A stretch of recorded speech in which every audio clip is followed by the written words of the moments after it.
Good morning. We are live from Chamber.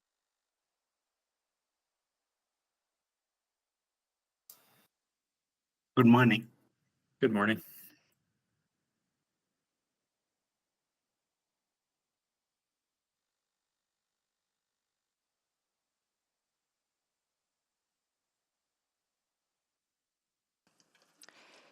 Before we begin, I'll go over the emergency response plan for this room. In an emergency, everyone must evacuate through the nearest safe exit. Those seated in the gallery take direction from security to evacuate. Council takes direction from the meeting clerk to evacuate. After evacuating the room, please proceed to a stairwell, take the stairs to ground level, and evacuate the building through the doors marked emergency exit and go to the muster point. Do not take an elevator or walk through the city room. Anyone with limited mobility should identify themselves to security during an evacuation. If you need first aid, please identify yourself to security or myself. Thank you.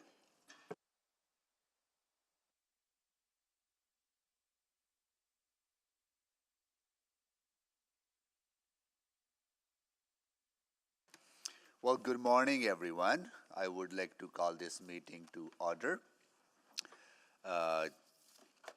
At this time, I would like to acknowledge that we meet on the traditional land of Treaty 6 territory and Métis homeland, and acknowledge the diverse Indigenous peoples whose ancestors' footsteps have marked this territory for centuries, such as Cree, Dene, Saulteaux, Blackfoot, Nakota Sioux, as well as Métis and Inuit, and now settlers from around the world. I'll do a roll call of council colleagues. Councillor Wright. Good morning. Councillor Knack. Good morning. Councillor Principe. Oh, Councillor Principe can't join us today. Councillor Paquette. Councillor Stevenson, sorry. Good morning. Okay, Councillor Paquette. Good morning. Councillor Tang. Good morning. Councillor Hamilton. Good morning. Councillor Rutherford. Good morning. Councillor Salvador. Good morning. Councillor Cartmel. Good morning. Councillor Rice. Good morning. Councillor Jans. Good morning. Okay. All right.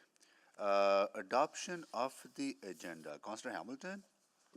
Yes, I'll move adoption of the July 2nd public hearing meeting agenda. With the, there we go.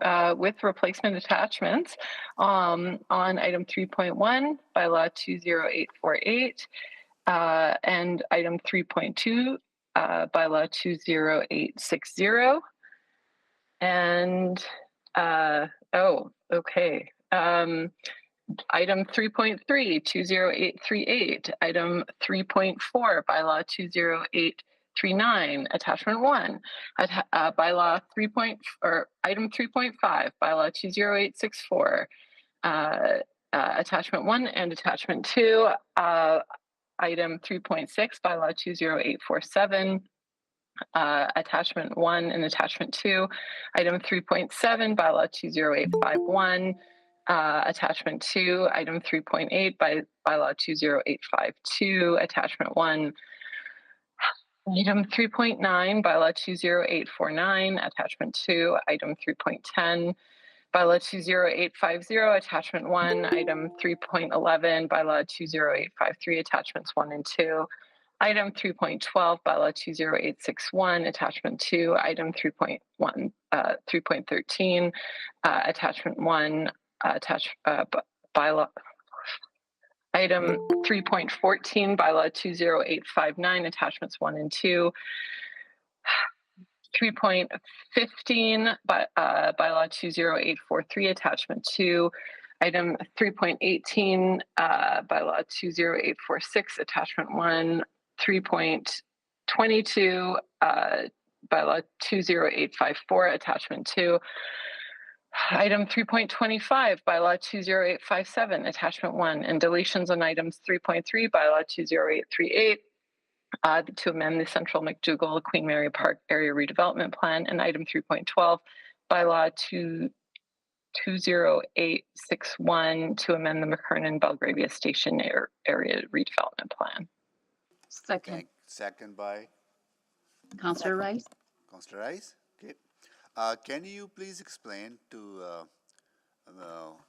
with the reasoning for all these changes, just for record? Yeah, absolutely. So there's two sort of streams here, Mr. Mayor. So one, we have the replacements, okay, and that's just because our charter power was recently amended, and so it wouldn't be appropriate to have charter into the names of those bylaws, so we've gone in and cleaned that up, and that's why you're seeing all those replacement attachments. And then we have two deletions, and those deletions relate to plans that have received two readings for appeal from council. And so the legal advice here is that we don't proceed to amend plans where an intention has been shown by council to repeal those plans. So that's why we're not amending them and they're getting deleted from the agenda. Got it, okay. Any questions, colleagues? Okay. Sorry, Councillor Rutherford? Can you elaborate on the changes to the charter? So as far as this public hearing is concerned, Councillor Rutherford, the only thing that impacts this public hearing is our amending the names to those bylaws. There's no other impacts to this public hearing, or are you looking for specific intricacies of what's happened with the charter Like powers? what change took place? Yeah, what change took place? And like, if it's just a name, why were, like, because I feel like charter bylaws always had a little bit of elevated to a regular bylaw. Like, I'm just trying to understand, like, if it's just semantics. In this instance, it's just about, we used to have a charter power under 640 of how we would pass our zoning bylaw, And that's right? the city charter, right? Yes, the whole thing is the city charter and it has all different sections. And we had one section that dealt with 640 that deals with our power to pass zoning bylaws. That charter power has actually been removed, so we're back to the standard MGA powers. And so it wouldn't be appropriate to call these charter bylaws going forward when they amend the zoning bylaw because we no longer have that specific charter power. Okay,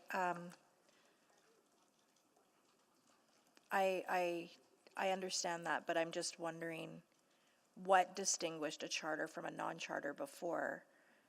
Well, they were passed under the charter powers before, right? So that's the only reason that, The section is slightly different in the standard of the MGA, and there are some changes which administration is working through right now, but as far as this public hearing agenda is concerned, the only impact is the name.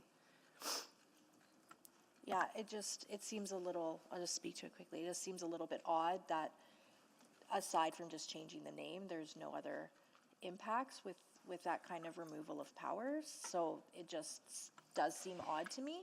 They were largely very similar, the charter powers versus the standard MGA powers, and where there are slight differerences, the administration is working through that and we'll address that. Is there a with council. memo coming to council that's after that analysis is complete? I'm not sure that there's a memo coming to council, but there will be a report coming to council in the future. A report on these changes and what it looks like going forward? On the ones that actually have an impact. Sure, okay, perfect, thank you. So in this case, we are basically reverting back to MGA instead of the charter. Absolutely. Got it. Okay. In this specific case. Okay, got it. Okay. Please vote. Yes, Madam Clerk. Yes. Thank you, Councillor Cartmel. Thank you, Mayor. Yes. Councillor Stevenson is a yes. Thank you, Councillor Jans. Thank you, Councillor Stevenson. We have all the votes. Point of order, Ms. Chair. We have a vote live. We have a live vote now, Councillor Rice. Okay, so I just noticed the second is by myself, and but the name put is No, it's Councillor Wright. Councillor Rice is seconding it, not Councillor Wright. We just need So to I just want to point that out. yeah. For the second, it's Councillor Rice. Yeah, Councillor Rice Okay. seconded it, not Councillor Wright. Okay, we'll correct that in the minutes. Okay, got it. Okay, please vote.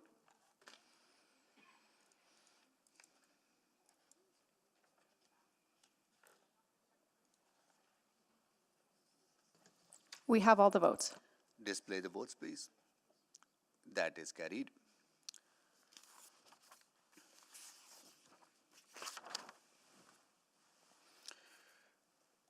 Okay, any protocol items? Any protocol items? Seeing none. Explanation of the public hearing. Okay. All right. So before we begin our discussion, I want to share my expectations for the conduct of everyone participating to ensure a safe and inclusive environment and workplace. These expectations apply equally to both in-person and virtual attendees and apply to all of us.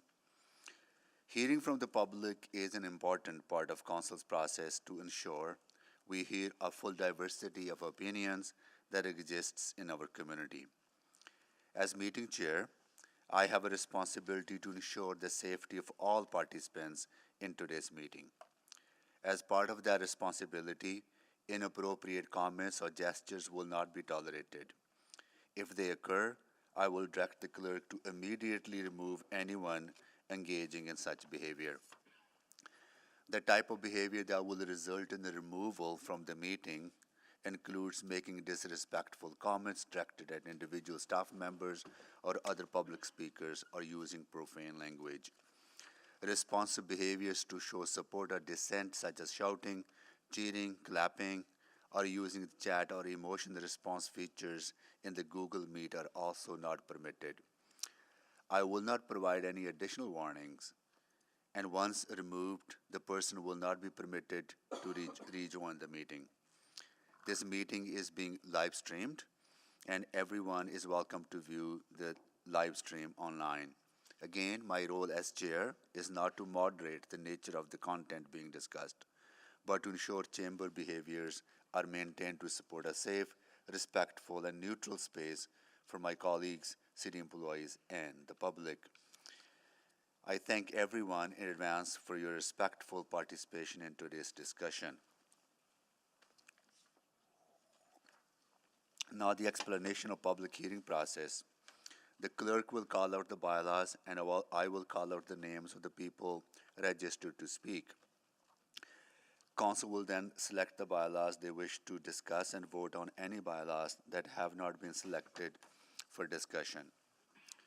Council will then deal with each of the bylaws that were selected for discussion and debate. For each item, administration will first provide a presentation. Members of the public who register to speak will then be invited to make their presentations in panels. The first panel will be those in favor, followed by a panel of those opposed, continuing in that order until everyone has been heard. Each person will have 5 minutes to make comments. The clerk will run the official timer in council chamber. The timer lights on the podiums will be green for the first 4 minutes, turn yellow when there is 1 minute remaining, and flash red when the 5 minutes are up. If you're participating virtually, there's a virtual timer on the Google Meet, or you may wish to use a timer of your own. When everyone in your panel has made a presentation, members of council may ask questions of you or other panel members. After hearing from the public, council may ask questions of administration.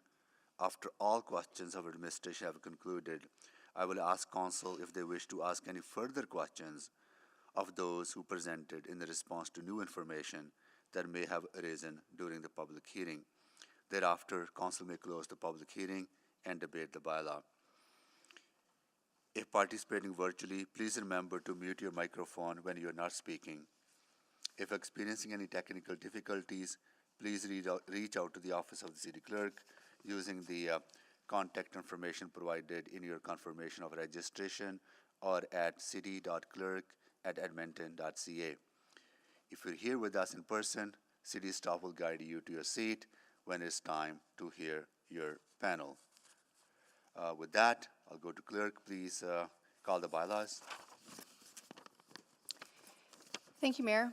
Is there anyone to speak to item 3.1, bylaw 20848, to allow for a variety of commercial businesses, Kennedale Industrial? In favor, we have Rod Henricks to answer questions only from Stantec. Thank you, Mr. Mayor. I'm here, yes. Thank you so much. Mark Funk to answer questions only, Affinity Architecture Inc., joining remotely. Mark, are you there? Yes, I'm here.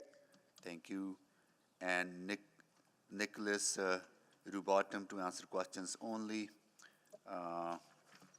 560-7265 Manitoba Limited, joining remotely. I'm here. Thank you. And no one is opposed.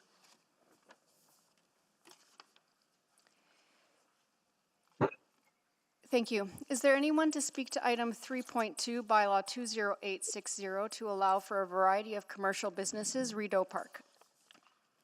In favor, we have Marcelo Figueroa, Green Space Alliance in person. There you are. Thank you so much for joining us. And no one is in opposition. Thank you. Item 3.3 has been deleted. Is there anyone to speak to item 3.4, bylaw 20839, to allow for medium-scale housing, Central McDougall?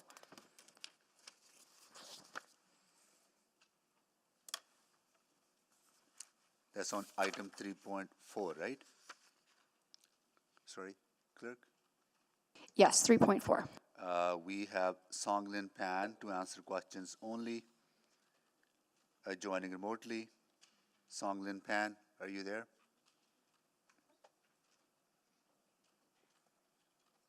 No, and no one is in opposition.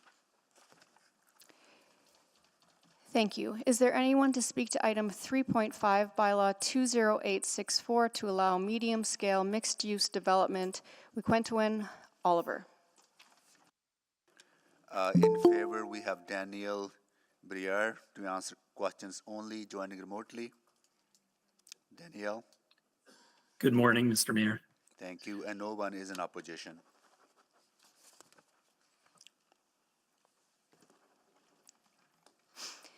Is there anyone to speak to item 3.6, bylaw 20847, to allow for medium-scale housing, Strathcona? In favor, we have Allison Rosland, Situate Inc., joining remotely. Allison, are you there? Yes, good morning. Jeff Booth, Situate Inc., remotely. Jeff? Morning. And Kevin McKee, Pangman Development Corporation, joining remotely. Good morning. And Mark Tobert to answer questions only, Pangman Development Corporation, remotely.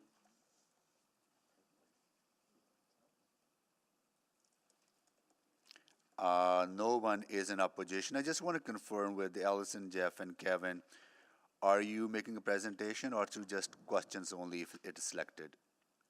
We'll just make presentations if it's selected. If selected, good, okay. Thanks. And no one is in opposition. All right. Thank you. Items 3.7 and 3.8 will be dealt with together. Is there anyone to speak to item 3.7, bylaw 20851, to amend the Quarters Downtown Area Redevelopment Plan, and item 3.8, bylaw 20852, to allow for medium and large-scale mixed-use development, medium-scale housing, and parks, Boyle Street? In favor, we have Brett Latchford to answer questions only, City of Edmonton in person. Here you are. Jane Honda to answer questions only, City of Edmonton in person. Thank you. And David Holsworth to answer questions only, City of Edmonton in person. Meja Ambleton to answer questions only, City of Edmonton in person. Thank you so much for joining us. And in opposition, we have Bala Krishnan joining remotely. Yes, I am present. Thank you. Thank you, Mayor.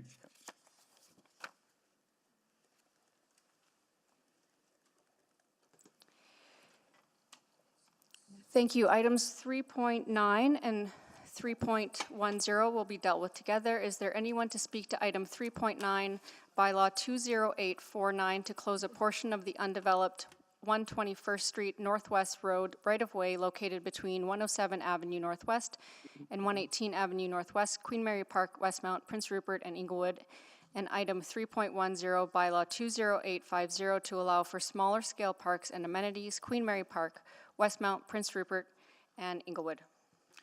In favor, we have Trent Portigal to answer questions only, City of Edmonton in person. Okay. Thank you for joining us, and no one is in opposition. Thank you. Is there anyone to speak to item 3.11, bylaw 20853, to allow for a small-scale, community-oriented neighborhood commercial building, Bonnie Doon?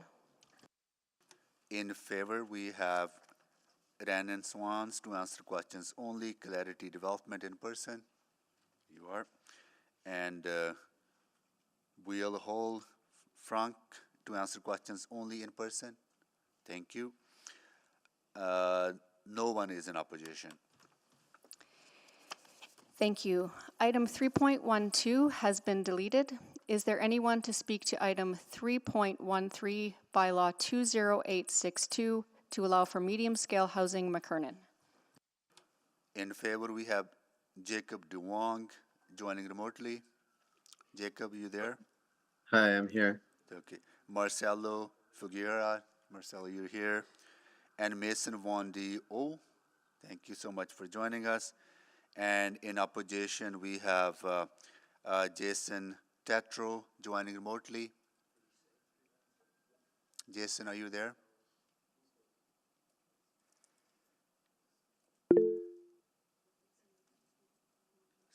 Anastasia Voranova joining remotely. Anastasia Voranova, no. Oh.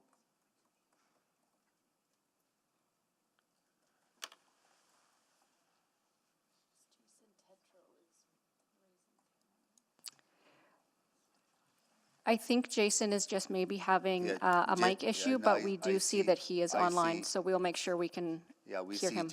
we see Jason online. Chris Reeves in person. Hi there. There you are, Chris Reeves. Thank you. Okay.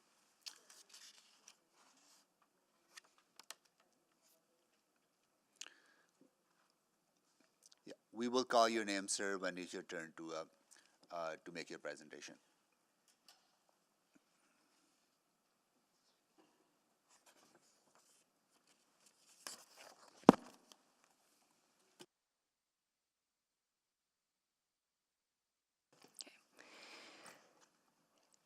Thank you. Is there anyone to speak to item 3.14, bylaw 20859, to allow for light industrial and small commercial businesses, Morris Industrial? In favor, we have Ray Watkins. To questions only in person. There you are, Ray. Nice to see you. No one is in opposition. Thank you. Items 3.15, 3.16, 3.17, and 3.18 will be dealt with together. Is there anyone to speak to item 3.15, bylaw 20843, to amend the Horse Hill Area Structure Plan? Item 3.16, bylaw 20844, to amend the Horse Hill Neighborhood 1A, Quarry Ridge Neighborhood Structure Plan. Item 3.17, bylaw 20845, to amend the North Saskatchewan River Valley Area Redevelopment Plan. And item 3.18, bylaw 20846, to allow the preservation of natural areas, parks, infrastructure, and the development of a range of small-scale housing, Horse Hill Neighborhood 1A, Quarry Ridge. We have in favor Peter Kavanagh to answer questions only, Kavanagh Management in person. Thank you, Peter. Mike Yochim to answer questions only, Landrix Inc. joining remotely. I'm here. Thank you. Thank you. And no one is in opposition. Thank you. Items 3.19, 3.20, 3.21 will be dealt with together. Is there anyone to speak to item 3.19, bylaw 20824, to amend the Horse Hill Area Structure Plan? 3.20, bylaw 20825, to amend the Marquee Neighborhood Structure Plan? And item 3.21, charter...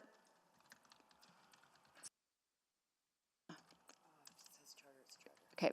Just checking my notes, and item 3.21, Charter Bylaw 20827, to amend the Horse Hill catchment within Bylaw 14380, arterial roads for development. I'll just remind us that those are no longer would be considered charter bylaws, but neither here nor there for this So portion. just a bylaw, Yeah. not a charter bylaw. Okay, got it. All right, we have in favor Peter Kavanagh to answer questions only, Kavanagh Management Inc., Peter's here. Crystal Britwell to answer questions only, Cameron Corporation in person, thank you. And Yolanda Liu, Stantec in person, there you are. Thank you for joining us, and we have one person in opposition, Philip Varstetra, Horse Hill Community League, online? Present. Or in- Present. Okay, okay. Online. Online, thank you. Thank you so much for joining us. Okay.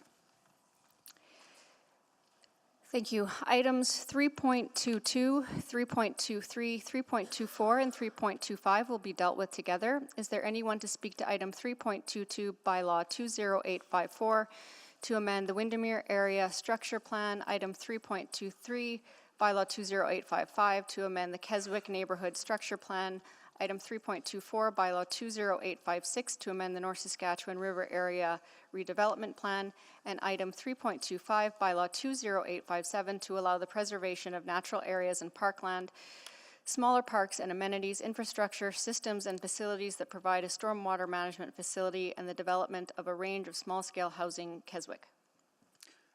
In favor, we have Michael Reyes to answer questions only for Orchidis in person. Thank you. Carlin Jergar to answer questions only from Cantero, and joining remote in person. Okay.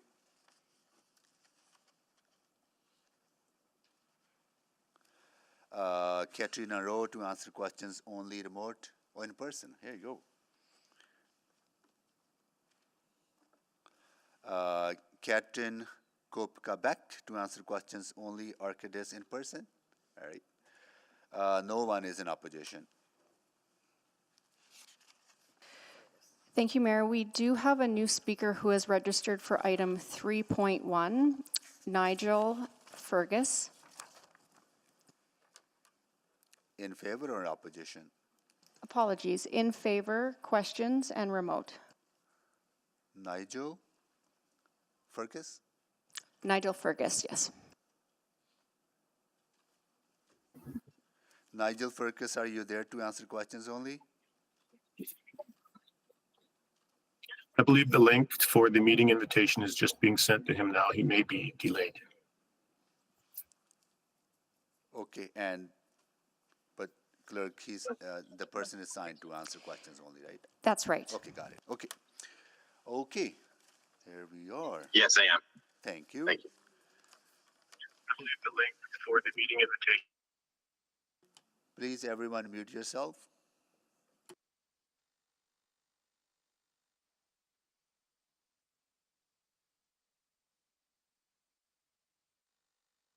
Now selections, colleagues. Selections.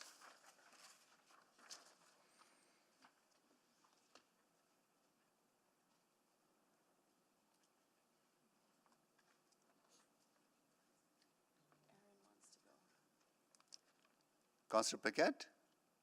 Oh. Councillor Jans? Thank you. 3.6 just for questions, and 3.12, 3.13. Just hold on. 3.6. Yeah. Just for questions. Yeah. And then 3.12, 3.13. 312, 312 has been deleted. Yeah, 312 has been deleted, so 313. Thank you.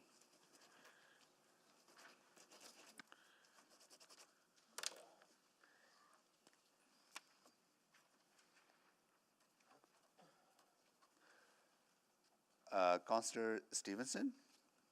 Thank you. I'll select 3.7 and 3.8. Sorry, say that again, please. 3.7 and 3.8. 3.7, 3.8. Okay. Councillor Salvador? Yeah, I'll select 3.11 just for questions. 3.11.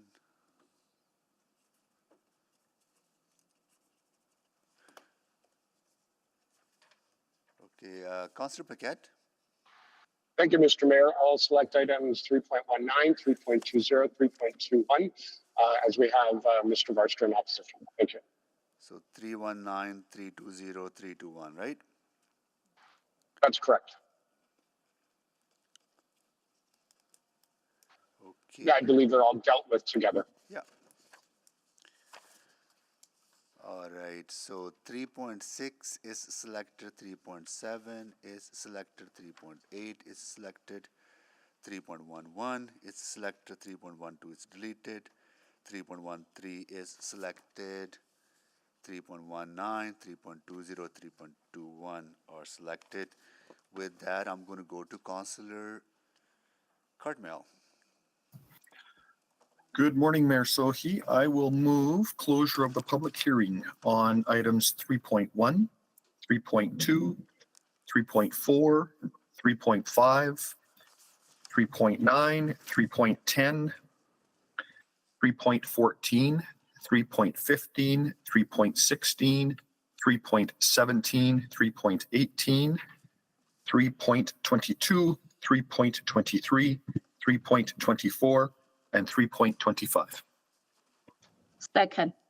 Second by Councillor Rice. Please vote. Yes, Madam Clerk. Thank you, Councillor Paquette.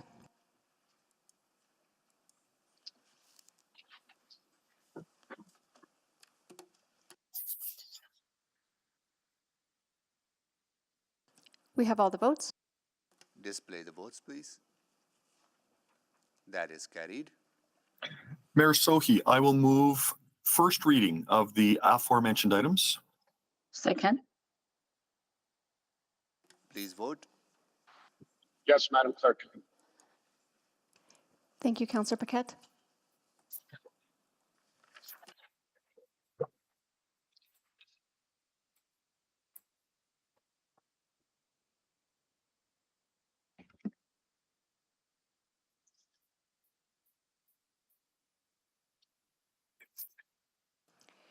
We are waiting on 2 votes, Councillor Rutherford and Councillor Jans.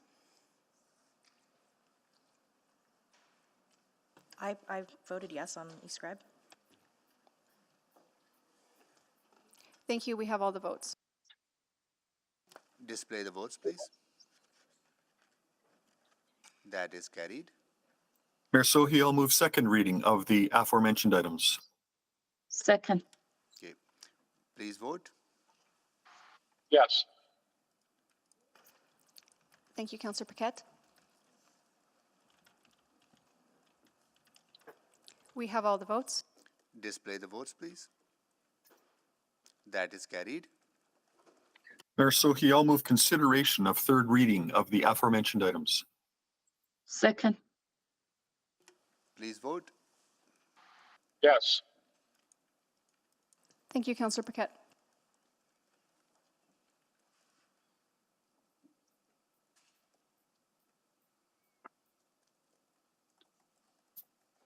We have all the votes. Display the votes, please. That is carried. Mayor Sohi, I will move third and final reading of bylaw 20848, bylaw 20860, bylaw 20839, bylaw 20864, bylaw 20849, bylaw 20850, bylaw 20859, bylaw 20843, bylaw 20844, bylaw 20845, bylaw 20846, bylaw 20854, bylaw 20855, bylaw 20856, and bylaw 20857. Second. Please vote. Yes. Thank you, Councillor Paquette.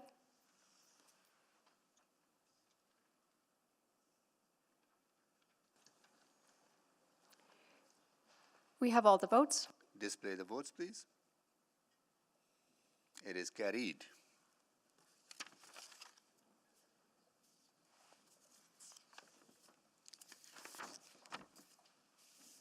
Okay, so first item selected is bylaw 20847 to allow for medium scale housing Strathcona.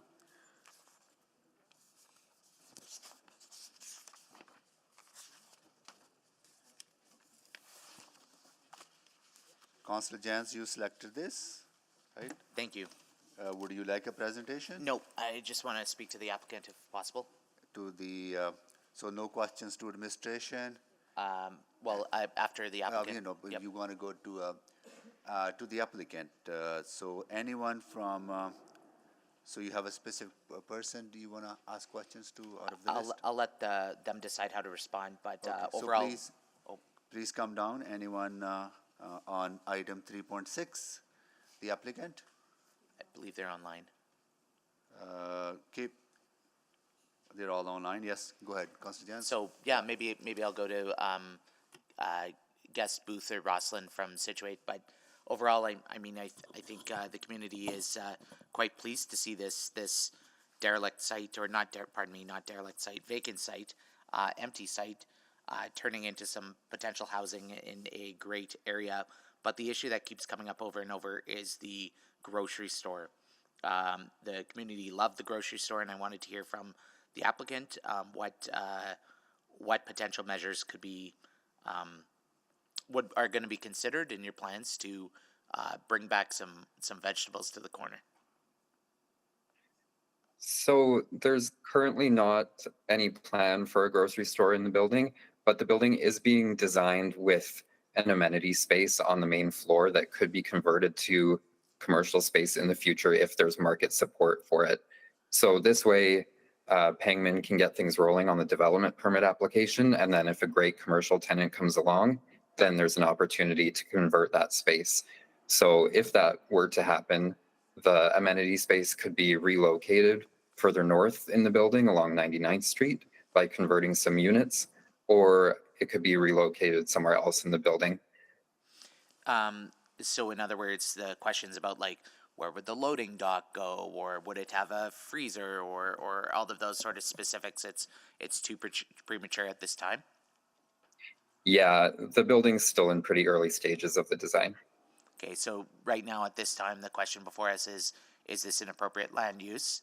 And if we deem that it is, you're interested in having some sort of a commercial tenant there, and you would be working with them in the design phase to figure out what that would look like. Well, the amenity space would be designed so that it could be converted in the future to commercial. So it'd be commercial ready. So what's the difference from just going to a commercial space now? Like why not just skip over the amenity space?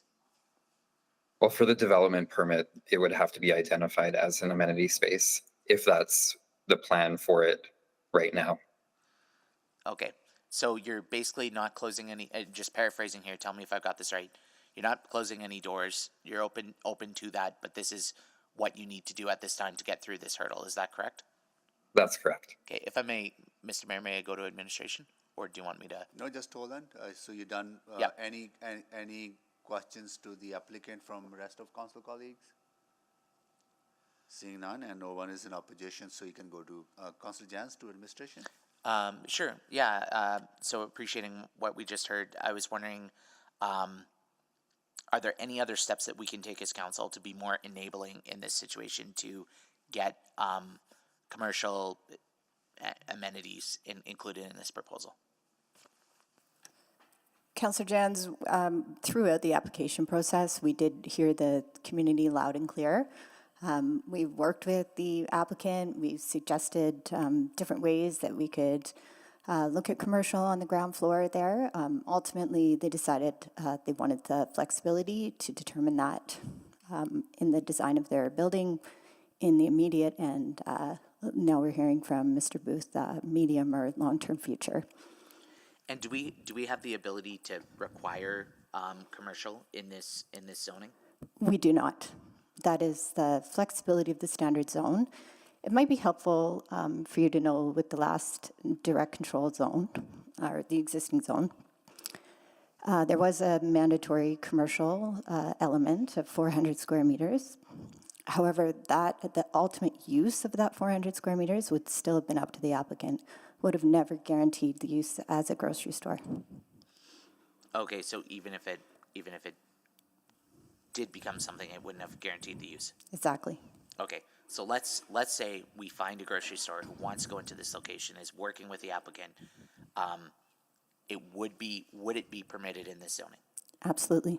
So if we find that combination, what then needs to happen next? This is at the permitting stage, or The permitting stage. That's right. So that's the benefit of the standard zone. The flexibility is now, the flexibility is here now for the development as designed, and in the future, should that coalesce. okay? So there's still, as you saw in the feedback, a strong feeling that people would like not just commercial but a grocery store mandated. Are you aware of a project where we have written in that you must have a grocery store? I'm not aware of a project where we've mandated that. So aside from just scrapping this whole thing and going to like a DC, which would be quite an extreme measure, what other tools can we do here to help the community? Councillor Jans, we have done everything that we can through this application, right? And this is because we have heard from the community, we've passed that communication along to the applicant, we've had those conversations. This is where, as a land use and being comfortable with the standard zone with flexibility, this is where our role stops, and the applicant's role and the future of that building and how it evolves in the community, and the potential for those relationships to develop.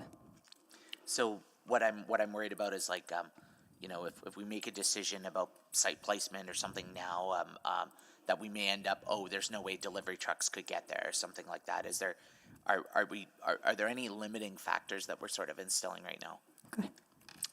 Councillor Jans, assuming that if down the road there is a commercial component that gets identified at this site, that triggers a need for another development permit because it will be a significant land use change.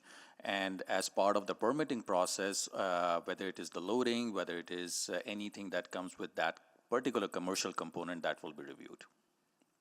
Okay, and that's the normal That process? is, absolutely, that is the normal process. Okay. All right, well, let's, I guess then the conversation, that kind of answers the questions here today, and I'll wait for my colleagues if they have anything to add. Thank you. Thank you, Councillor Jans. Any other questions, colleagues? Councillor Rutherford, go ahead, please. Yeah, just, I know with the change to the standard zone, it allows more flexibility, but I feel like I recall on a few scenarios so far this term where we've maybe, because there is a tension there when we have to sort of approve property rights, and then a developer comes in and says, this is our intent, and then that can change as soon as they're out of the land use process, correct? As long as it's still within that zone.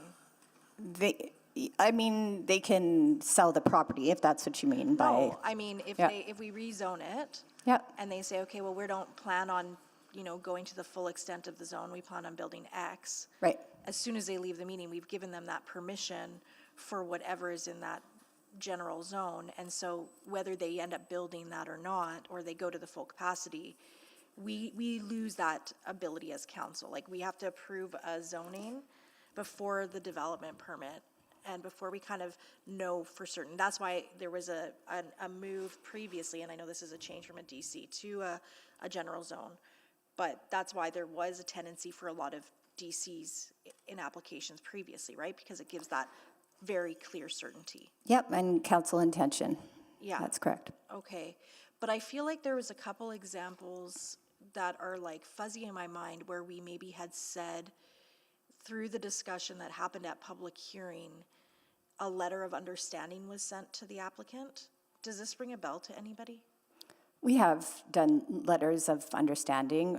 Based on what was they sort of committed? related to specific things like, say, trees on private property that we don't regulate. Okay, but you don't see that being of benefit in this scenario? We do not. I mean, we've heard from the applicant loud and clear that they are making provisions for a future state that might allow for some commercial development on the ground floor. Okay. And whether it's commercial or residential, we have a lot of regulations we've added to the zoning bylaw to make sure that it's a vibrant public realm, correct? Yes, absolutely. There's also a built-in type of incentive if the ground floor were to convert to a non-residential use or commercial use, where they get a reduced site setback. So it would reduce down to 1, and that's meant to be a type of encouragement for commercial along the ground floor. Okay, that helps clarify for me. Thank you. Thank you, Councillor Rutherford. Any other questions, colleagues?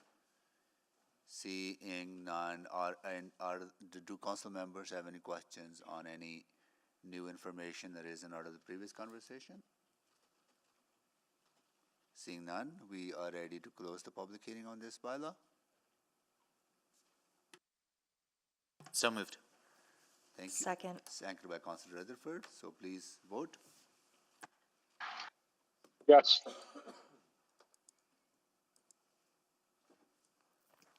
Thank you, Councillor Paquette. Councillor Stevenson is a yes. Thank you, Councillor Stevenson.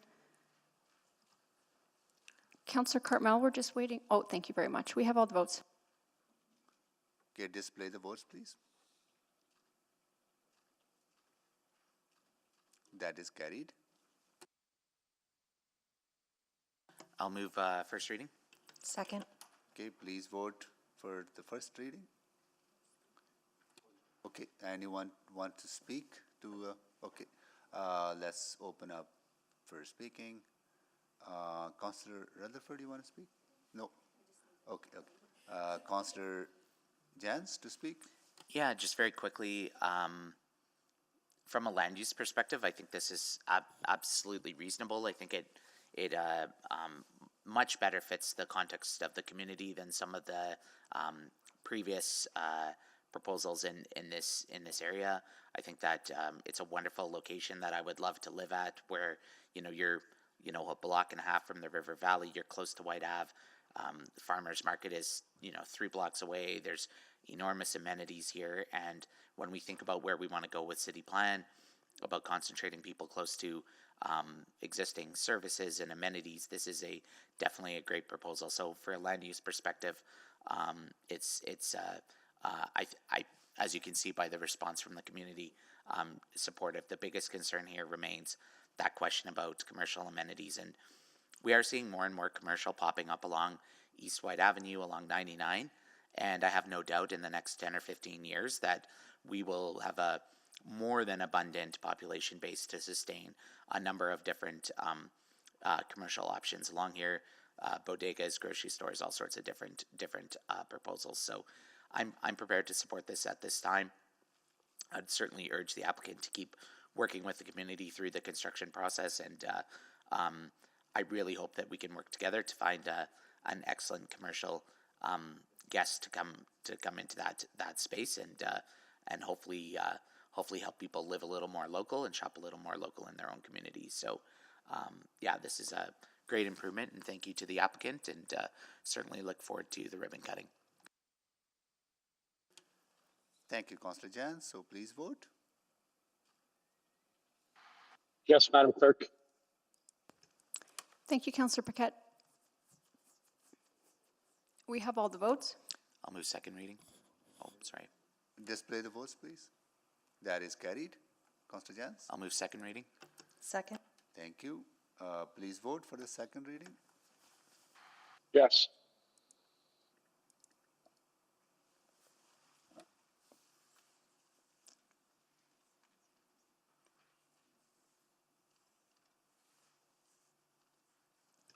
Councillor Salvador, we're just waiting for your vote. Did it come up? Thank you. We have all the votes. Display the votes, please. That is carried. Thank you. I'll move consideration of third reading. Second. Please vote. Yes.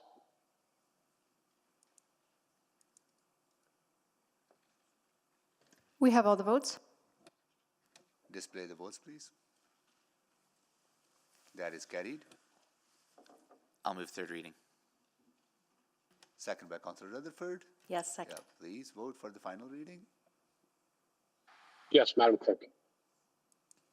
Thank you, Councillor Paquette. We have all the votes. Display the votes, please. That is carried.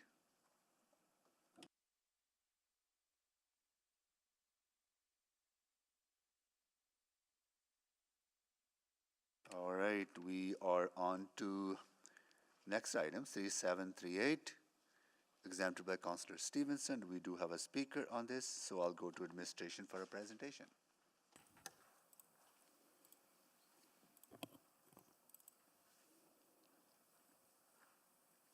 Just waiting for the slides here.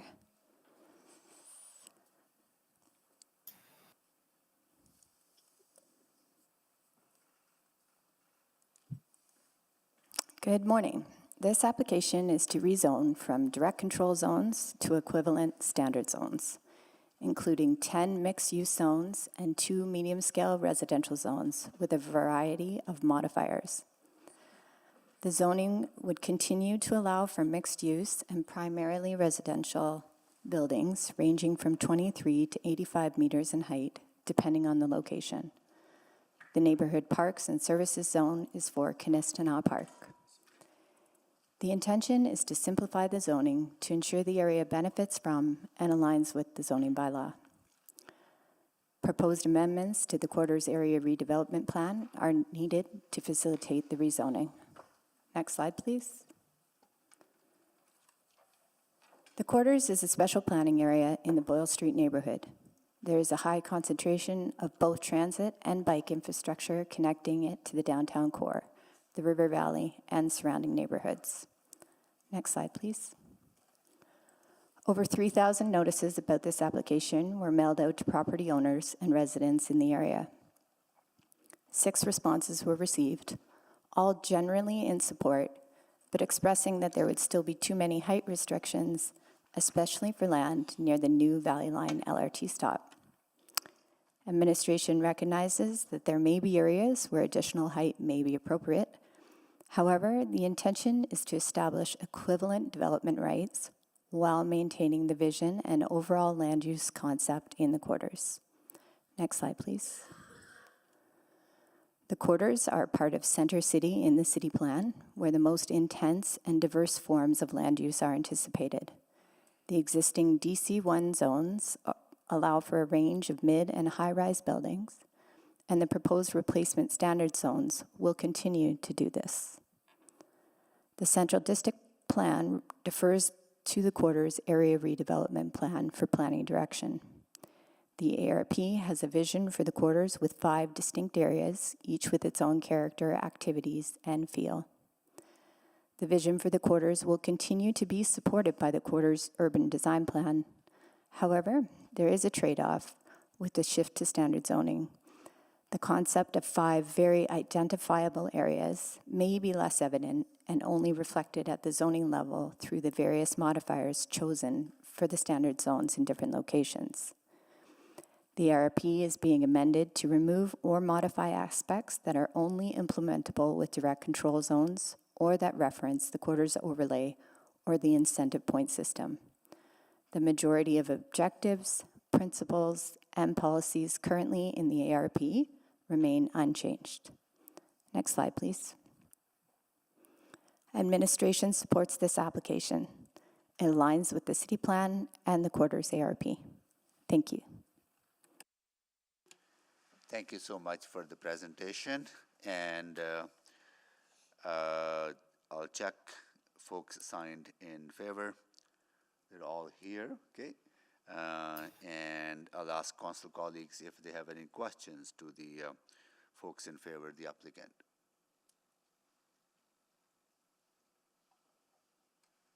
Nope, I see no questions to the applicant. At this time, I will go to member of public register to speak in opposition.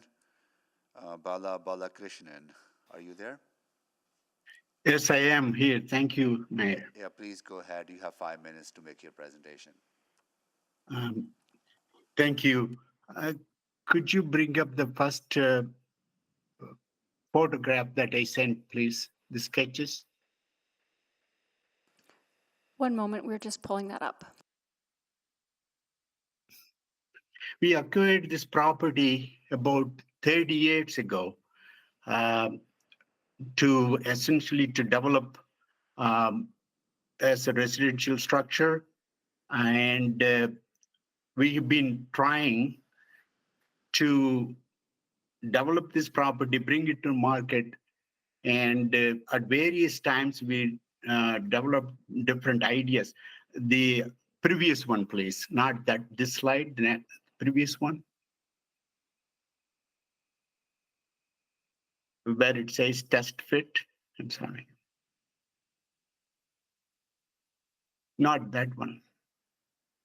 I sent two images. Yeah, that's the one.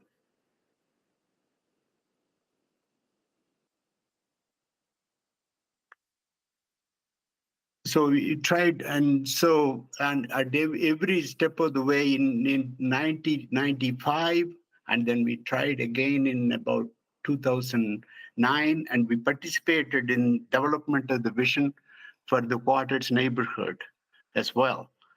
And then still there wasn't not enough market, and there was not enough to justify the project to bringing on. And in 2018, we saw the market perhaps is changing and might be a time. So we engaged Dialogue Architecture to try out various plans, and in order to determine which one would be the most viable option. And we also contacted the city departments, various city departments, and worked together with them. And once it was done, we found one perhaps with the increase in rental rates and whatnot, there is a project that we can make it work. And then by the time when we submitted for the pre-application meeting, COVID struck. So we had to put the project on hold. But this is the project that certainly looks like we could bring it forward, and there is enough probably a market for it so that we can proceed with it, and we would like to proceed with it. Move the page, please. The next page or that thing. Next one.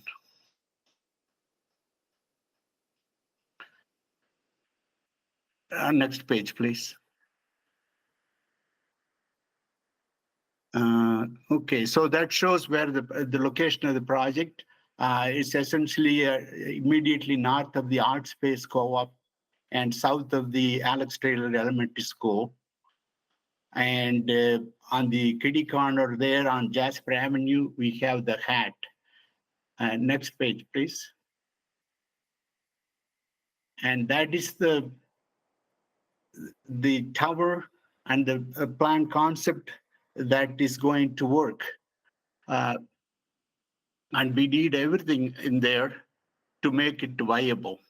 And the project, it is 35 stories high, and it will essentially have 337 units in there, with the 9 units at the of townhouse units at the ground level, and then we have the tower that is essentially 135 meters long, high, and with the amenity space on the top and 4 levels of parking underground. We will have a parking stalls about 238, I believe. And next page, please. So that shows it in plan, the parking area as well as the tower configuration. And if you look at this, so and this one requires then I do appreciate very much the city's planning department's effort to make the development in quarters area going. And as I said, my particular interest in this from 30 years ago is to revitalize and build a very viable but attractive structure in the heart of Edmonton. In order for us to do that, I'm so sorry. none of this can be compromised. I am so sorry, Mr. Balakrishnan, that 5 minutes are up. You want to conclude your presentation quickly in the next 15 seconds? Okay, sure. Thank you. So what I need is I approve or appreciate and support the city's efforts on the approach that is taken. What I wanted to do is to not to downgrade the site because the reducing the height. So go back to maximum height of 150 meters as it was before, and increase the floor area ratio that is allowed from what we require here, and reduce the eliminate the requirement for additional setbacks. These are all changes from what is existing right now for this area. Got it. Thank you so much. Appreciate it. Thank we'll you. see if there are questions to you from my council colleagues. Okay. Councillor Stevenson, go ahead, please. Yes, thank you very much. Maybe, yes, if you just want to take a bit of time so that to elaborate, maybe just to start though, is it your understanding that you could still come forward with a rezoning if you needed some changes to the zoning to enable what you have designed? So the whole vision of the quarters plan was that to avoid exactly this. So to give the assurance to all the people, the business, that you don't have to go through a long process. Everything is given here as long as you follow these rules. You don't need to go to any of the other parts. And so in terms of this, the existing zoning, as it stands, allows 150 meters of height and the higher floor area ratio without essentially no setback and no step back. And that's all that is required based on for this plan to work. So what this one is that we'll have to now start from again to have another zoning to come up with. What I'm asking is essentially to say this one allows MU 85 F8.0. All I'm saying is that in this area, we make it MU 150 F13.5 as it stands now. And that will provide, plus also the take out the requirement for the setback of 4.5 meters at the street level, and then another step back of another 4.5 meters above 16 meters. All those things would make the tower not viable in that site. Okay, I'll certainly can pass those questions on to administration. And so just so I'm understanding in terms of, you had designed the building to sort of maximize the bonusing opportunities that existed under the old zone?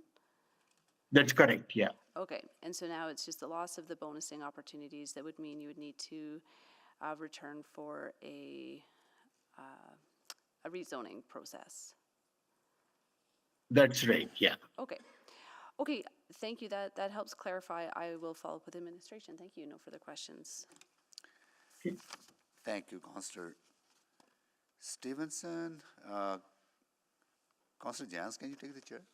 Taken. Yeah. Well, thank you so much for joining us, Speaker Balakrishnan. What stage are you at in your planning? Yes, we are essentially finished the conceptual planning, and we would be starting the preliminary design process fairly soon. Okay, so from your perspective, you are proceeding ahead, you think market conditions are conducive for you to construct this project? We are expecting it to be conducive, yes. Okay, I see. So you're planning based on that, and you see that the changes that are being proposed in the quarters area under the bylaws that we're considering will impact your ability to proceed. Right. The changes in the sense that it doesn't allow for the maximum height limit already, the 85 meters already makes it not viable because it allows only 25 stories or so. Got it. Okay. 30 stories, whereas I need 35 stories to make that one work. And also that kind of a setback to fit it into the site. Yeah. So the height restrictions, setback restrictions, and the floor and the floor area ratio, FAR, all those are issues. Great. Okay. Thank you so much for joining us. We'll seek clarifications on those. Okay. Thank you. You're welcome. I'll take the chair back. And are there any other questions to Speaker Balakrishnan? Okay, seeing none, at this time we'll go to administration. Councillor Stevenson? Yes, thank you very much. I think you heard some of the comments from the speaker. You know, I appreciate the approach that was taken with this exercise overall in terms of bringing in the standard zones. That really helps a lot. And I think sort of that level 2 also made a lot of sense. What advice do you have for this scenario where someone had designed around that maximum opportunity under the previous zone? To make an application for rezoning and seek specifically the height modifier and the FAR modifier. Okay, and just from a legal standpoint, do we run any risk? Like, is this considered like dezoning or removing development rights? Not in a way that causes concern. Okay, okay. Then just in terms of some of the other modifications, in terms of the setback, what are the opportunities under the standard zone? Would that just have to be a variance at the DP stage, or, yeah? Could be a variance. We would need to see the application in detail to see what could be arranged with the zone. There's tons of options. Okay. Another recommendation would be to make that pre-application meeting for rezoning, and then we can take like a really detailed look at the plans. Okay. And what would be the advice, just to kind of tease out different options if we modify the rezoning that's happening today to allow the 150? Does that create concerns? So that would be a re-advertising requirement. Gotcha. If we were looking at increasing height. Okay. Councillor, so the 150 as incentive level 3, they aren't development rights as of right. Yes. Right? Yeah, so absolutely. The incentive point system, there are 8 different categories there. To get to level 3, you would have had to accrue 50 points. So, and the 8 categories themselves, I mean, that range from design, energy, water, air quality, movement, community, new innovation. There's quite a bit in there. Arguably, the rezoning is quite a bit easier. Gotcha. Interesting. Okay, that's helpful perspective on those grounds. Maybe I'll hear what other colleagues have to ask. Thank you very much, but that helps. Okay. Thank you, Councillor Stevenson. Councillor Knack? Thanks, Mayor Sohi. Yeah, sorry, I want to make sure. So for this property, the current zoning is a DC in this site, and where I'm reading on the map says that this is a maximum height of 23 meters. The overlays then come into play if somebody wanted to do more. That's how this works for this particular site. But in any scenario, they would almost certainly still have to come for rezoning, even the way it was written, or was the way this was written potentially would have allowed the flexibility to get up to 150 meters if they managed to hit everything in the overlay. At the development permit At the stage. development That's permit correct. stage. So that was the way to not have to rezone this DC and potentially get that point. Yeah. But you don't have an application, there's nothing before us today and other than the presentation. So, Exactly. okay, so on one side, this is a higher level of zoning than the current DC says, but the removal of the overlay means that they're looking to go higher than that. That's why we would have to have that conversation about zoning. So. Exactly. Okay, that's it. Thank you. Thank you, Councillor. Now, Councillor Jans, can you take the? I just need clarity on this. Like, if the speaker, Balakrishnan, if they're proceeding based on what is currently allowed, right? So, kind of very at a high level and also layperson terms, explain to me how what is being proposed hinders their ability to develop as they're proposing to develop. Okay, so actually I think what might be helpful, clerks, if I could ask just for slide 6 to be brought up. So the density point system, the density bonusing or incentive point system that we're referring to, Mayor, there's a base level of rights at a given height and FAR. You could come in tomorrow. You could see it there. It's on the far left. You could come in tomorrow with a development permit that met all the zoning regulations. That's your base level. The next, you would be accruing points to get to the FAR and height that's allowed with base level, the next level, which is 2. Okay. Most of what exists in 2 has become redundant because it's included in other regulations, say like the National Building Code. Incentive level 2 is what the applicant team proposed as the equivalent to in a standard zone for development rights. Because that is, if Bala came in tomorrow, he would be able to meet all of those. So if they meet all those conditions, they don't have to come here for rezoning. That's right. Right? So, but the changes that he's flagging, that what is being presented here under the bylaws that we're considering would require him to come for rezoning. because at the incentive level 2, his height is capped at 85 meters. Right. So and that, his FAR that is could capped. potentially delay his project because rezoning takes months. The rezoning would be relatively simple. But it's still subject to council approval. There's still uncertainty around it, right? So based on what we're seeing with the incentive point system and the ARP, I think, and we've already acknowledged there are areas, this is the 5 quarters high density area, that ARP and that policy is still in place, supports intense uses, supports height. I think based on the conversation we're having here today, I'm not sure that there's a large level of risk.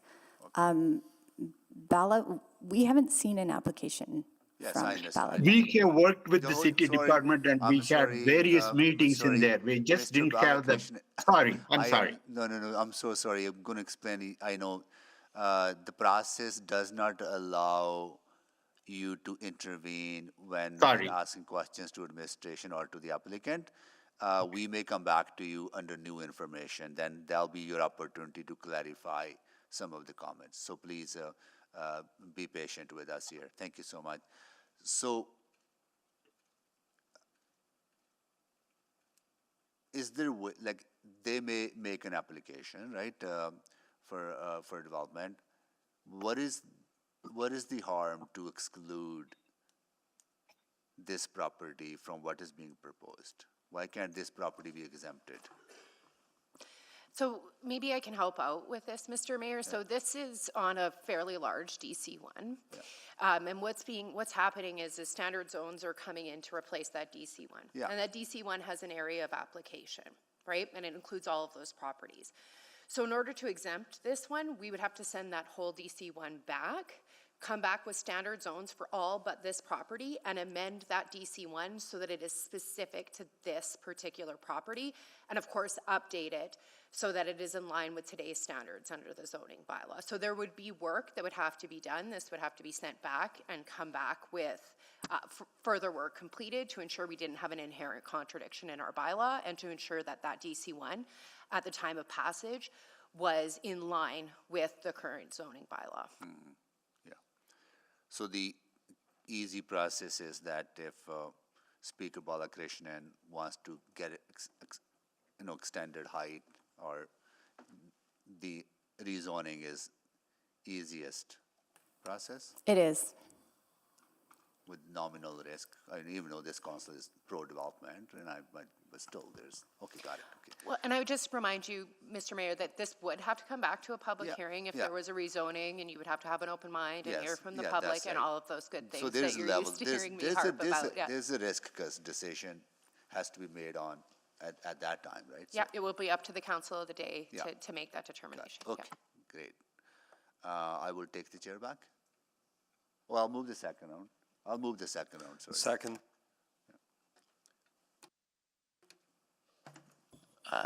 Move the second round. Yep, move the second round. Okay. Call the vote.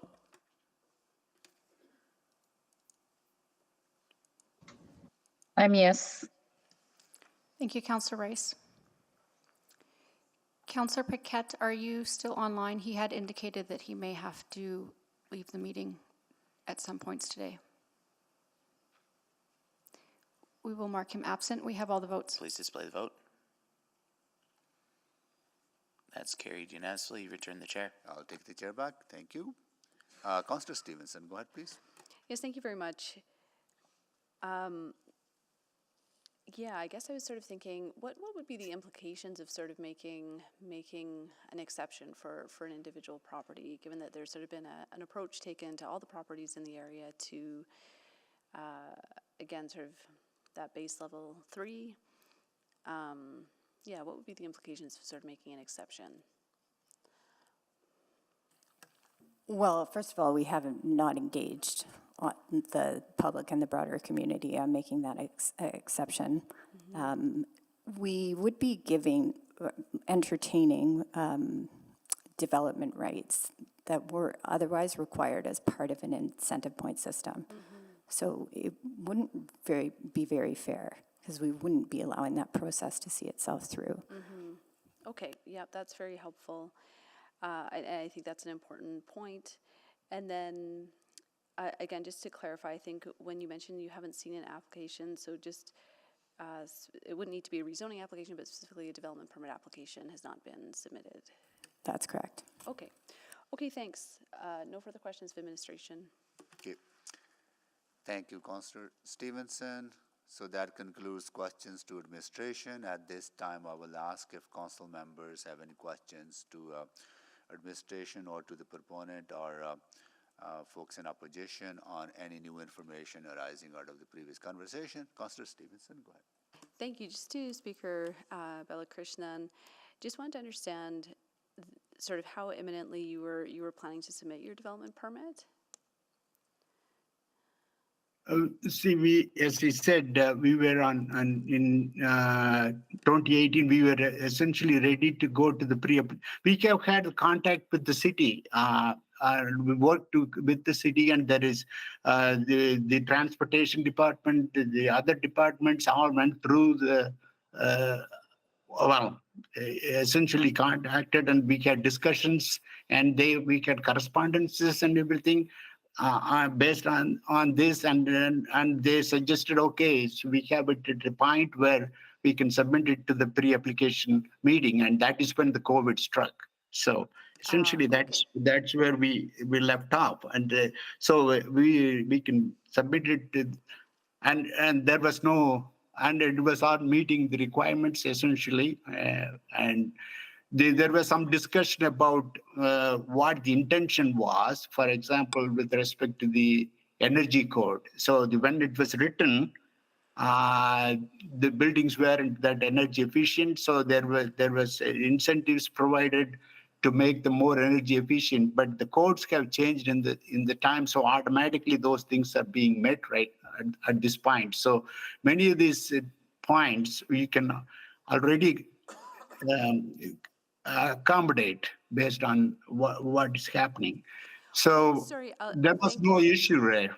Okay, so, so the next step would be that pre-application meeting, and maybe just a question to administration. If there was an urgency in timeline, or, you know, some real momentum, am I correct in understanding that a rezoning process and a development permit process can be happening sort of in tandem at the same time? They can happen concurrently, yep. Okay, great. So you wouldn't anticipate a long timeline for this rezoning, and again, the DP work could be happening concurrently? Exactly. Okay. Okay, well, I really appreciate that. You know, Speaker Krishnan, if you wanted to follow up afterwards as well, just in terms of some of the next process steps, but I'm hearing clarity in terms of the opportunities moving forward, and there seems to be a clear path that I think addresses some of the concerns that you've raised. So I don't have any further questions at this point, and I'm happy to move. Just hold on, let me ask if other colleagues have any questions.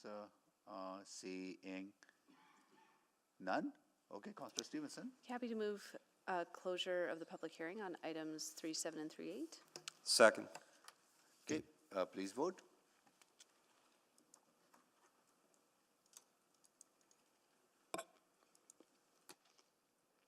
We have all the votes? Yes. Can we just recall the vote?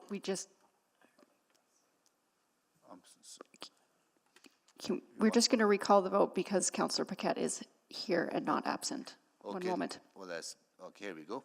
Please vote. Yes. Thank you, Councillor Paquette.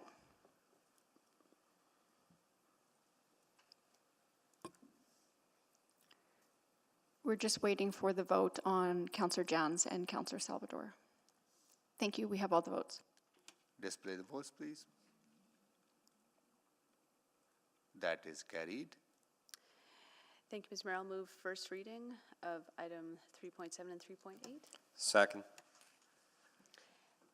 Okay, we have first reading on the floor. Anyone to speak?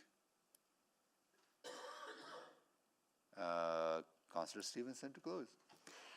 Thank you very much. I just wanted to take a quick moment to thank the applicant team for bringing this work forward. It's incredibly exciting to see this rationalization of the regulatory framework in the quarters, and I think it's a big step towards removing some of the barriers to development in that area. It's great timing with the LRT opening and the opportunity that brings to the area. You know, appreciated the discussion with one of the landowners in the area and just understanding how we best move forward. I was pleased to hear from administration that there does seem to be a clear path in terms of this site being able to come forward for a rezoning to accommodate that development. You know, feeling confidence around those timelines and the ability for that to move forward in a timely way. Because we do want to see investment in this area, and again, great potential here. Sorry, I'm going to sneeze, but yeah, no further comments. Again, thanks so much for the work and bringing this forward. Thank you, Councillor Stevenson. So please vote. Yes, Madam Clerk. Thank you, Councillor Paquette. We have all the votes. Display the votes, please. That is carried. I'll move second reading of items 3.7 and 3.8. Second. Okay, please vote. Yes. Thank you, Councillor Paquette.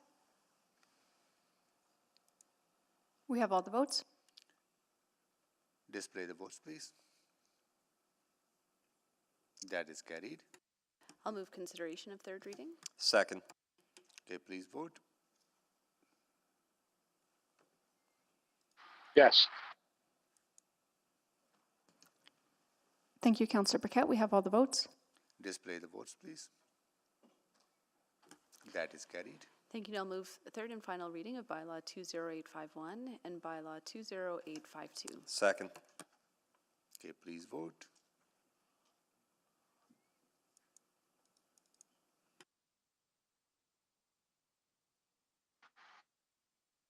Yes. Thank you, Councillor Paquette. We have all the votes. Display the votes, please. It is carried. Okay.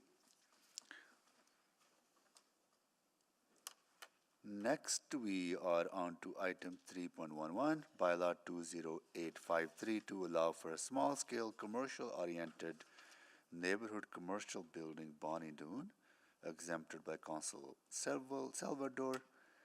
Let me see. Just hold on, give me 1 second.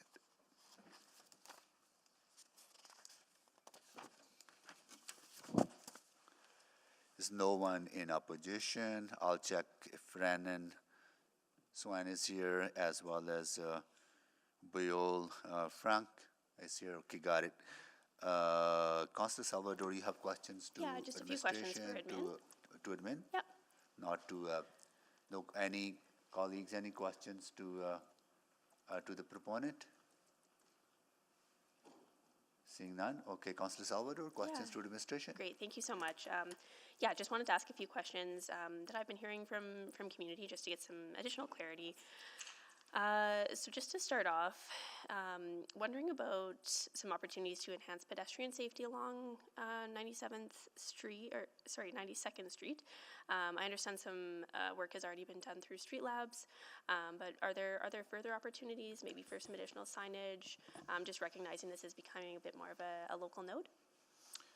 Yes, Councillor, Towards 40 program is on the radar here as well.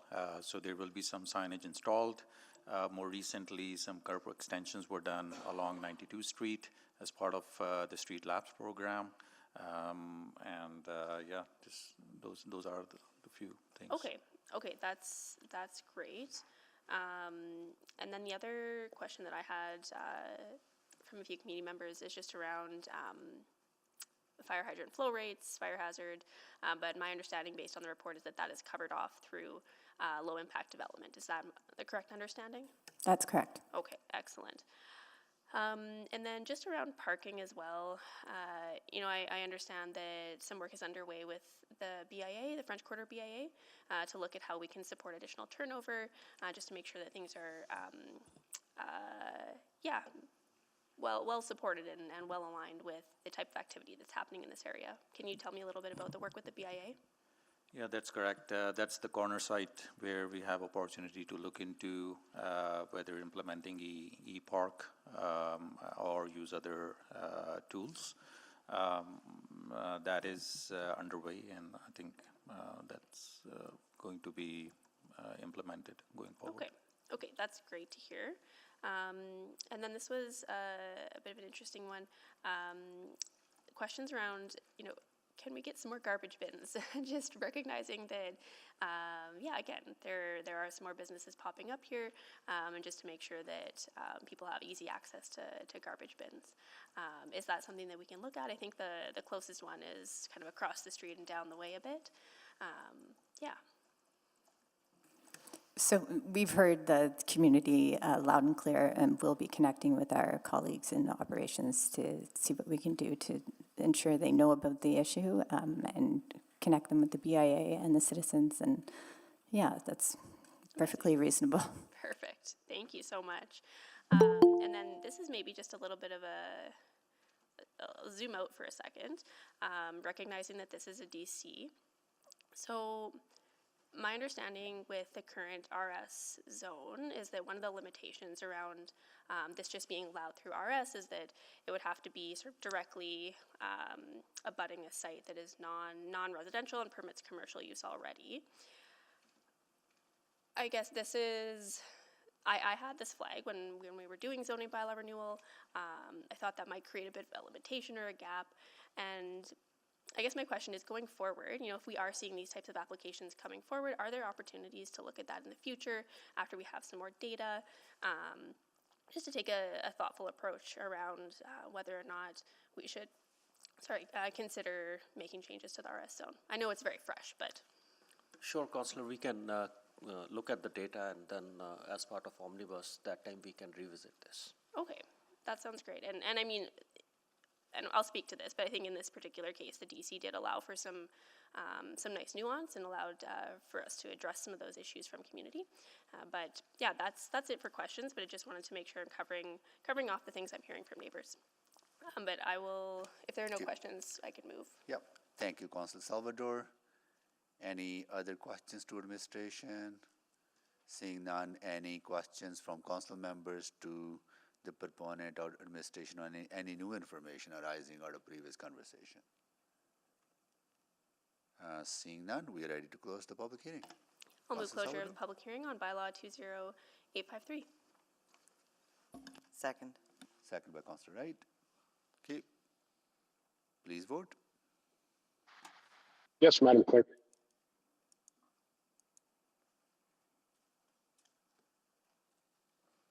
Thank you, Councillor Paquette. We have all the votes. Display the votes, please. That is carried. And I'll move first reading. Second. Second by Councillor Wright. Do we have a first reading on the floor? Anyone to speak? Seeing none, Councillor Salvador to close. Yep. Yeah, thank you so much. Just wanted to take a moment to express my support for this rezoning.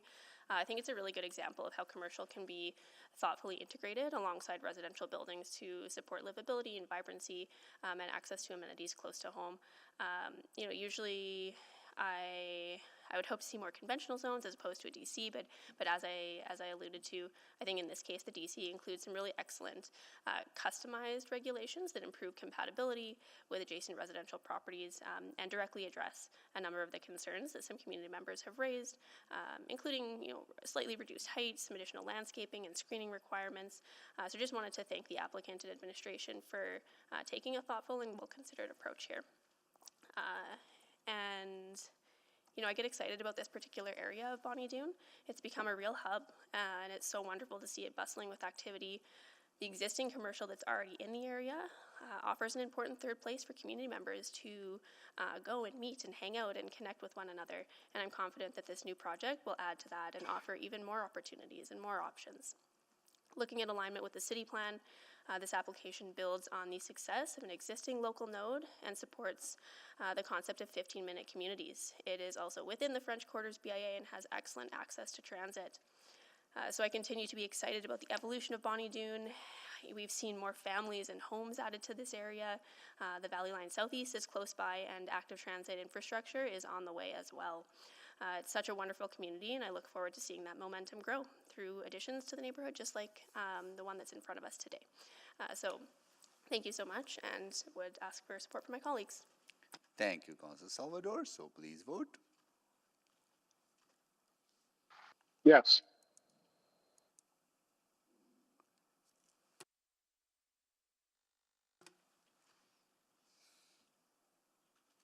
Thank you, Councillor Paquette. We have all the votes.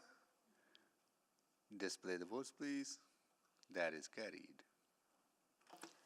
I'll move second reading of bylaw 20853. Second. Okay, please vote.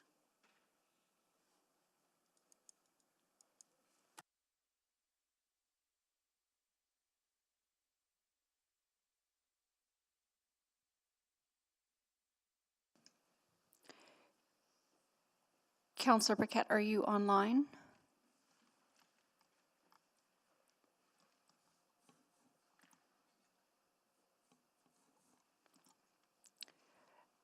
We will mark him absent. We have all the votes. Display the votes, please. That is carried. And I'll move consideration of third reading for bylaw 20853. Second. Please vote.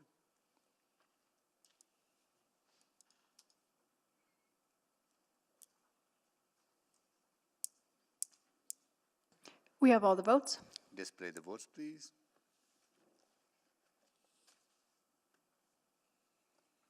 That is carried. I'll move third reading of bylaw 20853. Second. Okay, please vote for the final reading.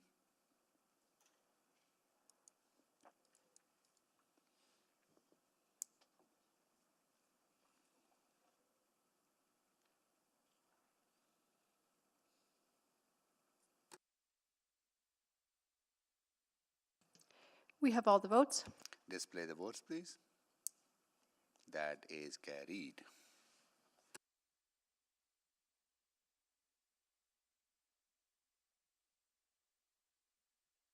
Our next item is item 3.13, bylaw 20862 to allow for medium scale housing McKernan. Here we go. I will check if Jacob DeWong is joining us. Hi, I'm here. Thank you. Marcelo Figuera. Marcelo is here, and so is Mason Wandio. Okay. And in opposition, I'll check if Jason Tetro is joining us. They're there. Okay. Here. And I'll also check if it's Anastasia Veronova is joining us. I'm here. Thank you. And Chris Reeves is joining us in person. And we will come to you after a presentation from administration. So we'll go to administration for a presentation.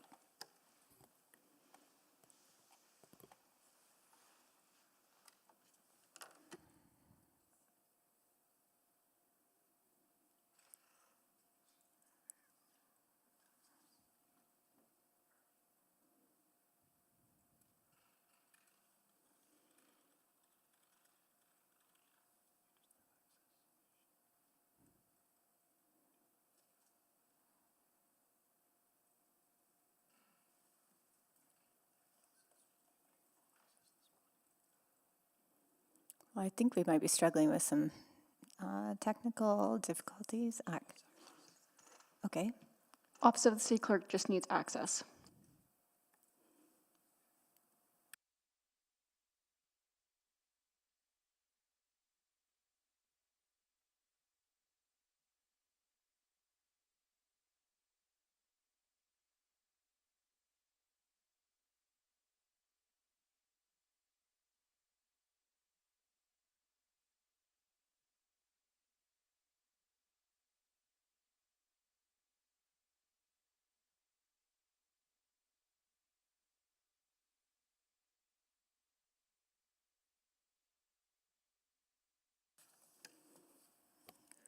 Thank you. There Thanks we for go. your patience. Appreciate that. Good morning. This application proposes to rezone a site within the McKernan neighborhood from the RS small scale residential zone to the RM H23 medium scale residential zone. This would allow for medium scale housing up to approximately 6 stories in height. Next slide, please. The site is located on the corner of 76th Avenue and 114th Street, directly across from open space and McKernan School. 114th Street contains the Capital Line LRT, with the McKernan-Belgravia stop being located kitty corner to this site. Other notable active modes of transport are also available in close proximity, including bicycle facilities and bus stops along 76th Avenue and 114th Street. This site is surrounded by mostly small-scale residential uses. However, 76th Avenue and 114th Street are experiencing land use changes in support of larger housing forms, with the recent approval of rezonings to allow up to approximately 6 and 7 stories adjacent to the LRT stop. Next slide, please. The proposed zoning would allow for a taller building when compared to the current surrounding context of smaller scale buildings. Being located on a corner and directly across from the school, the site has the benefit of being surrounded by roadways and open space, which creates a natural buffer between the site and surrounding properties. This helps reduce the massing impacts from a larger building. The sensitive edge is to the east, abutting a smaller scale building.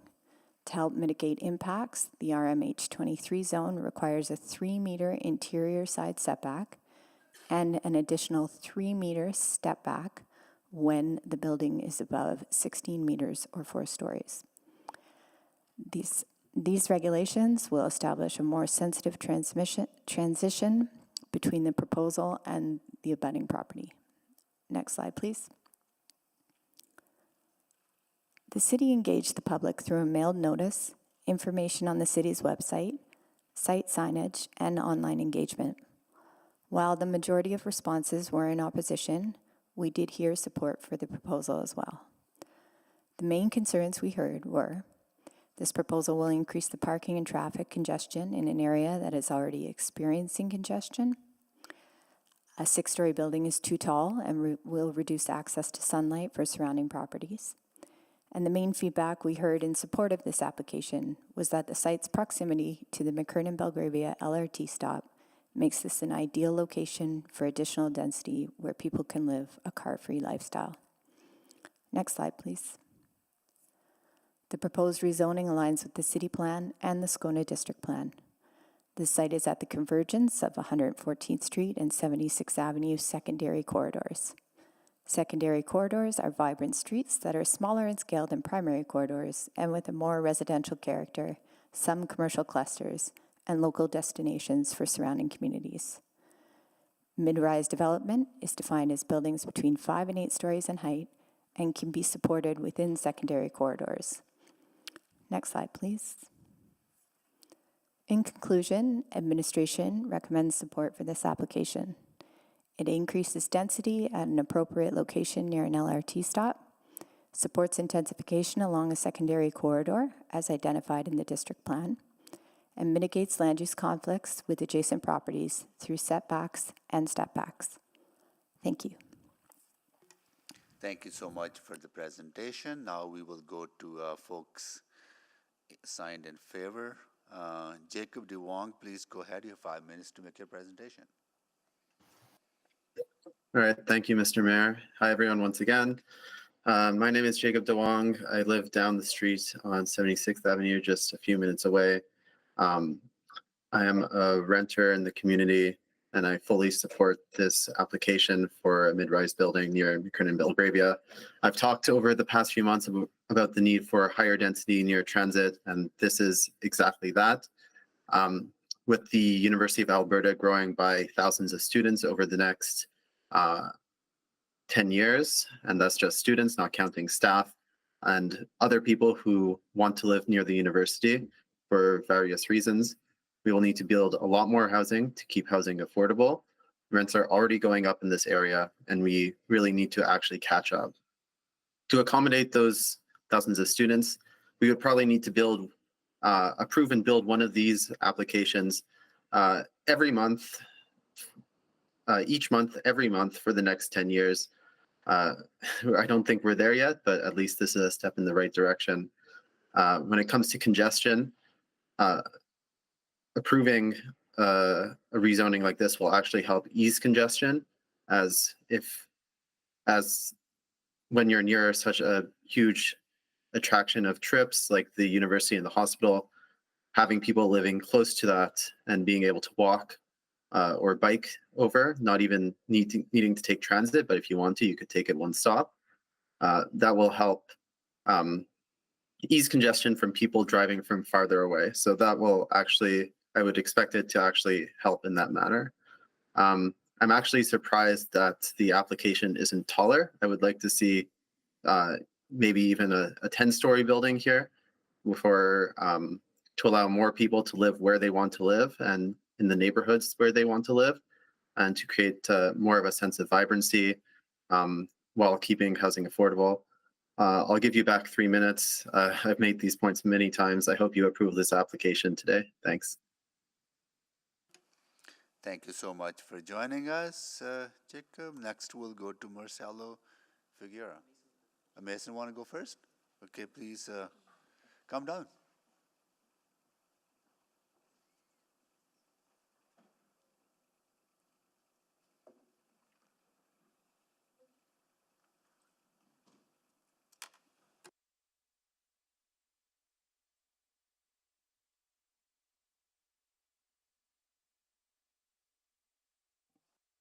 All right, good morning, Mayor Sohi and Council. Thank you for the opportunity to present to you today. My presentation outlines the history and the evolution of the project to explain how we arrived at selecting the RM, medium scale residential zone, with a height modifier of 23 meters for this development. The proposed development has been shaped by several factors, including market analysis, the site's context, and feedback from the city and community. Next slide, please. This project began with two consolidated parcels on 76th Avenue, positioned one lot east of 114th Street. At this stage, considering the size and location of the site, the RA7 low-rise apartment zone under the former zoning bylaw was being considered. The City Planning Department advised that a corner orientation would be preferred for this project. Therefore, the owner obtained a third lot to position the development on the southeast corner of the intersection of 114th Street and 76th Avenue. Considering the now larger size of the consolidated site and its location on a major intersection, the RA7 zone was no longer the most appropriate zone to best utilize the site. The RA8 medium-rise apartment zone was also considered, however, it did not fully align with the desired development form for the site. Therefore, a direct control zone was drafted to accommodate the desired building form and incorporate site-specific considerations. The DC zone was written based on the draft RM, medium-scale residential zone, before the new zoning bylaw was adopted. Now that the new zoning bylaw and the RM zone have been adopted, the DC zone is no longer needed. The RM zone with a height modifier of 23 meters has been selected for the site. And next slide, please.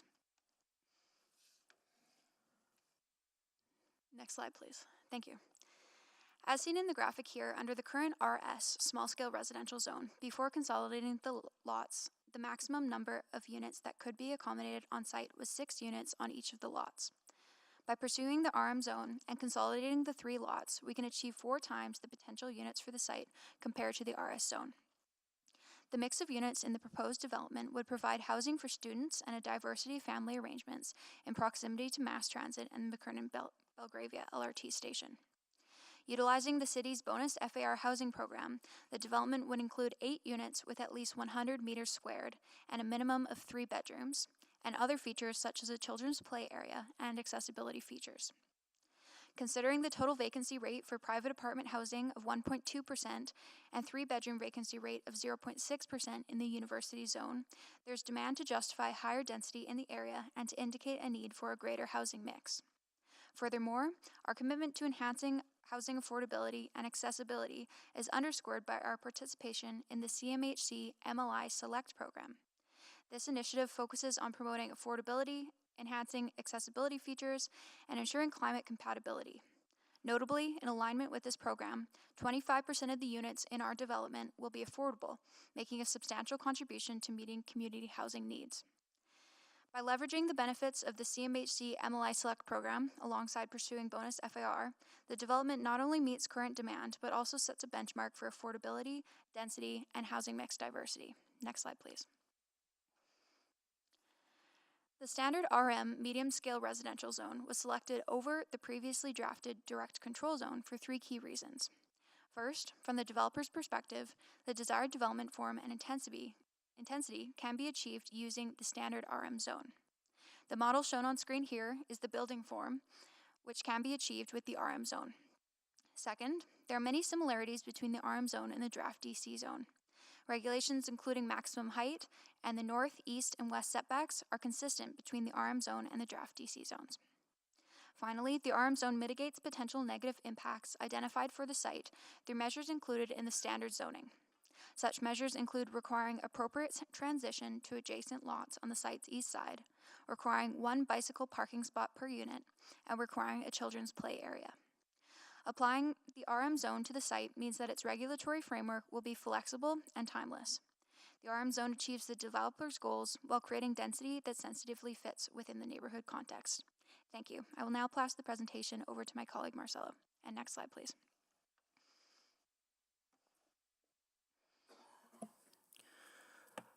Good morning, Mr. Mayor Sohi and Council. Thank you again for the opportunity to present today. In this presentation, I'd like to provide an overview of the project's local and citywide benefits. As you can see on the screen, McKernan at 76 is our 3rd transit-oriented development project around the McKernan-Belgravia LRT station. As you may recall, Metro 78 was approved in December 2022, followed by Belgravia Heights in spring 2023. Both projects were approved under direct control zoning and took about 2 to 3 years to be scheduled for a public hearing. McKernan at 76 will contribute to incremental transit-oriented development around the McKernan-Belgravia LRT station. This proposed development, along with Metro 78 and Belgravia Heights, effectively locates density footsteps to three corners of the LRT station. In all these projects, the size and scope evolved in response to their proximity to the LRT and the community's experience of neighborhood change. But rezone is just a first step. Getting development off the ground takes time, persistence, and perseverance. We have supported the developers to a point where the first two buildings are ready to start construction, and if this development is approved today, we are ready to submit development permit for McCartney at 76. Next slide, please. Starting granular infill as close as possible to LRT station is critical to jump-starting neighborhood-wide, walkable, and accessible transit-oriented development. However, creating transit-oriented development often takes more time due to many factors, not just zoning and infrastructure. Having resolved those issues, it was important for the project team to understand how people would experience change in their neighborhood. This process involved several engagement opportunities, including door knocking, meeting and continuous communication with the Belgravia and McCartney community leagues, and responding to residents who reach out to us as a result of the city online engagement opportunities. Some community members do express concern about changes in their neighborhood, and that's fine. Key issues that we heard direct from them include traffic and parking congestions, especially related to the alley and on-street parking, shadowing and privacy concerns related to building height, proximity of the development to neighborhood houses, and potential impacts on property values.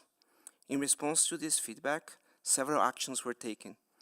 To manage additional traffic in the alley, the building will only offer 26 parking spaces, minimize traffic, and upgrading the alley within the side bounds. Shadowing and privacy issues are mitigated by a step back on the east side of the building above the fourth story. An additional setback on the southeast corner of the building provides a further transition to neighboring houses. Options for window glass variabilities are also being designed to enhance privacy on the south and the east facades. Lastly, in terms of property values, transit-oriented development generally has a positive effect on the neighborhood. But as mentioned before, to ensure affordability, this project includes an affordable housing component to CMHC, which we have already applied for. Next slide, please. In conclusion, we are offering incremental transit-oriented development as an essential location for realizing the full potential of a TOD. Our approach is an alternative to master planning larger areas that might take a generation to come to fruition. Incremental TOD can be more inclusive and lead to more equitable urban development. This development offers a key opportunity for the city to recapture some investment directed toward LRT infrastructure through tax dollars. Finally, this project acknowledges how existing and future residents experience change throughout their lives and how housing options affect these experiences. By providing units and amenities for diverse demographics and households, we believe this development will fit into a future transit-oriented development in McCartney Belgravia. This concludes my presentation. Thank you. Thank you so much to both of you for joining us. We will open up questions from colleagues. Councillor Stevenson? No. Okay, got it. Councillor Stevenson, go ahead, please. Yeah, thank you very much. Really appreciated the presentation and the overview that you provided. I think you spoke to it a little bit, but just, I did have a question of why not higher on this site, given its proximity to the LRT station? Thank you for your question.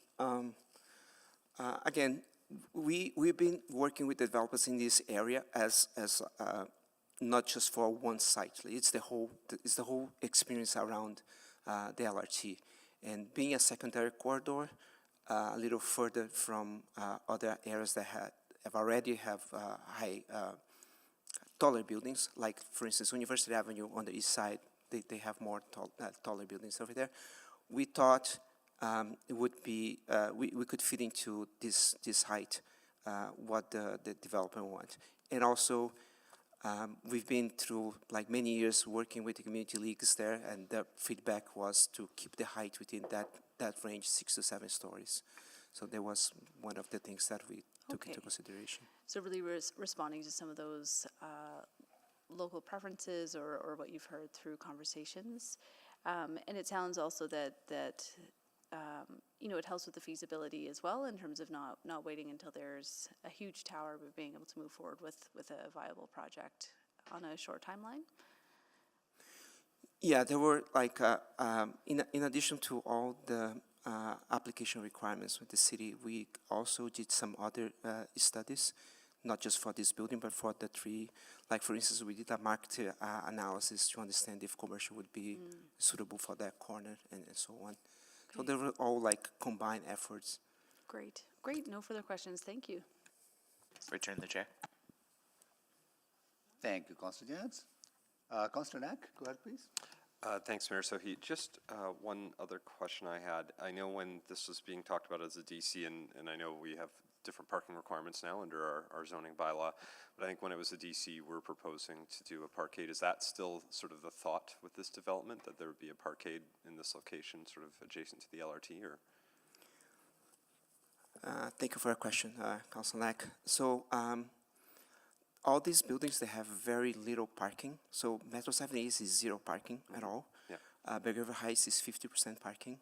And this development, 26 parking spaces is being proposed. So it's about 1/3 of the units. Okay, so there are some, but yeah, I was just curious because it is essentially right across the street from the LRT. Altogether, and so I didn't like know. altogether, there's like very, very little parking being. Okay.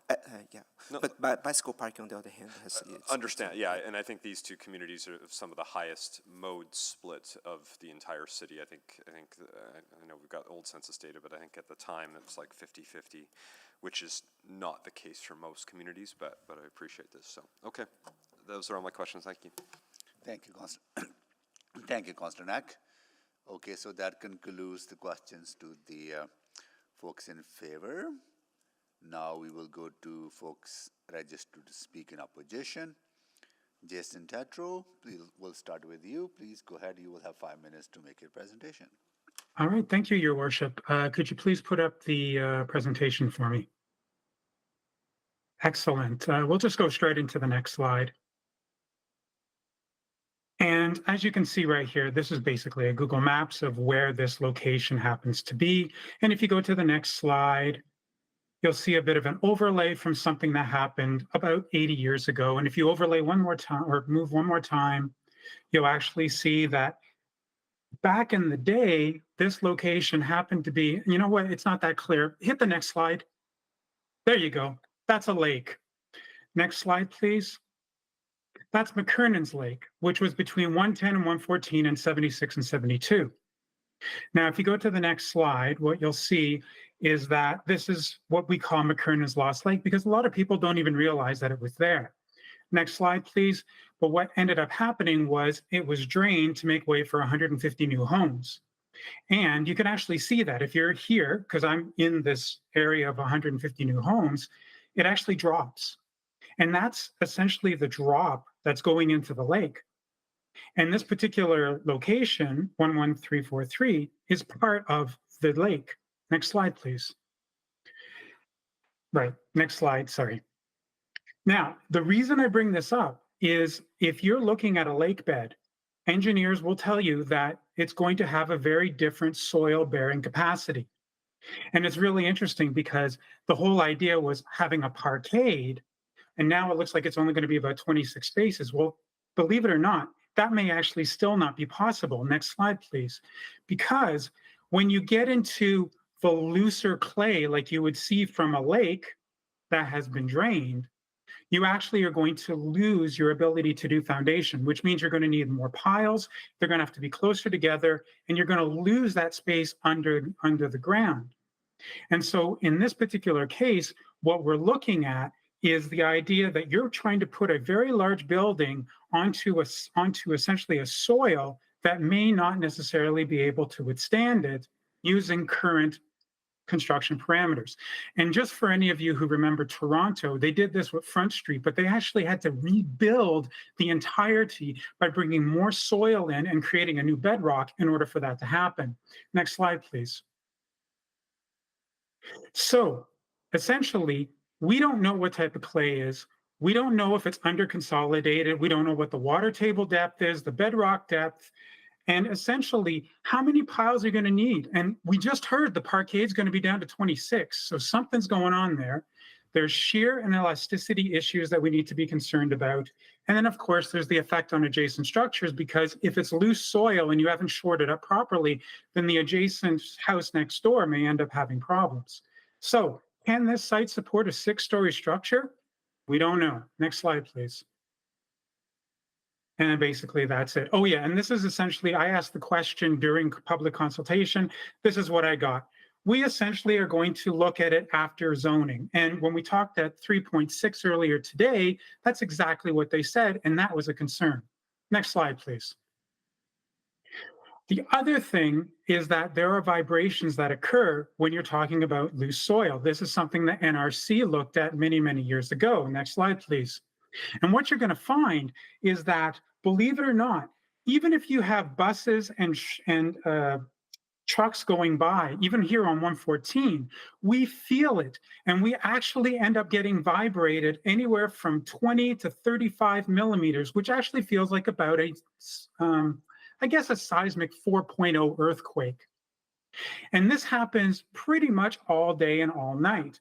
Now imagine what would happen, next slide please, if you start looking at the vibration of the traffic and then the vibration of the construction, which is going to be even greater. Next slide, please. So now we have to start thinking about what ISO tests we're going to have to do to make sure that not only the people who are living here are not going to be severely affected, but also when it's built, how many of those people are going to be affected? Because honestly, getting moved 35 millimeters every 5 or 10 minutes, that's not something people are going to want to pay for. Next slide, please. So at this stage, again, nobody knows, we don't know. Next slide, please. Basically, the location is an old lake bed. There are soil uncertainties that require more studies, and the vibration levels obviously require more studies, and we have ISOs for that. Next slide, please. We need more studies. We really need to oppose this now, make sure we're correct in what we're doing so that we don't end up with another Castle Downs point. Thank you. Thank you so much for your presentation. Next, we will go to Anastasia Voronova. Yes, can I have my presentation up, please? Yep. Just give us a little bit. Here, here you go. Go ahead, please. Yep. Thank you so much. You can go to the next slide, please. So for my presentation, I'm really going to focus on the surroundings and the parking that we have heard. So I actually have put up some slides about other 6-story buildings that have been built around in Macronan and Belgravia. And something that I want to point out is that there is no school in the vicinity, for example, for the 11329 University Avenue. But there is ample on-site parking space, and that doesn't include a parquet, that actually includes on-street parking, as you can see from the pictures. Next slide, please. There is another one, University Heights, that was already quoted today. Again, there is no proximity to a public school. And you can see actually that I've charted out here with the red arrows that there is actually 3 streets that surround it that have dedicated street parking. And so that's actually separated from the high trafficked areas completely. So it makes it very safe. Next slide, please. So some of things that we just heard from Marcelo is that there is already approvals in place for some of the buildings that I think I'm going to also reference here. So I'm not sure what they're called, Metro 78 or some other heights, but this is the address for it. And there are different, or there are 6 stories on different sides. But again, something that unites them is there is no public school nearby, and there is an on-street parking available for both of these. Next slide, please. All right, and then I just walked around and I found another one that I don't see a permit for, but it's again in sort of Macronan Belgravia zones. I just want to point out that that these actually, again, there is a separate street that is away from the 71 Avenue where the cars can enter and then park as well. So there is dedicated parking on street and there is no public school, again, in the vicinity. Next slide, please. All right, so this is the site that we are discussing today. So one thing that I want to mention right away is that, as we've heard already in presentations, that there is the public school is right across the street. But what I want to point out is there is absolutely zero parking available on 76th Street, on 76th Avenue, and 114th Street. So there are two things that separate this particular site from any other sites for which permits either have been approved or are in development, or we don't know what's happening with those sites yet. And so those are the two comparators for me that stand out. Next slide, please. So in conclusion, I think that this site, based on very simple search and just walking around the neighborhood, differs from any other developed and developing sites because there's absolutely zero parking available. It's actually so bad because of the many renters that we have that our alleyway is cramped already. So almost every student has a car. And so there is just no space to park. And as a result of that, actually, our alleyway is getting destroyed by all the trucks. It is extremely close to public school. It has a very busy traffic with a fire station nearby. And as I said, the alleyway is very narrow, is oversubscribed and cramped. So when I was thinking about the repercussions of it, it's great that there's going to be 26 parking spots available, but what about visitor and short-term parking? There's absolutely no parking around whatsoever. Where are the moving trucks and vans going to be? How are the contractors going to get there? In fact, during demolition, our alleyway was completely blocked and they had city councilors' city's phone number on a speed dial. Where the emergency vehicles are going to go, are we going to block them? I do think that the adjacent nearby residents will be affected. I have a stake in this game. My house is right on the opposite side of where the parkade is going to be. And again, a lot of times these things were done outside of regular time. I mean, the demolition was on Victoria May 24 Day and it was completely unsanitary. So we had to find a way how to put that into question. And so my suggestion is to strike a subcommittee because the site is unique and its special considerations to maintain safety of children, pedestrians, and nearby residents. We don't want another accident to happen, which was what we've heard with another child just recently. Thank you.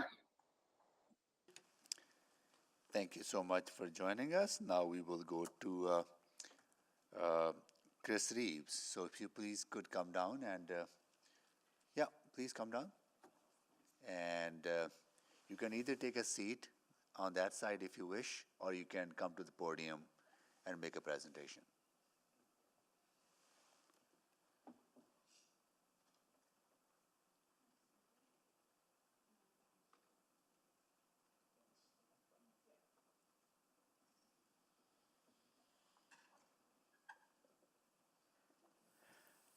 Can you hear me? Yes, please go ahead.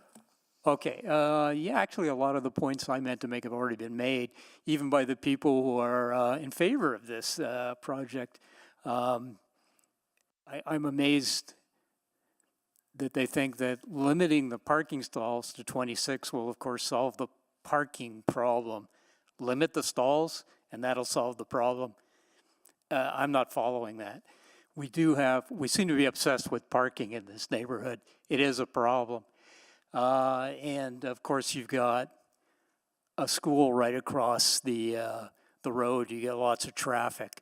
A couple things I'd like to point out that maybe haven't been raised. I live across the alley from the old Catholic Education Center.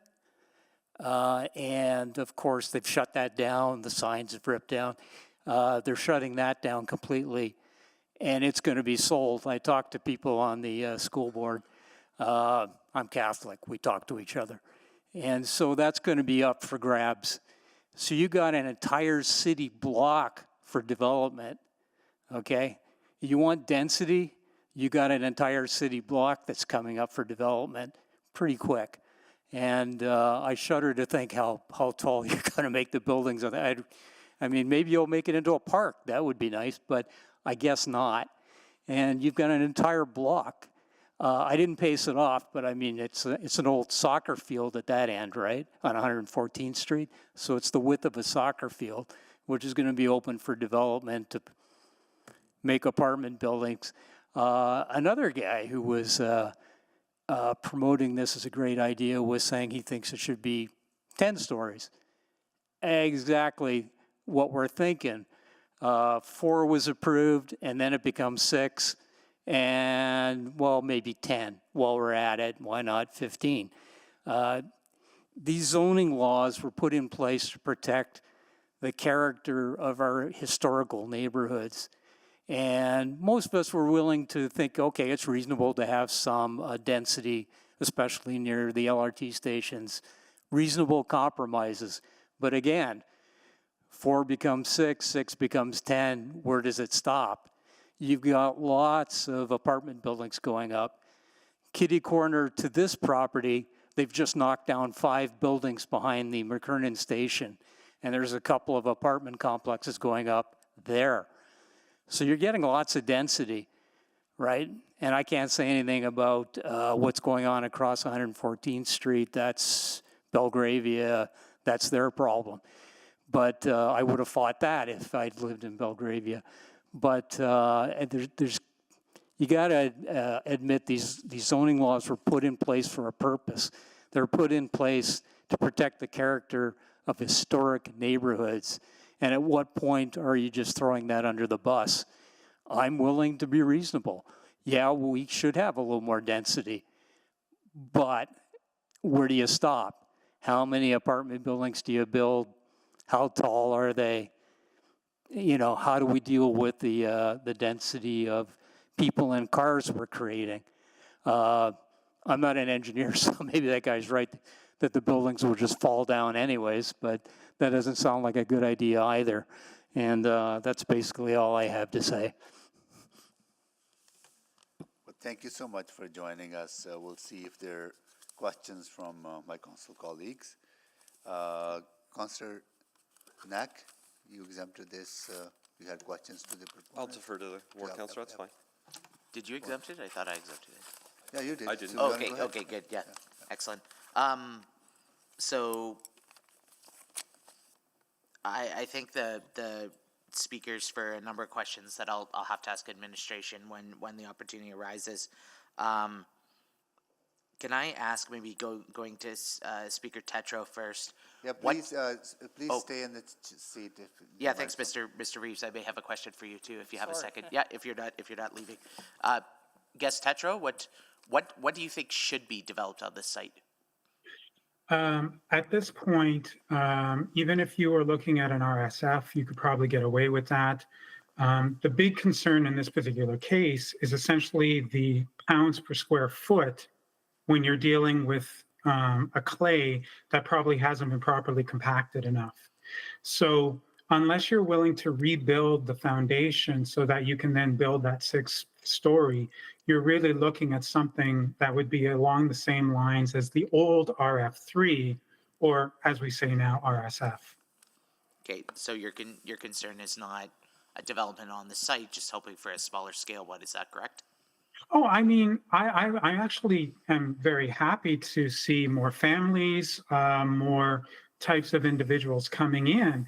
What I don't want to see is having major issues as a result of the engineering and the construction. So if you were to put in a couple of more duplexes along the same line that we've been seeing, that's cool. We've got, like, just here on this road, we've got about 3 already going up as we speak. So right. Sorry, and that's not an issue. I just have to be mindful of my time. That's helpful. Guest Voronova, same question. What do you think should be built on the site? I think that I agree that densification is a good thing, especially in proximity to the LRT. I am worried about increased traffic in our alleyway because it's already oversubscribed. I said everyone who cannot park on 76th parks in alleyway or legally parks on 75th or legally parks on my property. So I already have issues and I think I should be the one dealing with them. With that, it's just unique site. I think we need to do more considerations for it and figure out something in a community way, as opposed to treating it as every other site. I think there's a solution to everything. This may not be a solution that is a cookie cutter. So your primary concern is around the parking? My primary concern is around the parking because I already have towing a company on a speed dial, and so does my neighbor, and we're kind of fed up. Yeah, it's an issue. It's an issue in the neighborhood for sure. I recall from the previous speaker as well that I had received some emails and concerns about the alleyway and conduct there. If I can ask guest Reeves, so your primary concern is related to the parking and the scale of development in question. Is that correct? For yourself, Chris? Yeah, sorry. Yeah, put your mic on if possible. Can you push the mic button so the people online can hear you too? Can you? Your mic, please. Oh, mine up? Okay. There you go. Just walking around the neighborhood, people seem to be more upset about the parking than building heights. Actually, that's the first thing. People, we're trapped in our neighborhood. I don't know if you can fix that, but there's a lot of congestion points. I think the idea was to slow down through traffic, and to help us. But in fact, they've created a lot of choke points. I have difficulty getting to work because there's so much traffic blocking the few exits to the neighborhood. And I know people in Belgravia have the same problems. It's just kind of weird. I can't see that this is going to help. And the idea, somebody mentioned, we'll build density near the stations, and then people can live without vehicles. Are you nuts? This is Alberta. Everybody owns a vehicle. I guarantee you, I'm willing to bet cash money that 9 out of 10 people who move into those apartment buildings near the station are still going to own vehicles. Absolutely. Okay, I mean, I took a bus down here because it was convenient. I live 2 blocks from a station. And I just walked down and grabbed the LRT. It was easy. Yeah. And I don't have to look for parking down here. I'm sorry, I'm almost out of time here. Okay. I have a number of questions for administration that all 3 of you have arisen. I'm not sure if you've raised the topics. I'm not sure if we'll get to them before lunch though. So if we have to reconvene at 1:30, I'll ask the questions of admin then.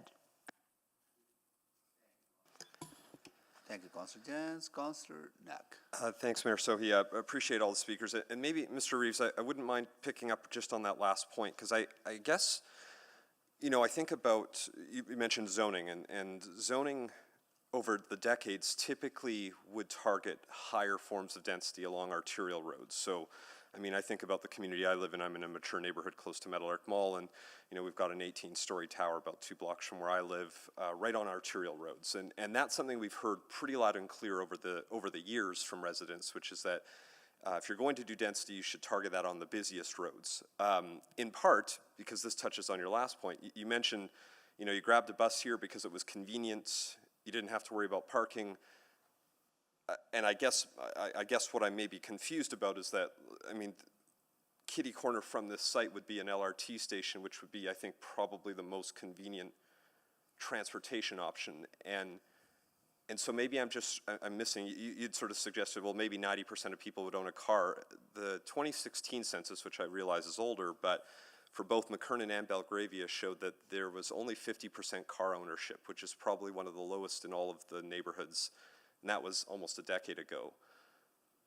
So I guess I wanted to see, is that a realistic suggestion that suddenly, right now only 50% of people own a car in your neighborhoods? Why would a site immediately adjacent to the LRT result in 90% car ownership? In case of point, I got 4 adults living in my house. We have 2 vehicles. Okay, so there you got 50%. Yeah. But we still have problems with parking. Which that to me is an important issue, and one that I heard from sort of all three speakers, and I can't speak for the ward councillor, but I understand, you know, there was a parking management program, there was some recent conversation, we're gonna have an updated conversation tomorrow on that, because like if you can address the parking concerns with the current, like we have a lot of tools today that should be able to better address that, to make sure that you actually have access to the parking that you're entitled to on your property and things like that. Would that address your primary concerns if you knew that those issues are actually going to be addressed? Because it sounds like they're not being addressed under today's situation. Actually, no. I did mention that a lot of people in my neighborhood seem to be more concerned about parking and traffic than the shadows cast by tall buildings. But the fact is we're dealing with the parking and traffic now. The high rises you're contemplating, the 10-story buildings we're apparently thinking about are in the future. So, but I'm thinking about it now. I'm here. I'm concerned about it. That's my primary issue. Not the parking. Yeah, sorry, and so I'm hearing the issue is that immediate issue that you're dealing with right now today, regardless of any new development right now in the neighborhood. Yeah, I find it kind of amusing that that's somehow evolved as the main issue here, the parking. My issue is still you're changing the character of the neighborhood, and it's going to cause parking and traffic issues. Yeah, okay. All right, those are my questions. May I add to this? Yeah, actually, I have a little bit of time. So we have a lot of rentals, and the problem is that when the surveys are sent out, you know, the owners are sometimes not engaged, and the renters don't get to reply. So, case in point, there is a house right next to the proposal site that has 6 cars, 6, and so they park everywhere, right? And so, so that's just for one typical household. And I think the student who was speaking earlier, right? Like said exactly, but almost every student or nurses actually like to rent those places as well because it's so close to the hospital. There's actually a complete chokehold on renting and a complete chokehold on parking. And so, yes, we do need more rentals, but we need to do it in a way that doesn't choke out the residents. I mean, students come and go. They're not going to live in McKernan forever, but we have bought into the McKernan. We own properties. And so, how do we handle this, right? And so I feel like it's not really adequate, which is why for us, another how many stories building, we can just see how that's going to lead to more illegal parking, more burden on us as the residents, because then we have to chase these people down. Okay, perfect. Thank you. Those are my questions. Thank you, Councillor Knack. So that concludes the questions to members of the public signed in opposition. At this time, we'll go to administration. Councillor Jans? Thank you. I probably have a couple of rounds. I'm not sure if you want to adjourn. Okay. We have 7 minutes. All right. So first question. Soil, drainage, the swamp, all of those factors. How does that factor into not just this, but the other developments around the train in the area? Councillor, this area historically was a lake.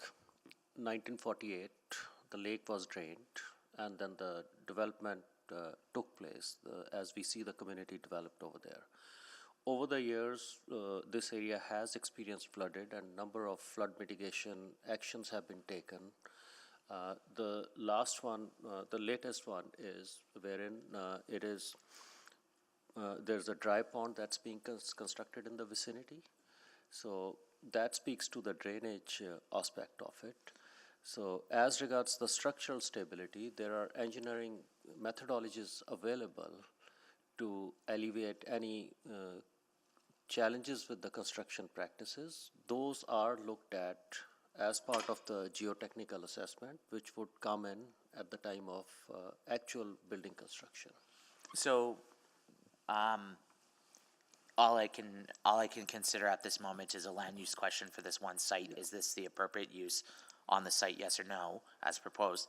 But how do we take into account the aggregate of, okay, there's 3, there's 4, there's 6, there's 12 now bigger apartment buildings in this area, and how does that take into account, like, are these studies done in isolation? Do we have like a district or network drainage strategy or soil integrity strategy?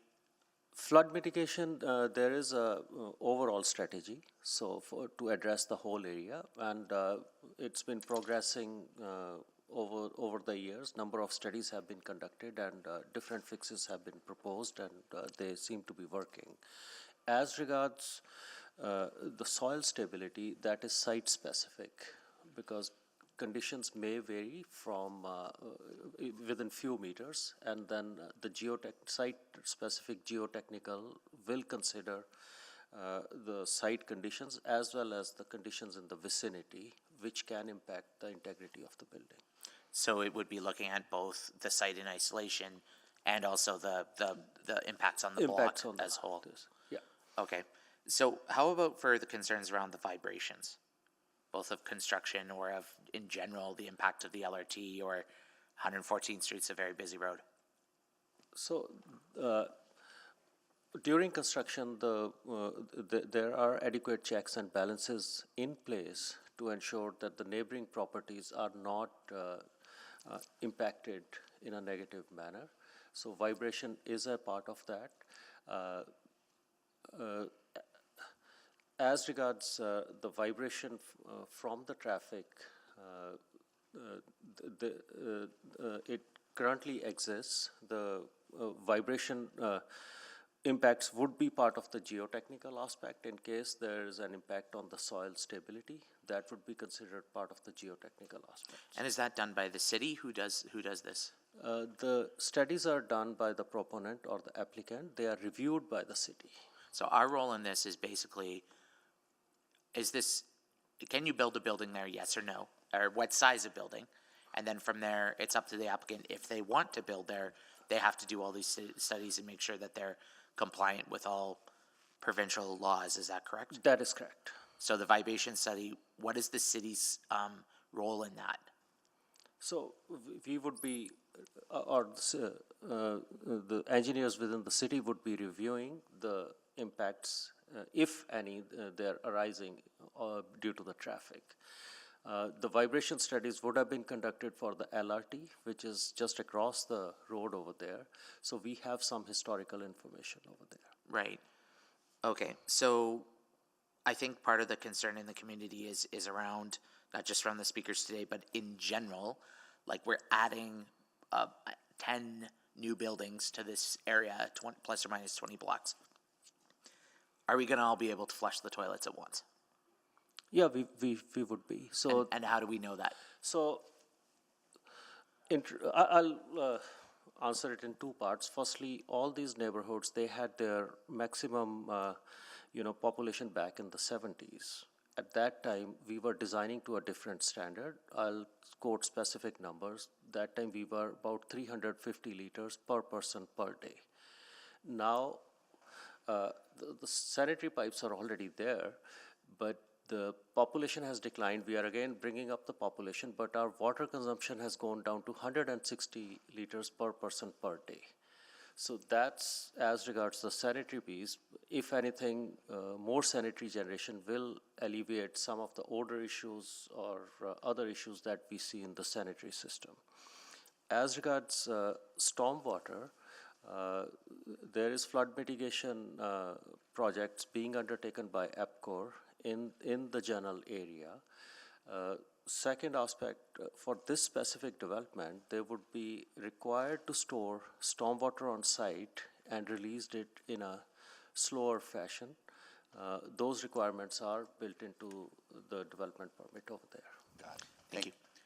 Thank you, Constance. So we will take our lunch break now, and we will be back at 1:30 and carry on with this item. Until then, we are on the recess.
From Chamber.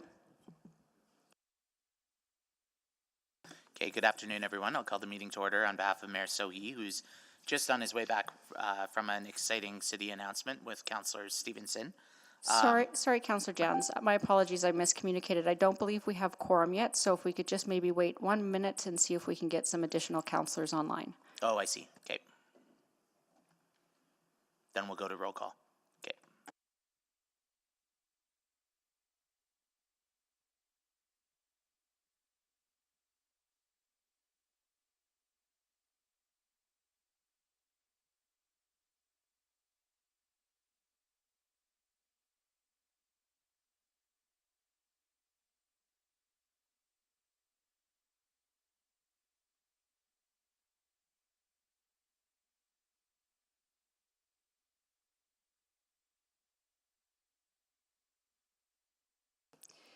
We do have 7 based on those who are online, so as long as everyone is here, we can call the meeting to order, so maybe starting with roll call. All right, let's start with roll call. Councillor Wright. Good afternoon. Councillor Knack. Good afternoon. Councillor Principe. Councillor Stevenson. Councillor Paquette. Councillor Tang. There's Councillor Tang, and Mayor Sohi, as I said, is absent. Councillor Hamilton.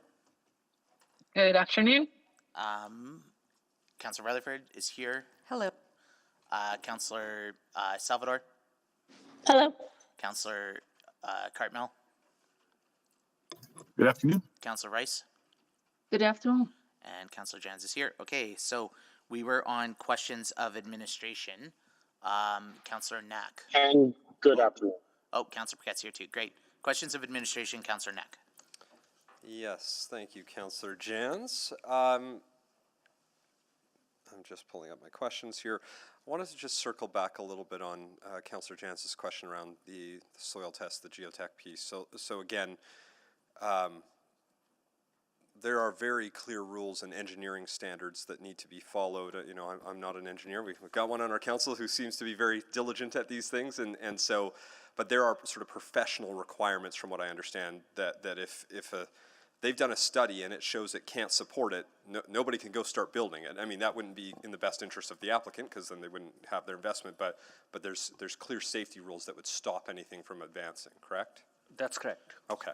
And I appreciate that might not be the, you know, I think everyone wants every single answer right at the beginning of the process, and I appreciate that some of these come as the steps go on, but we have a clear check-in point that requires us to verify that work has been done before they get any type of permit to build. That's correct. Yes, okay. I appreciate that. I just wanted to double check on that piece. I think you had touched on, I don't think we had the numbers just before the break, but I wanted to sort of circle back, because you were looking up the census numbers for the communities for Belgravia and McKernan, and I think I found them, but I just wanted, maybe you have them more readily available. I do for 2021. Yeah. Yep. So because I pulled up the 1971 numbers, Belgravia was 2940 and McKernan was 2840. What are the current numbers for 2021? For population? Yeah. Okay, let's just go. Do you want to look up McKernan at the same time? My numbers, and maybe you can just say if they're correct or not, my numbers for 2021 show Belgravia is 2,220 people, so about 700 people less. Yeah, 2,220 for Belgravia. And then McKernan I had was 2,580, which was a couple hundred less than what it was at 50 years ago. Yeah, so we're not quite back up to 1970 levels in terms of population. Which, I mean, actually I find odd for these communities, because they actually have seen, some more and more development. They've had some of these 6 stories, but I think it just goes back to, again, household size is much smaller than it was 50 years ago, where it was, on average, we had about 4 people per household. Now it's 2.3, 2.4. Is that, and that's sort of why we wouldn't see the population have returned, even though they've had some increases in development. They've had some increases, yeah. In the last 4 or 5 years since city plan, there's been 400 units, 432 units added. Okay, that's good. That's mostly through apartments.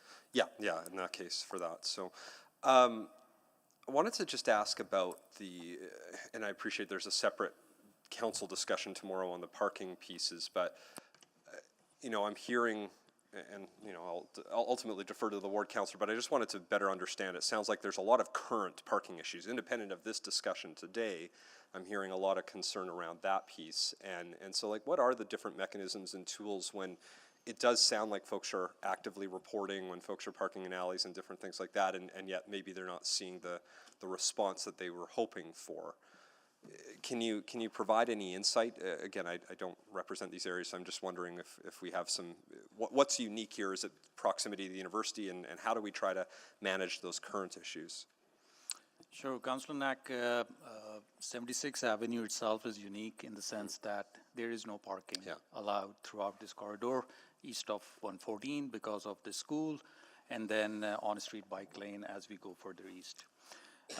In terms of how we are managing, the current parking program is in place, which only allows 2 hours of parking on streets within this neighborhood, which again, as you said, more follow-up on that would be through the body of work around curbside management strategy. That is work in progress, more discussion to occur. When we look at these sites, I think the most important component is around the fact that what can we do to minimize that pressure? And answer to that is how we manage that demand. And there are a number of avenues that we explore with a number of applicants. One is to provide more parking for bicycles. And then also we have the ability to ask proponents at the development permit stage to introduce car share program, for instance. There are mechanisms like decoupling parking from the individual unit, which basically gives an option for the buyer. If they are not interested in buying a parking, spending that extra 30, 40K, then they have option to basically just not take that kind of. So those are the avenues that we continue to explore, knowing well that there are parking pressures in this area. That. I'm out of time. I'll move a second round. Second. Okay, second. Yep. So that was moved by Councillor Knack, seconded by Councillor Tang. Call the vote on that, please. Yes. Thank you, Councillor Paquette. Yes. Thank you, Councillor Rice. We have all the votes. Please display the vote. Okay, that is carried unanimously. Councillor Cartmel, would you take the chair? I have the chair. Thank you. Okay, so just back to administration. I have a question. If this development was approved today, there's 3 major developments happening within about 5 blocks of each other. The Metro 78, the other one on 76, and then now this one. How would we sequence these developments so as not to completely schmalzel traffic? So each development will require an OSCAM permit, which requires independent sites to give us a transportation management plan, whether it is the start of the construction, end of the construction, how and if they are disrupting traffic in any shape or form, what are the mitigation measures for vehicular traffic, for pedestrians, for bikes.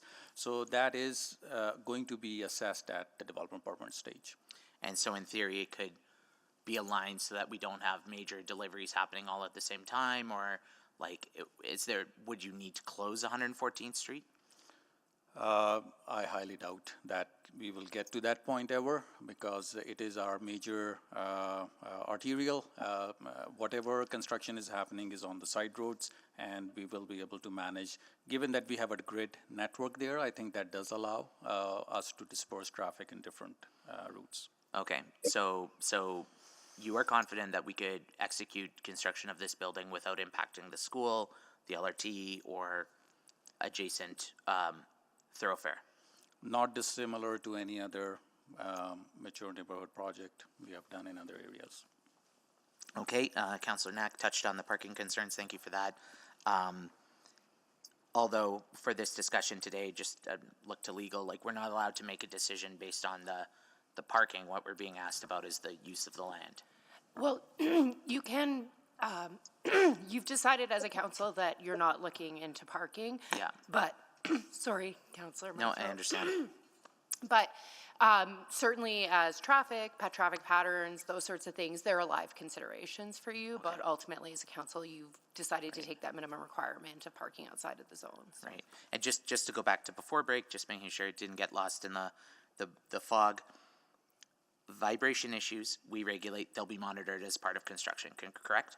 So they are addressed as part of They're addressed as part of construction, right? construction. Soil issues, quality of soil, the ability to put up a 2, 4, 6, 8, 12-story building, that is up to the applicant and their engineering schematics, right? And it's reviewed by the city. And it's reviewed by the city, but it's up to them. If they want to build, that's up to them.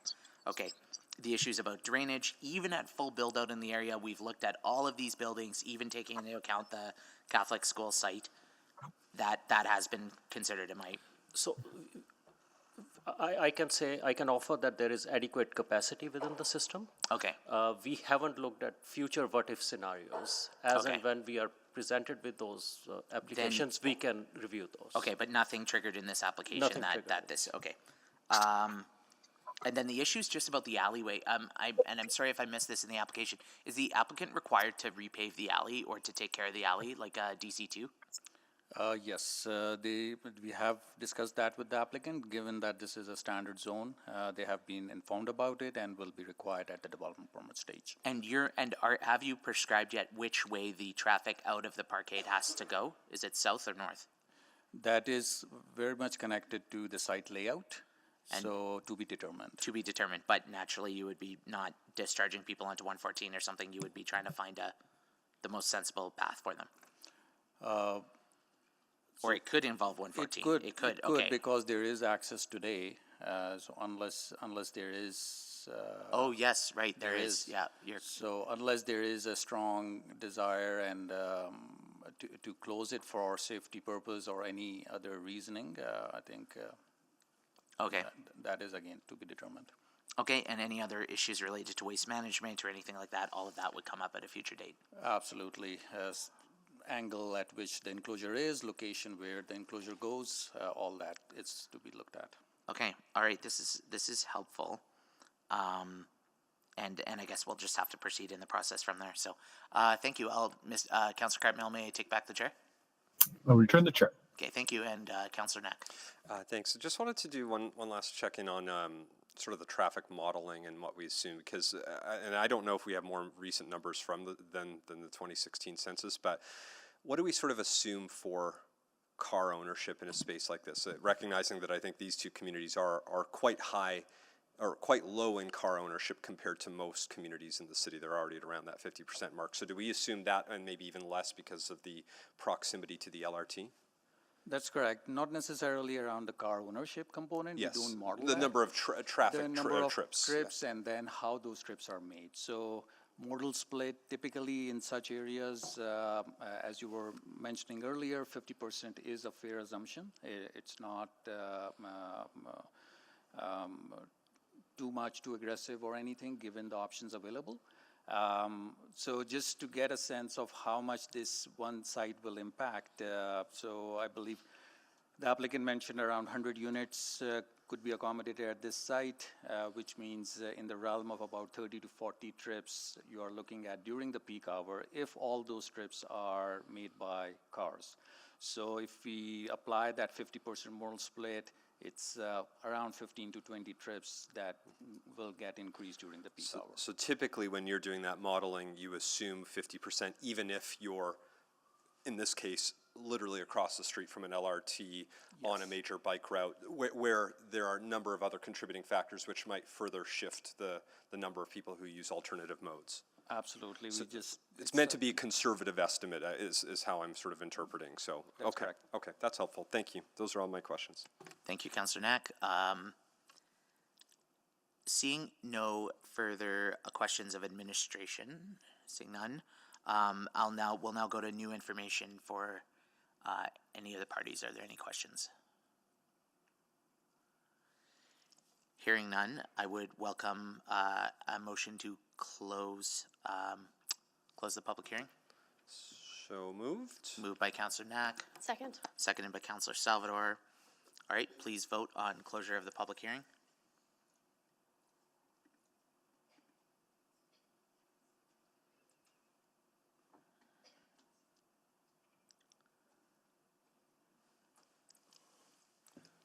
I'm yes. Thank you, Councillor Rice. Councillor Paquette, are you still online with us?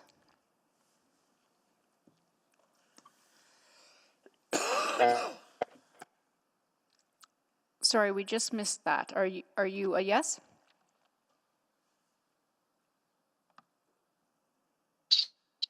Yes.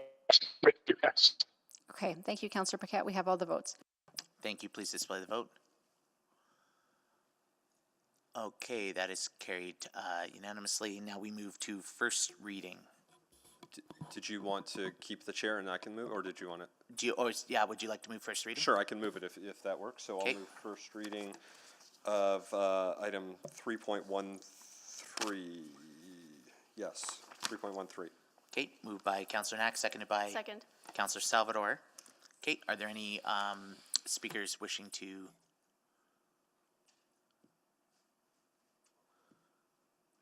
Okay, Councillor Salvador. Yeah, I'll briefly speak to this item, and I appreciated the conversation today, appreciated the concerns raised by speakers, and I believe that administration has provided some really good answers to those concerns, specifically around the requirements for geotechnical studies that will ensure the building is structurally sound, options for further addressing parking using tools like the ones outlined in the curbside management strategy. And we also learned that further details around, building orientation can be dealt with at the development permit stage and will be dealt with at that stage. From a land use perspective, this is an ideal location for development of this scale. It's in alignment with city plan and absolutely in alignment with our expectations for density and development next to transit. I'm quite excited to see development happening around the McKernan-Belgravia LRT station. I think this is exactly what we mean when we say true transit-oriented development in our city. I'm also really interested in just the high modal split that's in this area. It's not just about LRT, but easy access to bus stops, bike infrastructure, and pedestrian pathways to enable folks to move around in a variety of ways. If anything, I would actually expect some higher density on a site like this, given its location, but I recognize that this offers a bit more of a gradual transition and allows development to move forward sooner rather than later. So I'd encourage my colleagues to support this. Thank you. Thank you. If I may speak to it quickly, Councillor Carmel, could you take the chair? I have the chair. Okay, thank you. Again, yeah, thank you to the applicants for bringing forward the concerns. I think it's something, we need to be constantly mindful of as our city's growing, is making sure that we're taking care of the fundamentals and getting those pieces right. I certainly take the concerns around parking and congestion as somebody who lives in the area and see it firsthand. Unfortunately, this is not the venue that we're able to help solve that problem. What we can do is take that through other channels to talk about parking enforcement, what we need to do to make sure that we can have more people, especially patrolling the alleys and the streets and those areas. Certainly, I think we could, given some of the violations that we've seen over the last few years, this is something that definitely needs to be addressed. And if we don't, we'll continue to undercut and erode our goals around densification, etc. I think when I was a university student, or even afterwards, would I want to live in a building like this in this location? Absolutely. It's 2 blocks to the River Valley. It's right beside a train station. The number 4 bus picks you up right next door and would take you to either West Edmonton Mall in 25 minutes or down White Avenue in 5 or 10 minutes. It's a great location. And certainly do not want to minimize the impact that this is having on the adjacent neighbors and the uncertainty. And certainly I've received some calls and concerns about the demolition process and some of the other precursor activities to date, although those are not germane to this debate right now. But I do want to note them that that doesn't help build goodwill going forward. Overall, as we densify, I think if you ask most Edmontonians, where should we be putting apartments, where should we be helping people live, they would absolutely say beside train stations, and in fact, that's what all of our city plan and other planning documents call for.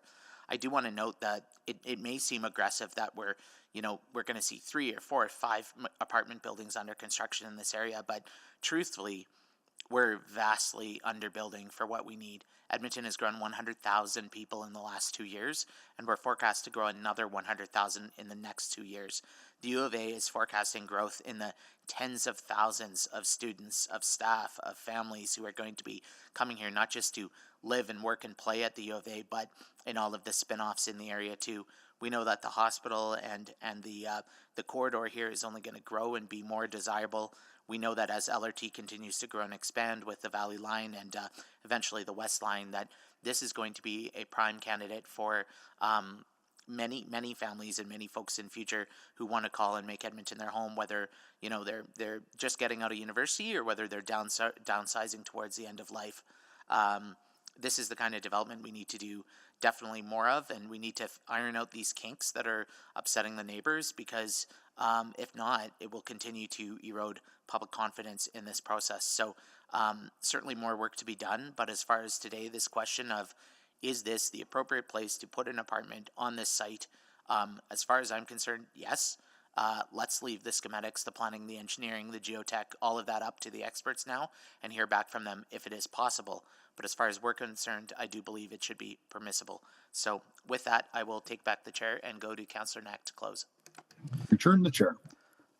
Thanks, Councillor Jan. So yeah, maybe not a ton to add. I'll just offer a few pieces. Is that, I am hearing, and I've heard from the ward councillor, there are very real issues that exist today, regardless of any development, about parking, and I'm hearing that is something that is being taken really seriously and that needs to be worked on. And so I can't speak much more to that, but I'll defer to the wisdom of our ward councillor and the residents to sort of work through what appear to be some real challenges.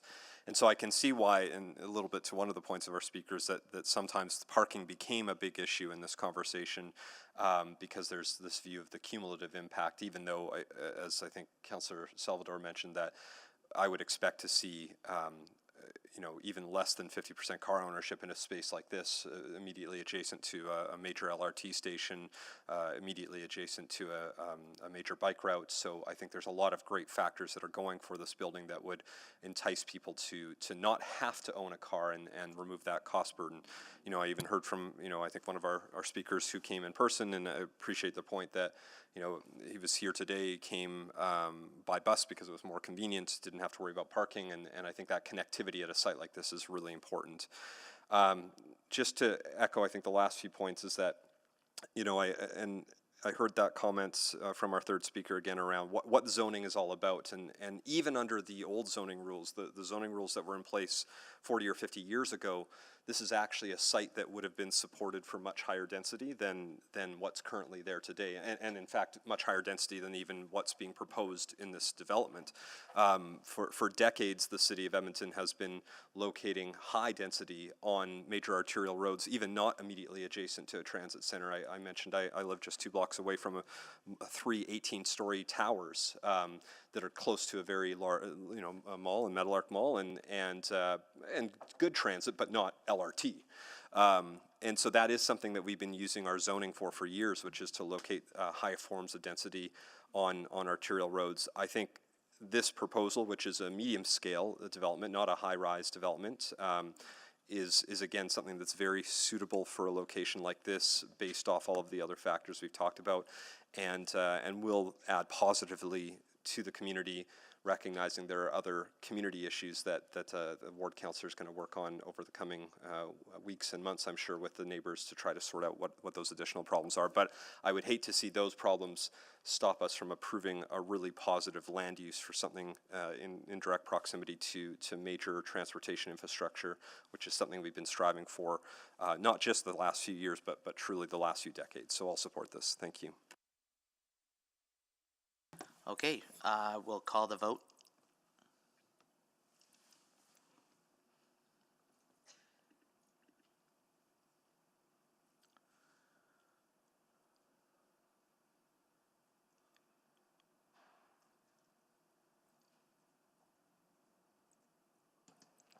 Councillor Rice, are you still online?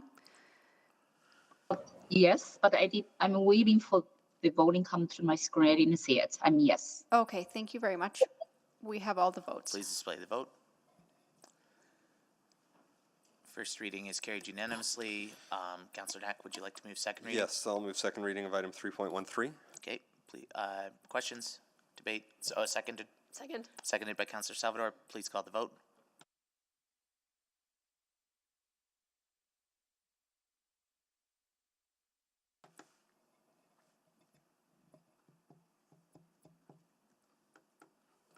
We have all the votes. Please display the vote. That is carried unanimously.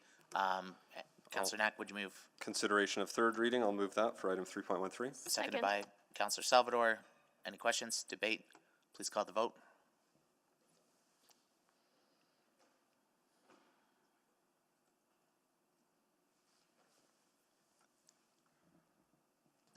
We have all the votes. Please display the vote.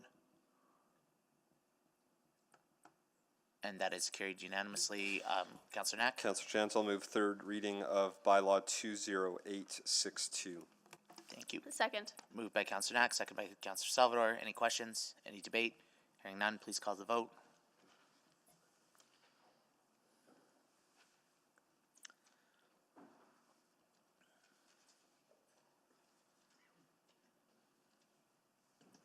We have all the votes. Please display the vote.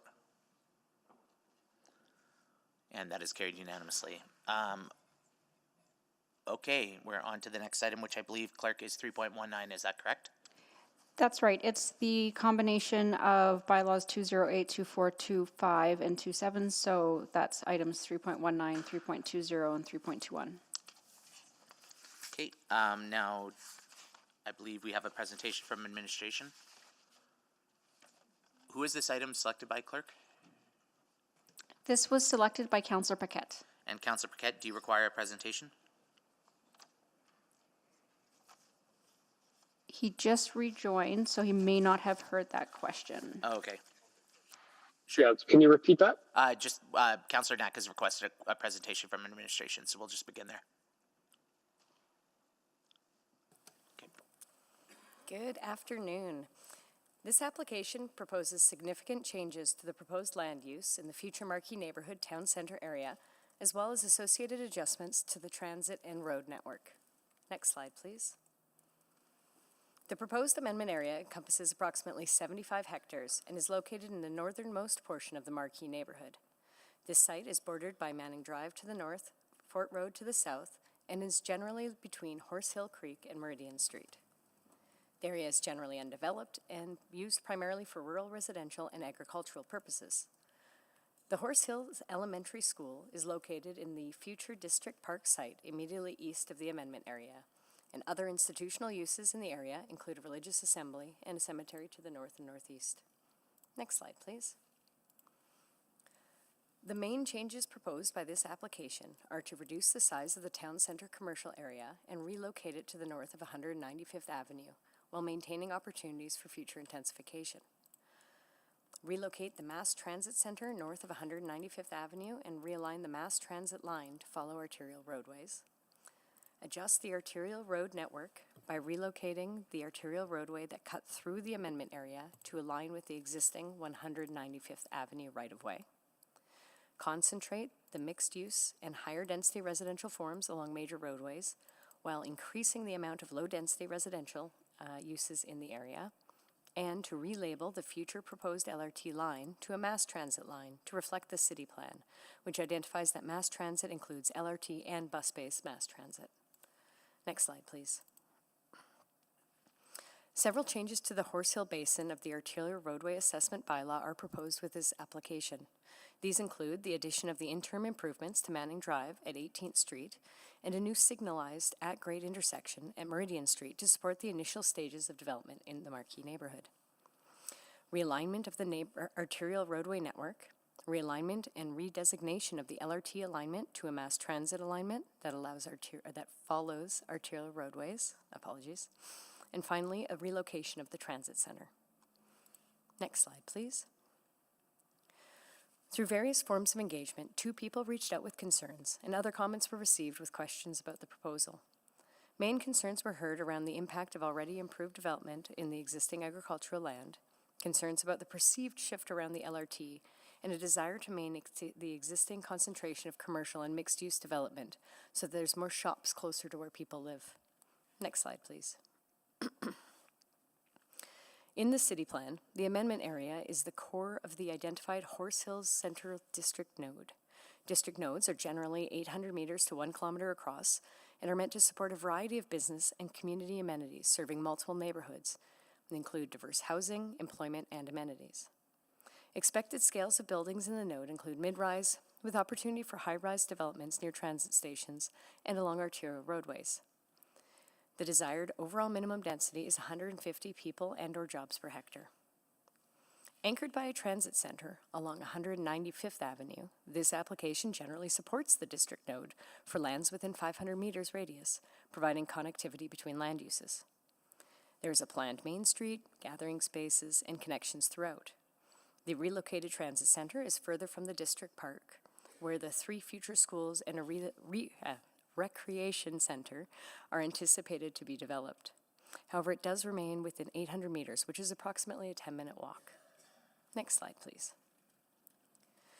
Although this application increases the amount of low-density residential in the heart of the district node, opportunities for desired mid- and high-rise development for a district node remain.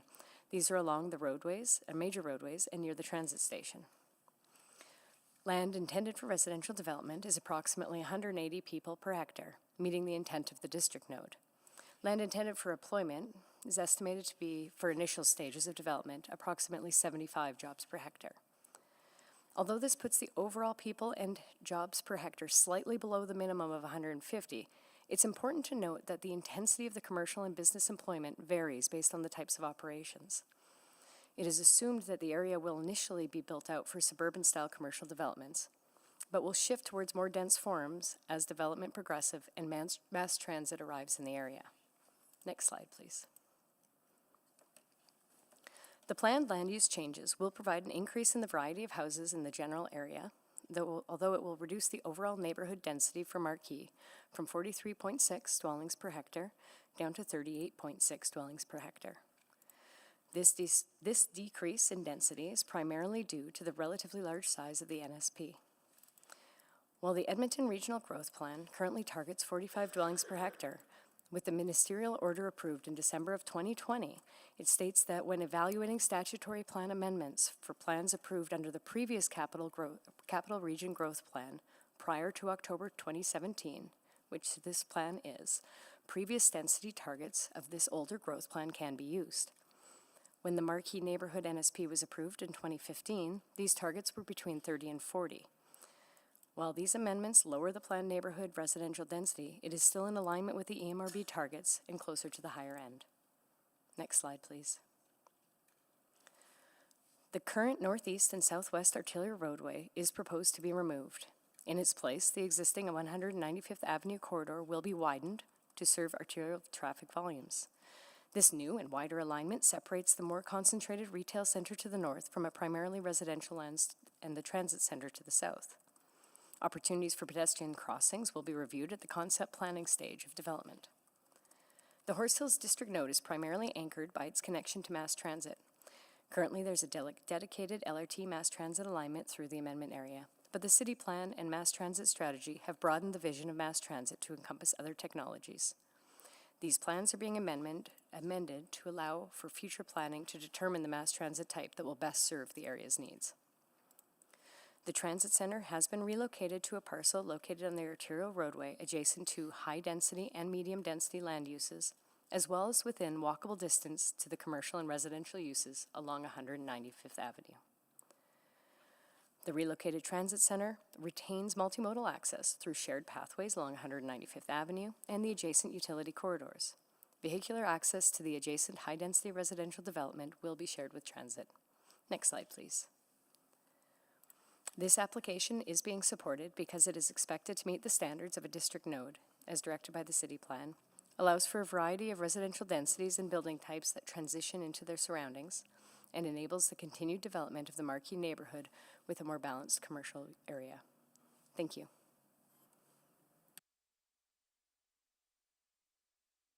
Okay, thank you. Now, at this time, we'll go to speakers.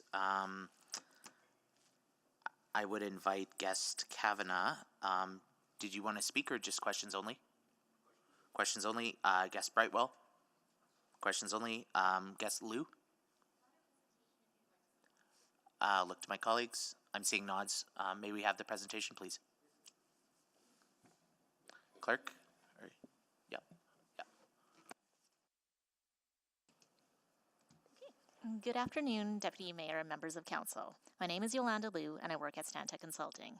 I'm here today representing Cameron Communities to amend the Horse Hill ASP and the Marquee NSP. With me here today are Crystal Brightwell and Peter Kavanagh from Cameron Communities to answer any questions you may have. Next slide, please. The application to amend the Horse Hill ASP will right-size the town centre to respond to current market conditions and changes to commercial developments, as larger department stores are disappearing, along with the continued growth in online retail. The application also changes the LRT alignment to be inclusive of all mass transit, allowing for flexibility as transit moves into the area. Additionally, we are proposing the shift of an arterial roadway to utilize existing right-of-way and existing creek crossing and existing infrastructure. Next slide, please. The Marquee NSP amendment is in alignment with the Horse Hill ASP amendment. The amendment area is approximately 60 hectares of the 1,000-hectare neighborhood. The amendment proposes to develop a complete community with access to schools, recreation, commercial, transit, employment, and mixed housing options, right-size the town center adjusting to current market conditions, facilitate development of all housing types, amenities, and services to the area sooner, immediately build a new local park with playground, provide a connected neighborhood with over 5.5 kilometers of multi-use trails, increasing opportunities for active modes, eliminate additional arterial roadway and utilize existing infrastructure, including EPCOR's new water main, and serve as a catalyst for industrial development in EETP by providing a connection to development to Marquee. Next slide, please. In right-sizing the town center, we have looked at other town center commercial developments throughout the city of Edmonton. The new proposed area is in line with other commercial town centers and also takes into account the changes in commercial developments over the years. All commercial town centers have populations which range from around 50,000 people within 3 kilometers to over 240,000 people within 7 kilometers. The Marquee neighborhood currently has a population of 70 people. The amendment will bring population growth in Marquee, which in turn will help to support commercial development, providing services, amenities, employment, and infrastructure, including mass transit. Next slide, please. The proposed amendment will create a complete community with access to schools, including the existing Horse Hill School, recreation through proximity to the district park site, a new neighborhood park, preserved wetlands, and a well-connected shared use path network, providing access for active modes. There will be access to commercial and employment opportunities, a mass transit station location, and mass transit opportunities to the area, along with a variety of housing options for individuals with varying affordability and household sizes. Next slide, please. Density in the Marquee neighborhood is currently unevenly distributed. The Cameron parcel is currently approved at over 200 units per net residential hectares, which is equivalent to densities currently found within the Waquentawin neighborhood, which is directly abutting downtown Edmonton. The rest of the neighborhood is approved at 28 units per net residential hectare. The amendment provides a more realistic density target of 45 units per net residential hectares on the Cameron parcel, which exceeds EMRB density requirements. Although the Marquee plan estimates density at 39 units per net residential hectares, it is actually building out at around 43 units per net residential hectare, making Marquee one of the most dense neighborhoods in North Edmonton. With the changes in built forms and products being developed in narrower patterns than contemplated in the early 2000s or even 5 to 6 years ago, densities and plans are not aligning with what is actually being built. The city acknowledges this and is undertaking an amendment to their terms of reference for the preparation and amendment of neighborhood structure plans in Edmonton's urban growth areas. This includes revising the anticipated density of low-density residential from 25 units to 30 units per net residential hectare, among other proposed changes. Next slide, please. The proposed amendment is in conformance with City Plan, which designates this area as a district node. The application increases population at build-out, supports a complete community with access to a variety of services, including commercial, recreation, education, employment, and a mix of housing choices. While the city has no formula to calculate people and/or jobs per hectare, a modified formula from the City of Calgary was utilized. The amendment area exceeds the required 150 people or jobs per hectare within 500 meters, with approximately 184 people per net residential hectare and 706 jobs per hectare when utilizing full FAR build-out as per the approved zoning. The proposed amendments will facilitate the development of a complete community, providing an increased population to support services, amenities, and infrastructure in the area. That concludes my presentation, and we'd be happy to answer any questions you may have. Thank you. Well, thank you so much for your presentation. We will see if council colleagues have questions to you. This was, gotta see who exempted this. Councillor Paquette exempted this. Councillor Paquette, you have questions? Not at this time, no. Okay. Councillor Stevenson, go ahead, please. Yes, thank you. Very briefly, and I can ask of administration as well. It seems like a lot of residential is being added. So what was formerly town center is now going to be residential, and yet the overall residential units per net residential hectare is dropping. Just wondering if you can talk me through. It might just be a math question. Yeah, thank you, Councillor Stevenson. The previous plan had a large town center, which included a lot of mixed use and higher density development. The density, as I had indicated, was at over 200 some units per net residential hectare, which is equivalent to areas adjacent to the downtown. So it was quite high, and without any of the infrastructure that we have in our downtown area, it's difficult to achieve that at this time. And in order to build the commercial, you also need rooftops. And so it's kind of the chicken and the egg that we have to meet here to have enough people living there to support the services that are needed. Right. Okay, and then, great. I think I'll just have a few questions of administration, but appreciate it. Thank you. Thank you. So that concludes the questions to three of you. Thank you so much for joining us. And we will go to a member public who's registered in opposition. They are joining us online.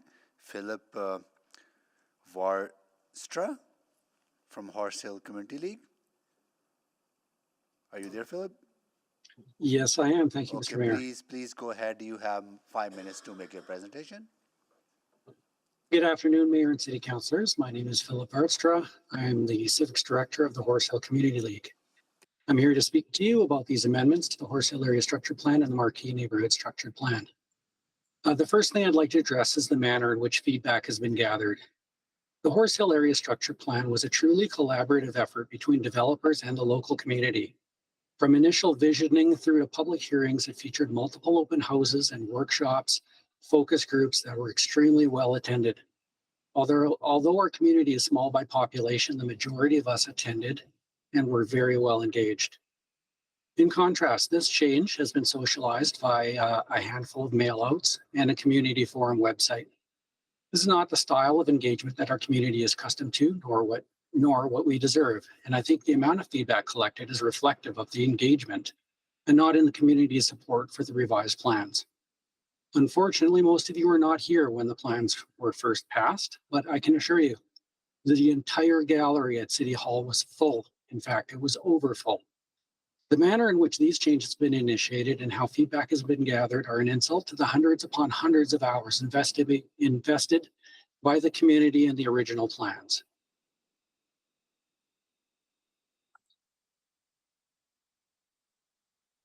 That aside, I would like to bring special attention to the rerouting and relabeling of the LRT right-of-way. It has been labeled as mass transit, ostensibly to allow for future flexibility.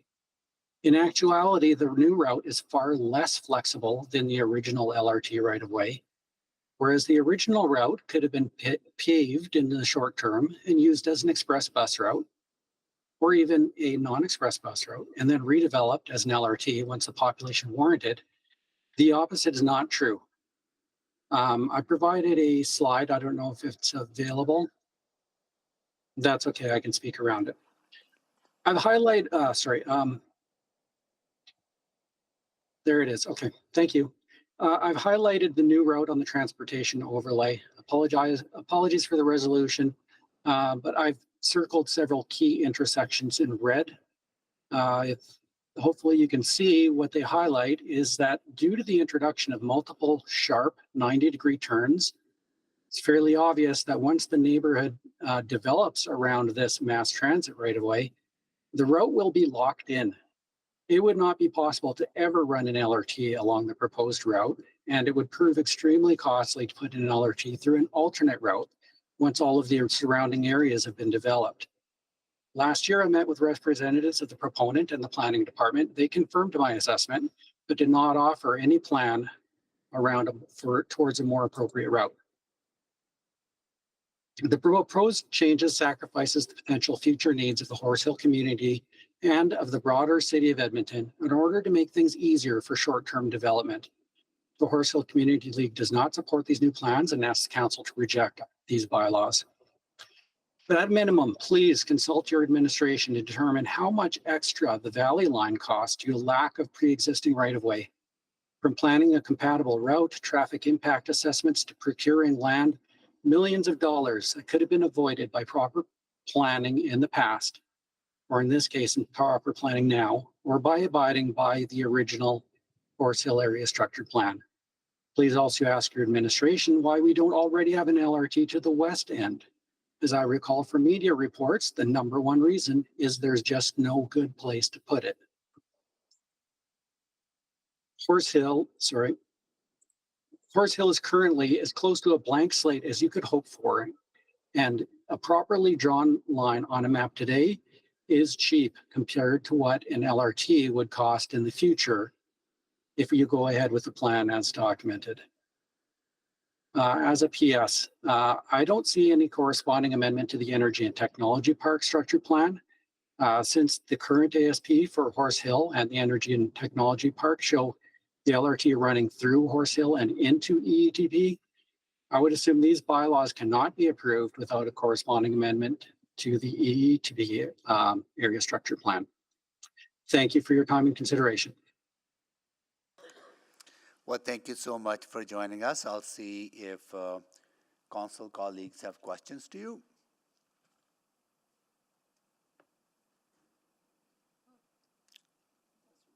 Here we go. Yes, Mr. Mayor, I can't really sign up, but I do have some questions. Okay, Councillor Paquette, go ahead, please.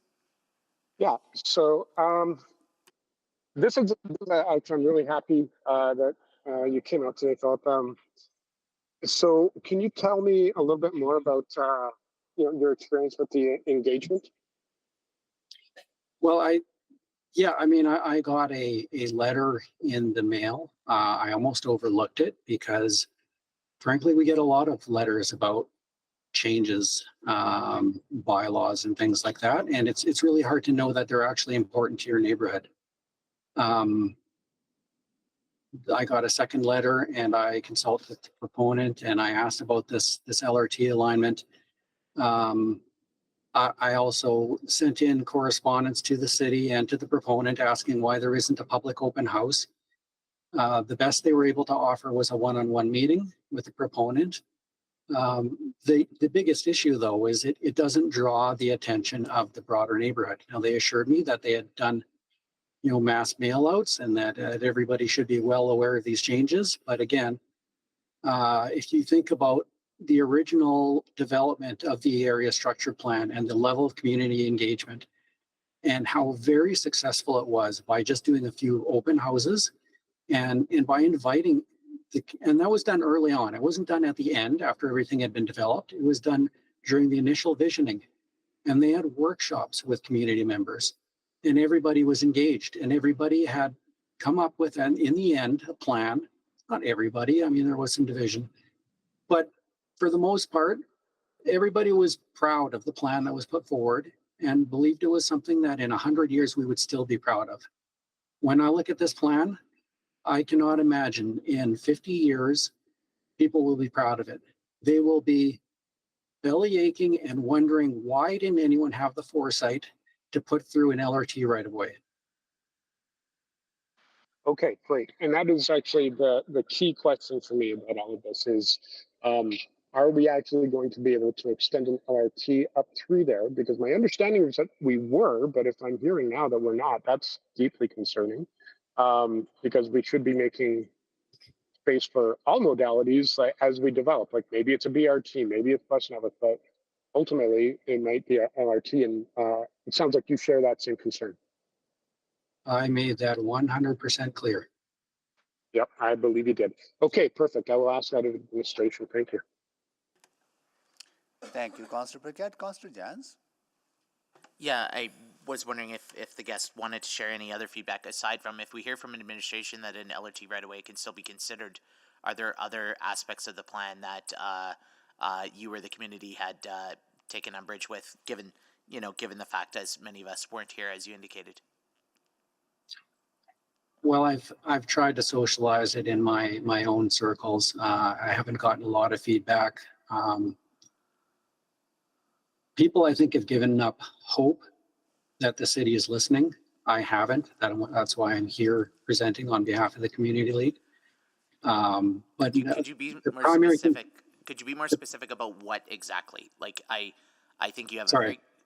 Oh. Thank you. No, I don't have any examples other than the LRT where people have any concerns that have been brought to my attention. Okay, so we can definitely pin that down and get an answer from administration.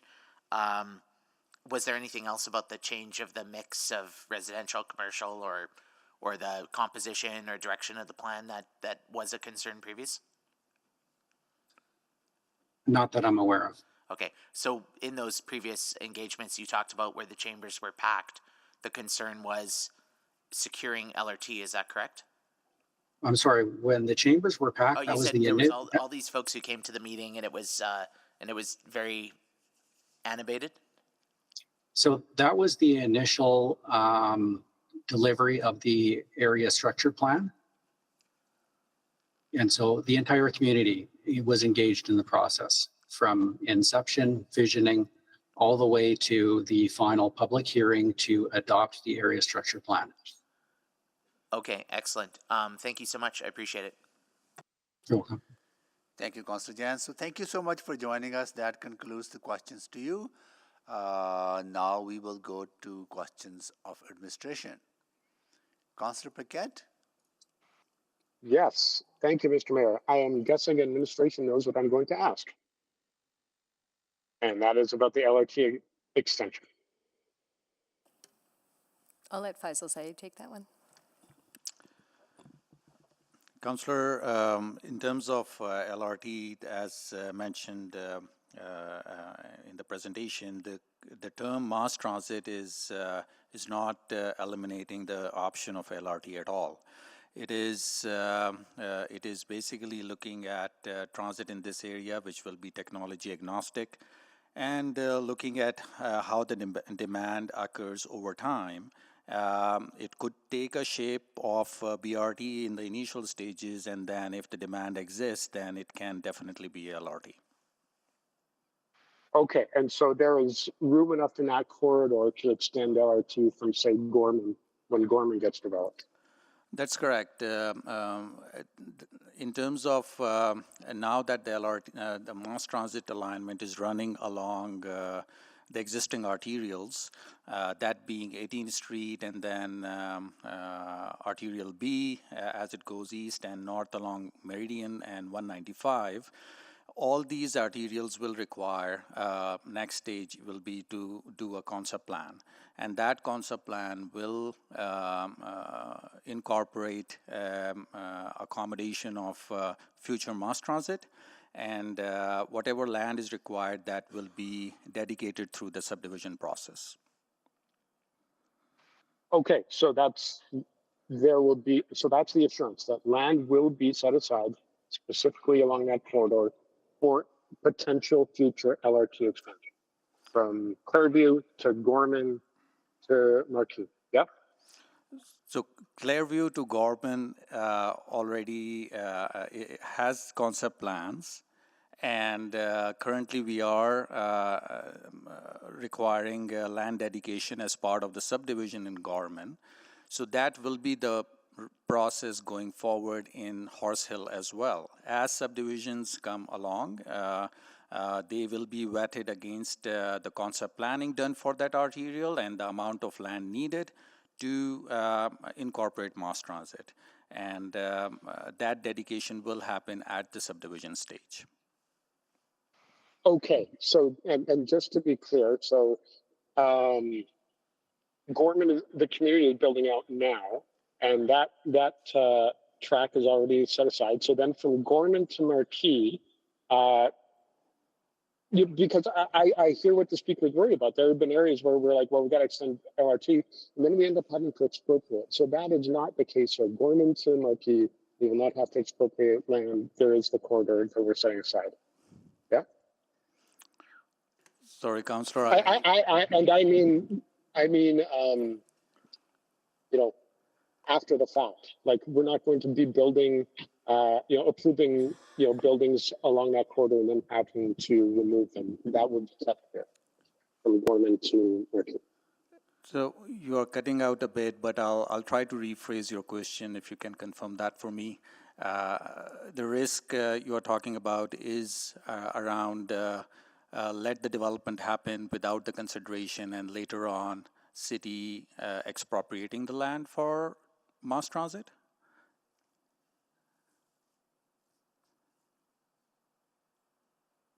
Yeah, can you hear me better now? Yes, it's a little bit better now, yeah. Okay, so yeah, what I'm saying is, so then from Gorman to Marquee, we're not going to approve any buildings in that corridor that then have to be expropriated. We're keeping that corridor clear from Gorman to Marquee. I just want to make that crystal clear. That's correct. Okay, perfect. Thank you. No more questions, Mr. Mayor. Thank you, Councillor Paquette. Councillor Salvador? Yeah, thank you. So maybe I'll just start with, where should I start? Okay, so looking at the larger Horse Hills ASP, my understanding is that this particular commercial area, the intention was that it would be serving, all 5 neighborhoods, not just Marquee, correct? That's correct.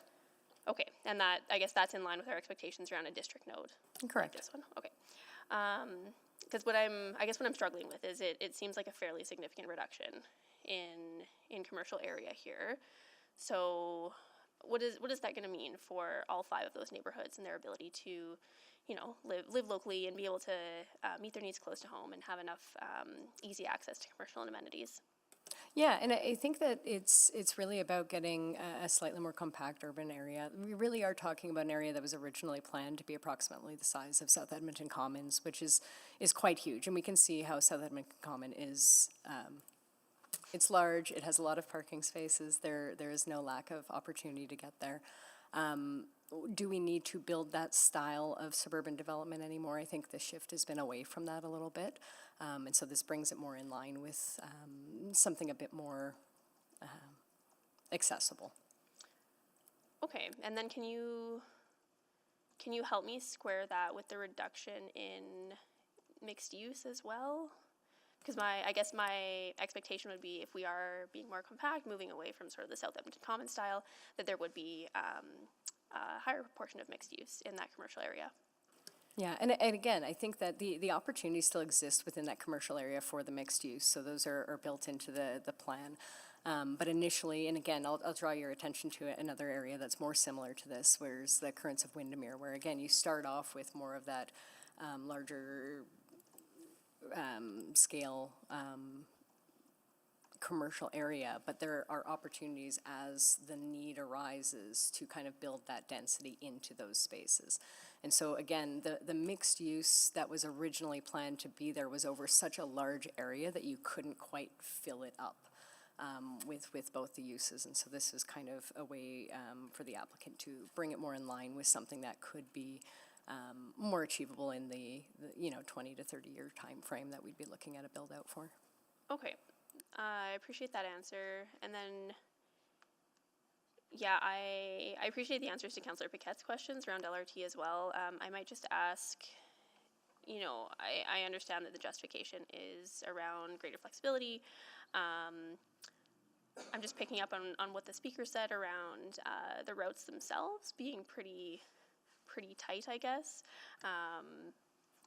Yeah, like I'm hearing that would not preclude LRT though. That's correct. So the 90-degree turns at the moment obviously are not conducive to LRT type of design. And that's where when the city, and this will be city obligation down the road, and we are talking 1.5 million beyond kind of a requirement over here. It's really down the road. It's not on the horizon at the moment, even on the concept planning side of things. So once we start looking at that, then yes, there will be those considerations given as well to make sure that proper designs are in place. Similar to an example could be Stony Plain Road and 156th Street, for instance, that if we look at the original state of that intersection, it was a 90-degree angle, but for LRT accommodation, we did the design and accommodated LRT at that. Okay, and I guess another question I have, it just seems like LRT was a real cornerstone in the ASP, and how and when would we have a conversation about what the best option is for mass transit to this area? Because I think it's critical that there's, a high degree of transparency around what people can expect in these communities, whether it is LRT or BRT, etc. Yeah, you're right that, so the vision around mass transit / LRT in the past, the current amendment still holds that vision. So there are a number of policies that are currently within the plan that look for sensitive design around as we are looking at these corridors, for instance. How can we integrate better with the commercial to the north of 195? There may be some amendments needed even down the road to provide more clarity as we get into more planning down the road. But that vision is not lost, just to confirm that. Great, and I'm out of time. Thank you. Thank you, Salvador. Councillor Stevenson. Yes, thank you very much. A question that came up for me in reviewing this was just around the integration of the transit center. So I think the report states fairly clearly that it's not as well integrated. It's further from the district park and the schools. Just wondering, what there were clearly trade-offs, I guess. What led to administration being comfortable with this new proposed location? Thank you. I think one of the things to consider with this is it is a rather encumbered area, so there are quite a few pipelines as well as the kind of rejigging of the land uses. And one of the challenges with the mass transit center is also making sure that, given the timeline on its arrival, that you're not looking to take a piece of land that's very prominent and also going to remain vacant for a significant amount of time. But those are some of the considerations for it. It still is within walkable distance of the district park. It's just a little bit further than maybe we would have preferred. But when you're thinking about the trade-offs on it, the routing, the availability of the existing right-of-way and road construction for 195, we're also in there as well. Faisal, if you have anything else to Yeah, as you mentioned, Councillor, we did look at different locations, and as Anne was mentioning, that one of the big concern was around sterilizing whatever land we select for unlimited amount of time, given that this is so way down the road. So that was a concern that was brought up to us from applicants' perspective as well. So the trade-off was, okay, what other locations we can look at. Ideally speaking, this could be more towards where your more residential development is, more around where you have access of a collector as an option rather than having access of arterial. But then there were trade-offs at this location as well in terms of maintaining active modes connectivity and being able to make this site functional. So we did involve transit as well to look at it from their operational perspective. Not ideal, but workable. And I appreciate that. I think the timeline of it though raises another question for me, and I feel like this is a controversial word, and I just don't know how else to describe it, but it seems that this neighborhood, it's not contiguous development up into this neighborhood, is that correct? It's mainly surrounded by existing agriculture, there's not urban growth? That's correct. And so how do we feel about that? I mean, just in terms of that, again, this is the term I don't wish to use, but just sort of that leapfrogging, right? And it getting ahead of where we are with some of the other infrastructure. Help me to understand that. Thank you. I think I can try. I think part of the challenges here again come to the constrained nature of development in the north of Edmonton. There's a lot of things that need to be worked around in terms of being able to secure the properties at appropriate costs, again, which not necessarily a consideration that we look at, but certainly a consideration for the applicant in terms of bringing things forward. Are the lands available, and is there a small enough ownership group to be able to organize some of these things? When it comes to this specific plan, this plan has been authorized since 2015, and so it really is at that point where it can come due to begin developing out. Yeah, no, and I think that's a very good point. Again, I wonder, knowing that we aren't going to have transit there for what sounds like quite a long time, it seems like some of the mode shift goals will be challenging to implement, right, in terms of how the structure of the neighborhood is built out. So I'm just, and I take your point in terms of the plan has been approved. Councillor, I'll just add, just over here, just in terms of that contiguous development piece, Marquee is a large neighborhood and parts of it are developing. Basically, the servicing comes up through Meridian, and this is that next logical step in that. So there is parts of Marquee that are developing that will help bring in spur and drag those services north, including transit system. Okay, great. I just have a couple other questions, but appreciate that. Thank you. Okay. Thank you, Councillor Stevenson. Councillor Jans. Thank you. So just looking at slide 8 of the presentation. So am I to understand, and I guess I'm looking to administration, how you calculate maybe I'll start here. What was wrong with the current ASP? There was nothing wrong with the ASP per se. The way the development works here is that there's an application that comes in with a suggestion for something different, and we assess that based on whether it is also okay. Do you know when the ASP was passed? 2015. 2015. Yeah. So I'm trying to think, that would have been like the way we grow and back the city plan at the time. It was pre-city plan, but they obviously, it feels like if they were pushing to get 45, well, 2017 it went to 45, but 43.6 dwellings per net residential hectare. It feels like council was pushing for like pretty like aggressive density, I'll say. I would say you're correct in that, and I think that, again, part of the challenge is when you're further out, those densities are more in line with something closer to a significant existing transit infrastructure, and not that those numbers can't be achieved as per our commentary, but that they were definitely ambitious targets to have. But it seems now the new development is 10% more space, about 1% more people. Yeah.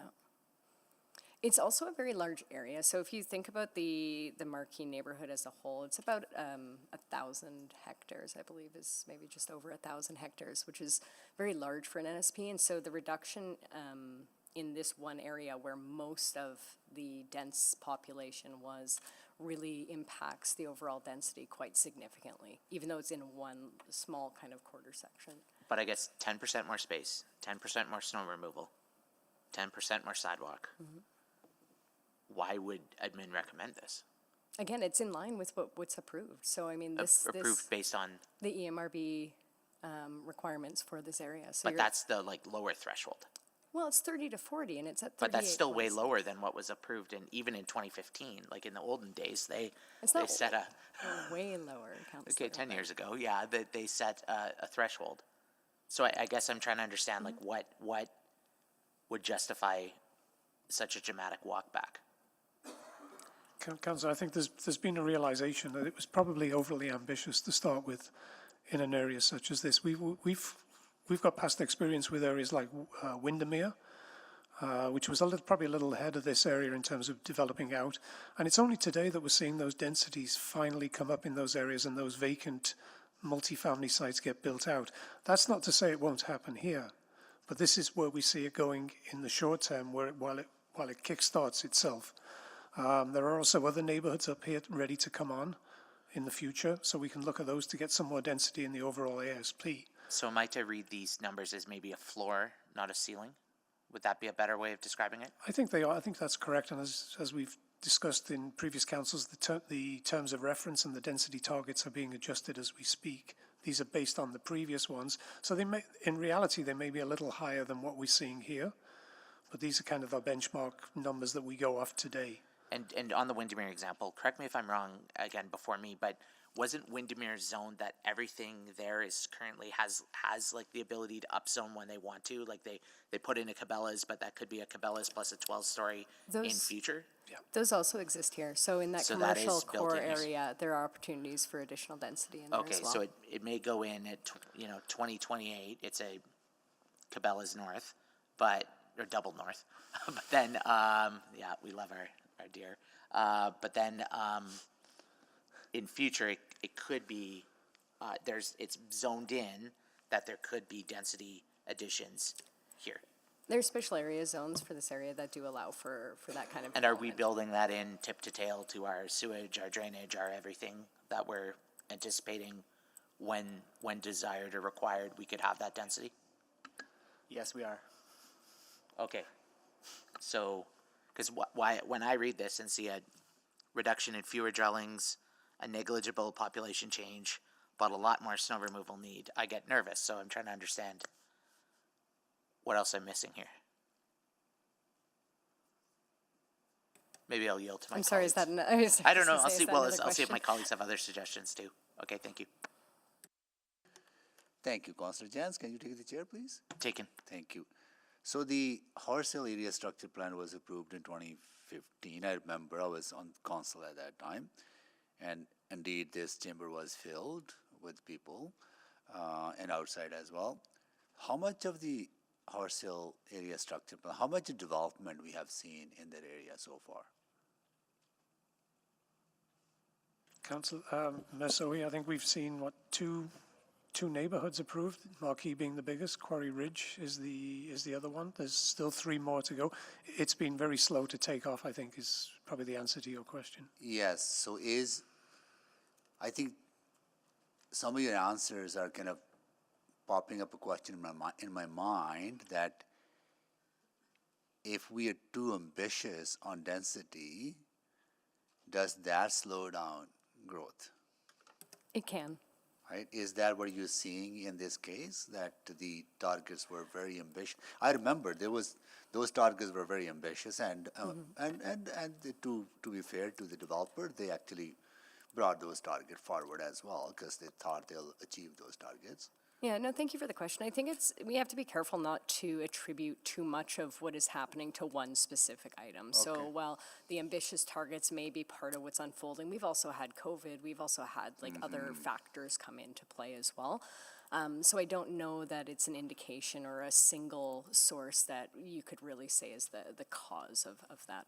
So what are some of the other, you said COVID, but COVID would impact every development in every corner of the city. Yeah. What are the other contributing factors for Horse Hill? Also a landowner, sorry, the word is escaping me. There's a variety of landowners, it's not just one. So land is not easy to consolidate for development? Correct. There's a lot of pipelines, there's a lot of right-of-ways, there's some additional intricacies around that. You've got the CFB as well, so there's some challenges there. I know Horse Hills is a challenging creek to work within. It's very erodible. So there's quite a few compounding factors that I think are making it a slightly more challenging area. Oh, I see. Okay. So got it. Okay. So those are contributing factors for slowness. Okay. All right. Got it. Got it. Thank you so much for that. I will move the second round. Second. Call the vote. Yes. Yes. Thank you, Councillors Paquette and Councillor Rice. We have all the votes. Please display the vote. Okay, that's carried unanimously. I'll return the chair. Thank you. And Councillor Stevenson. Thank you so much. Just a few last questions. So just in terms of some of the other roadway changes, again, just want to make sure it's absolutely clear that the new road network is something that's supported by ETS, that they feel it will be viable to service the neighborhood in the future? That's correct. Okay, great. Then there was, oh yeah, there were just a few allusions in the report. So 195th Avenue is going to be widened. And that to me sort of creates a gap for the residential and the commercial to be connected. But it says that there will be, safe pedestrian crossings will be provided. It also talks about surface parking lots being, expected to be broken up. How are we ensuring that those design features are part of the neighborhood? So safe pedestrian crossings, that will be looked at through the concept planning for 195 Avenue. Also, same goes for Meridian Street, because we are looking that desire line coming from the district park through the residential all the way into the transit center. In terms of, sorry, what was your next? Just what are the assurances? So when subdivision comes forward, when road designs start to be created, what abilities does the city have to make sure that 195th is very connected or crossable for pedestrians? So the sequence-wise, once the plan is in place, next step is the zoning. And in terms of zoning, we'll identify a need for concept planning for 195, which we have already discussed with the applicant. In order for subdivision to occur, we need to work with a concept plan in order to carve out the road right-of-way. And as we go further in a detailed design, then the need for what sort of pedestrian crossings.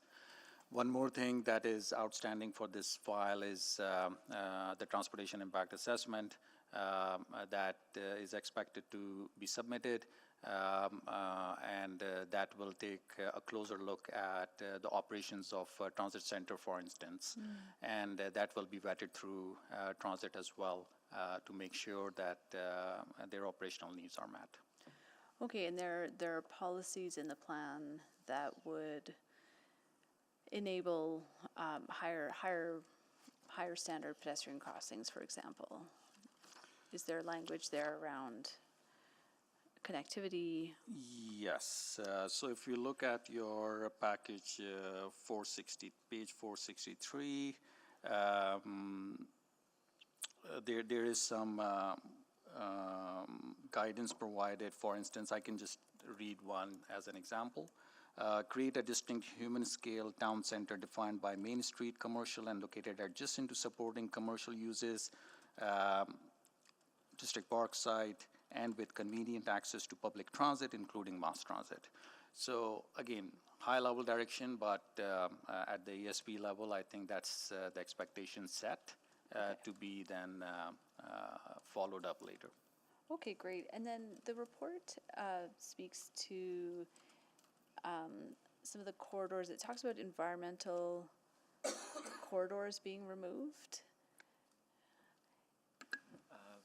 I can speak to that.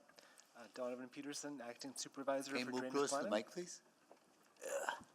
Yeah. Hi. Thank you. The environmental corridors were basically just a way to convey drainage to Horse Hill Creek.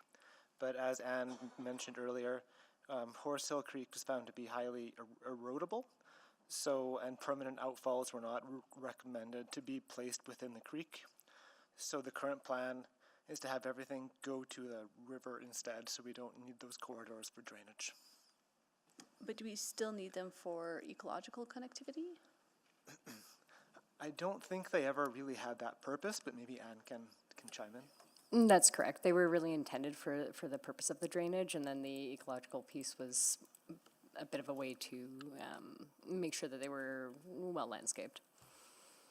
Okay, and so with the loss of those, we're not losing any ecological connectivity? That's correct. Okay, great. I think those were all my questions. Thank you. Thank you, Councillor Stevenson. Councillor Rutherford. Yeah, thank you. I've been listening intently to my colleagues' questions on this. I think what I'm struggling with is on the table on attachment 2, page 11, it's a plus 32 hectares, I think, for single semi-detached.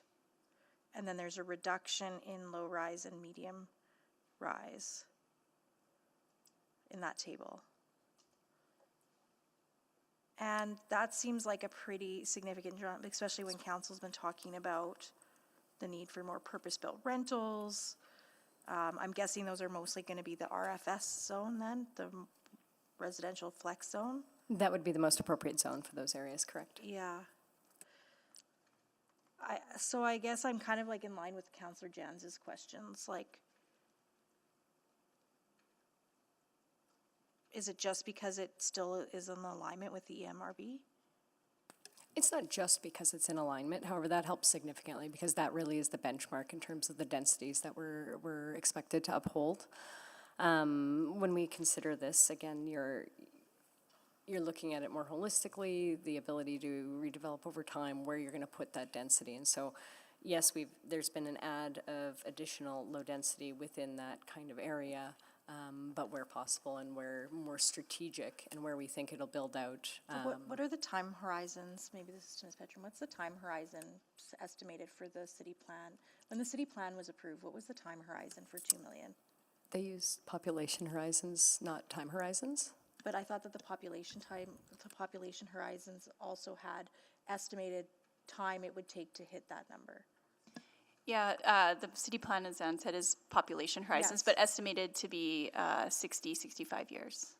60s, but we already know that in the 1.25 million, we're well ahead of the original estimates on when we would hit that, because that milestone was supposed to be hit in like mid-30s, and now we're hitting it in 2029? For 1.25, yes. Yeah, okay.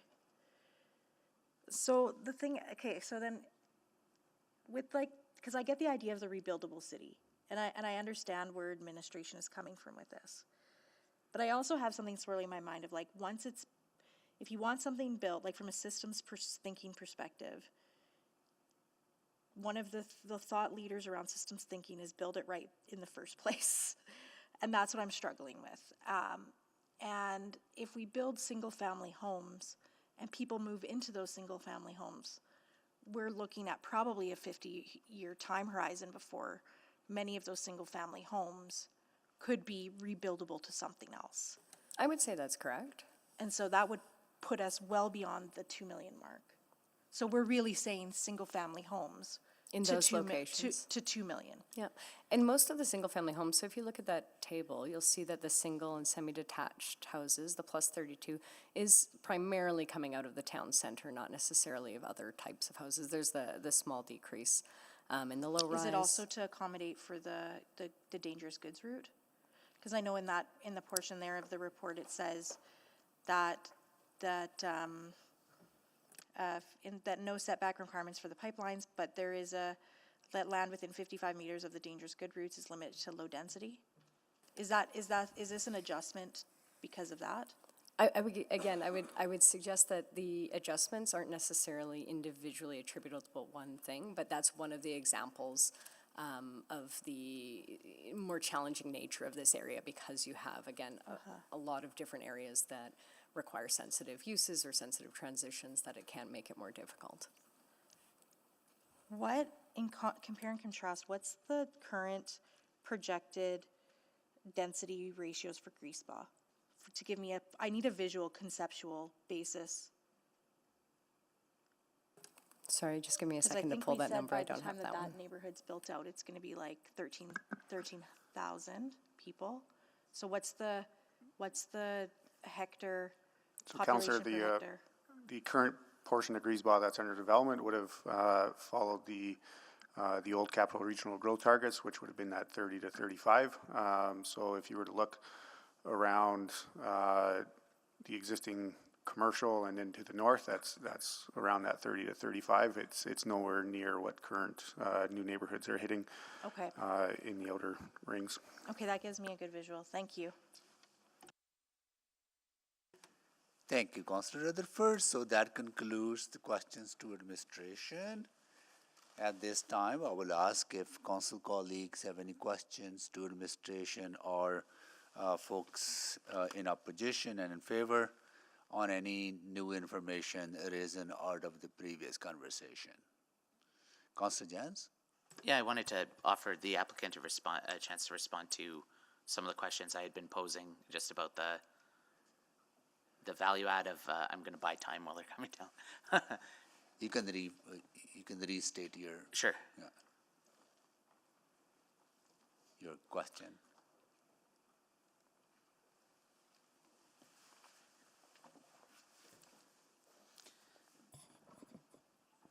So again, if the applicant wanted to on the thread of this 10% more space, 1% more population, we have certain goals, and how do we reconcile that?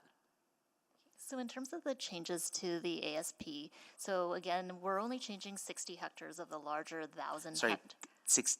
60 of the over 1,000 hectare neighborhood. And so even with the old plan, which administration had noted that the density was quite ambitious in terms of what was planned before.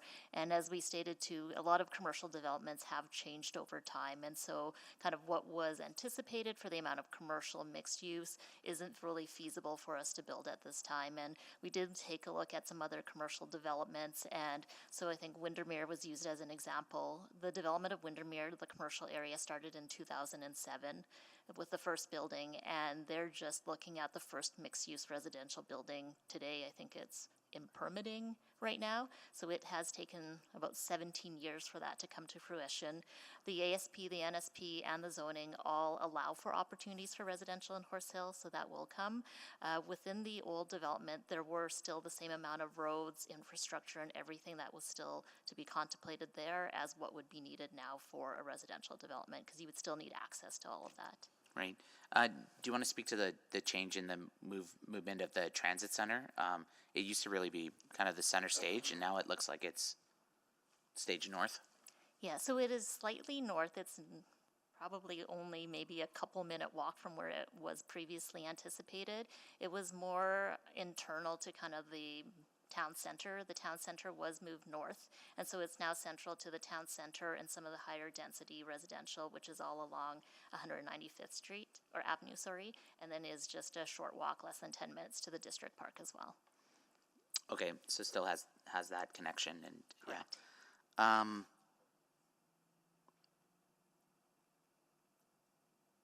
Okay, this was helpful. Thank you for answering my questions. Thank you, Councillor Jans. Any other questions on new information? Seeing none, thank you so much. And we are ready to close the public hearing. Councillor Paquette, are you still there? Mayor, may I just interrupt before we get to closure? I just want to flag something that we did not include in the selection sheet, so apologies, but just noting that all three of these items, so 3.19, 3.20, and 3.21, the bylaws are ready for 2 readings only. They do require application to Edmonton Metropolitan Region Board before coming back. Okay. Got it. So only 2 readings can be given today. Councillor Paquette? Yeah, I'll move closure of items 3.19, 3.20, and 3.21. Need a seconder? Second. Councillor Knack, right? Okay, please vote. Yes.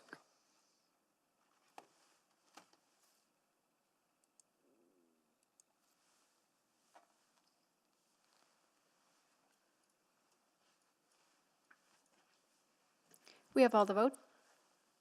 Display the votes, please.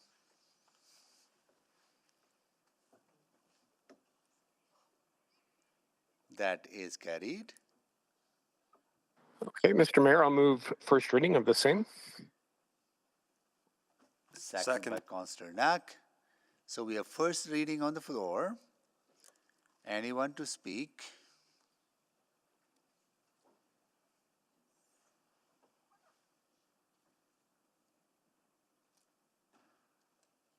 Councillor Stevenson? Yes, thank you very much. I really appreciate the conversation today.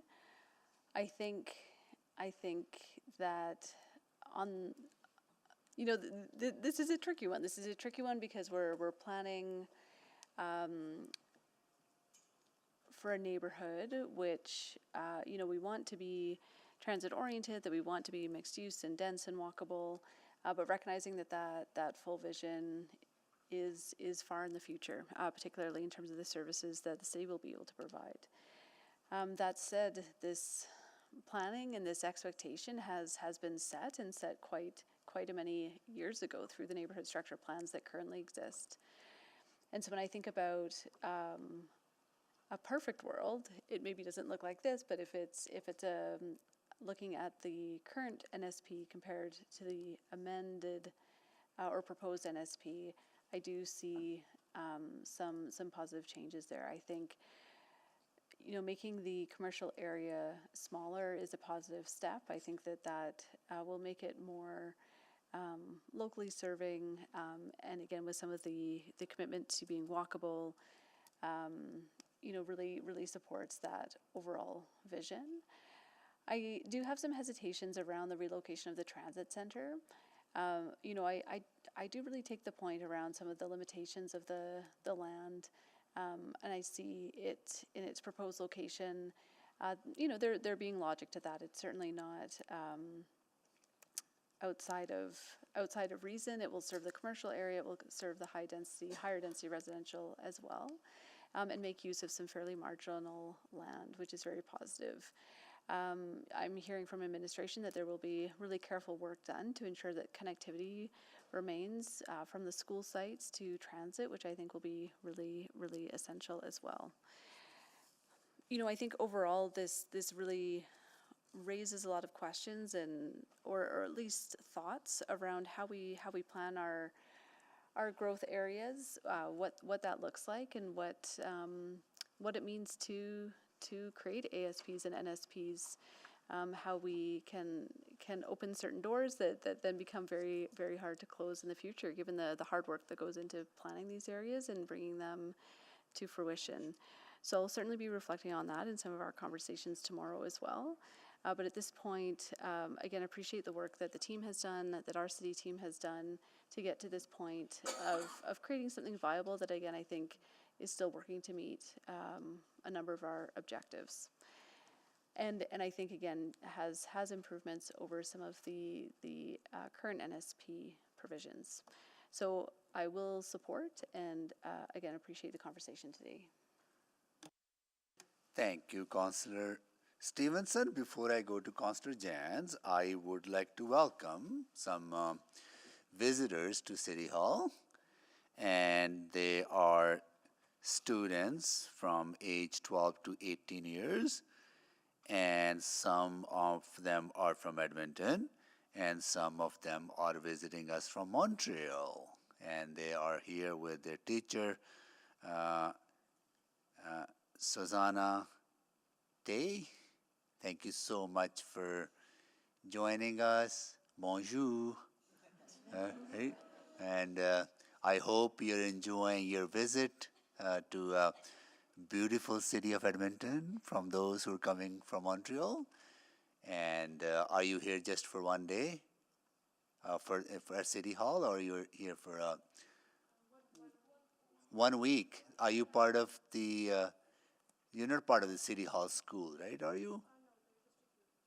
Group tour today, but you're spending whole week in Edmonton. Cool. Welcome. Thank you so much for joining us. We are talking about land use planning.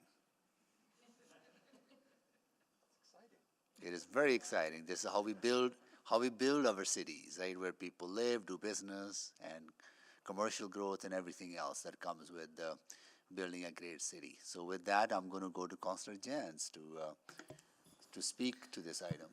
Yeah, like Councillor Stevenson, I'm a little bit torn on it, and I think I'll yield to the wisdom of my colleagues here. But as a new councillor, kind of 2 years in, this flags a couple governance things for me. I imagine if I was the applicant and had been working on this for multiple years on a presumed set of assumptions, to have it, you know, rear-ended at the last minute at City Council would be quite frustrating, to say the least. That being said, I have a couple, broader governance questions about how and under what conditions or terms does administration make a recommendation like this, and how, if we have certain planning goals around not just the density targets, but commercial targets, walkability, city plan, all of these other pieces, servicing costs, the snow removal, etc., even around some of the unique needs of ETS and transportation, if we have certain assumptions around an LRT and planning development, TOD around that LRT, and that is not going to come to fruition, I think we need some checkpoints earlier on in the process before we get to this table to have some of those conversations. And we don't really have those here today. So that's a bit frustrating. Same with the concerns flagged about the dwellings and the population factor. So I do take the point of administration and the applicant that, you know, we are building in more flexibility for future, such as Windermere, but at the same time, like I think we want to be mindful of that as we're looking ahead. So again, this is sort of the decision to build here, to build out here, was made in 2015, 10 years ago. Now we're seeing some changes. Of course, there have been a lot of changes, and just even in the last 5 years with COVID and patterns of retail and everything else. I mean, 2015, I don't think Amazon was even delivering to people. So, I mean, there obviously have been a lot of changes to our commercial landscape. But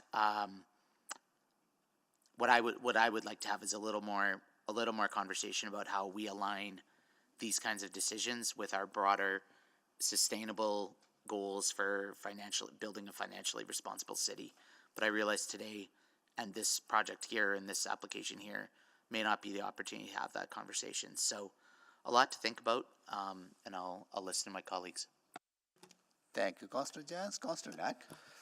Thanks, Mayor Sohi. Just a few thoughts. In fact, the very first adoption of this ASP wasn't in 2015, it was in 2013. It was May 22nd, 2013. Well, I was not here, but Mayor Sohi and then Councillor Sohi was here, and this room was packed. I was sitting in the gallery as I was interested in maybe sitting at this seat at some point. So I remember watching multiple days and live blogging it on Twitter for some reason, because I had nothing better to do. And there's a lot of conversation about the farmland piece and really contentious discussion about that. So with that history, then the first neighborhood plan came in 2015, which is what we were talking about. And similar to the others, I have my mixed feelings, because I actually don't love the big town center piece that we used to be approving in a lot of these new neighborhoods. I get why that was the case years ago, but I actually think, and we're hearing it in the market now, that folks aren't necessarily interested in that. I think that's actually not contributing to that notion of a walkable, complete community. And so I actually really like in this plan that we won't be having that one giant town center, and that even though there's not the addition in the rest of the plan of a lot of commercial spaces, there are still a number of mixed-use spaces in this plan. There's a lot of medium-scale residential, which, as we know, with the zoning bylaw changes, it allows for more commercial opportunities than maybe there was even a couple of years ago. So I'm comfortable with that switch, because I think it gives the opportunity for more people to live a little bit more locally and not always have to. I mean, if you've gone to those new neighborhoods, as I'm sure many of us have, you still pretty much have to jump in the car to go to those commercial centers in a lot of new neighborhoods. And that, I don't think, is what our goal is for building new neighborhoods. We want to provide that more complete opportunity. So I think this helps. I think the one thing that does sort of sit a little bit in the back of my mind, and appreciate that, as Councillor Stevenson, I think, alluded to, it's more of a tomorrow conversation than it is a today conversation. But commercial, the one thing we have to remember is that there is going to be a financial implication, which we probably can't take into account, as I look at Ms. Inkpin, around that today, around going from primarily commercial or mixed use to more of a residential focus. So we should be aware of that, maybe not for today's final decision, but for larger conversations about how we create viable communities in the city that we can provide services to, because with more residential comes that pressure for more amenities. And so I think this is a reasonable change overall in the as I compare sort of the pros and cons. But we shouldn't forget about that reality that what we're about to approve will likely create a greater demand for amenities than we might have had based off current growth patterns. So that's something else I'm thinking about. And then the final piece, and again, I think it was echoed by or mentioned by Councillor Stevenson, but I'll just say it out loud again, is that as we go into the next phase, that we need to make sure that whatever right-of-way is set aside for the transportation does not require a 90-degree turn. I heard that pretty loud and clear through the answers, that we're thoughtful about that, because we want to make sure we're future-proofing this, even if it could be some time from when this ultimately gets connected from one space to the other. But so overall, when I think about it, I think for me the pros outweigh the cons on this, and so I'll support this, and excited about a conversation tomorrow about how we think about servicing all of those areas. Thank you. Councillor Tang.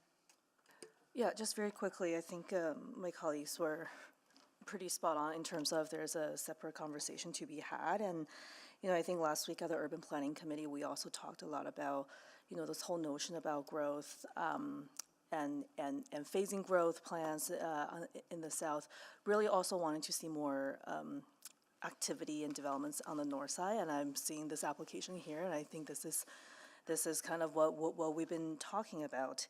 And I also heard a thread of, I think in the answers around, you know, if this doesn't move forward, we go back to kind of what is currently there, and it's so ambitious that if we steamroll forward with that current plan, we might have the unintended consequence of actually further slowing down activity and development on the very north side. And I'm satisfied with the answers that was given here today by administration. I think it's actually quite thoughtful and considers a lot of context in other parts of the city.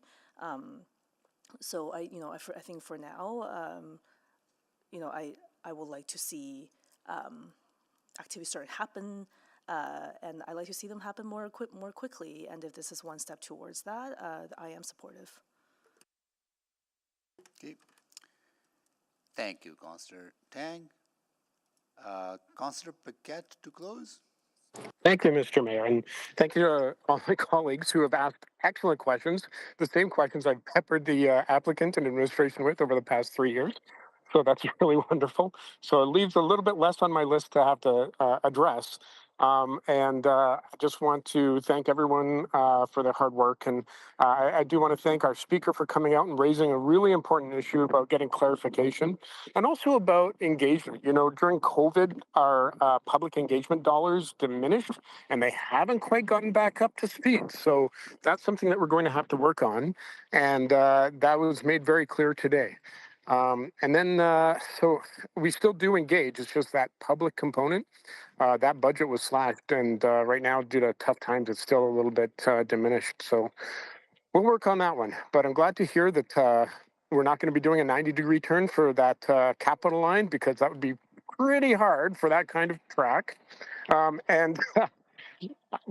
Honestly, I just think that all of the concerns raised were fantastic. I will just add that the energy park is right across the highway from this area. So if we get train up there at some point, that will be beneficial. And also with all that population base, that is a whole bunch of potential employees. So that could fast track a little bit of investment there, which also would be nice. Moving forward on this will also obviously benefit residents who are there now, including the folks in Evergreen.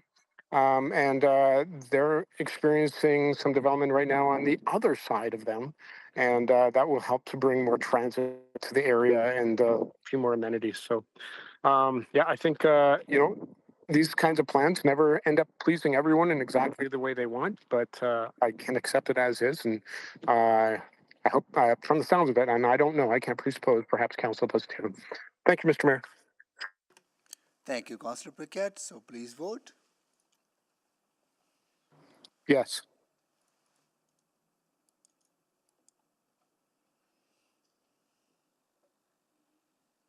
We have all the votes.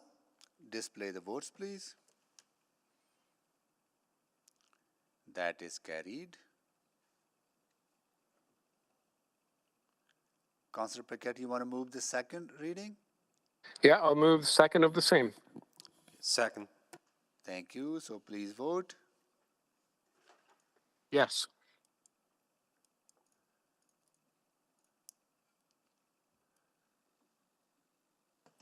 We have all the votes. Display the votes, please. That is carried. Okay, well, this will go to EMRB and come back to council for third reading in due time. Okay. So that concludes the agenda, I guess, right? Any notices of motion? Yeah, any, there you go. Any notice of motions or motions without customary notice?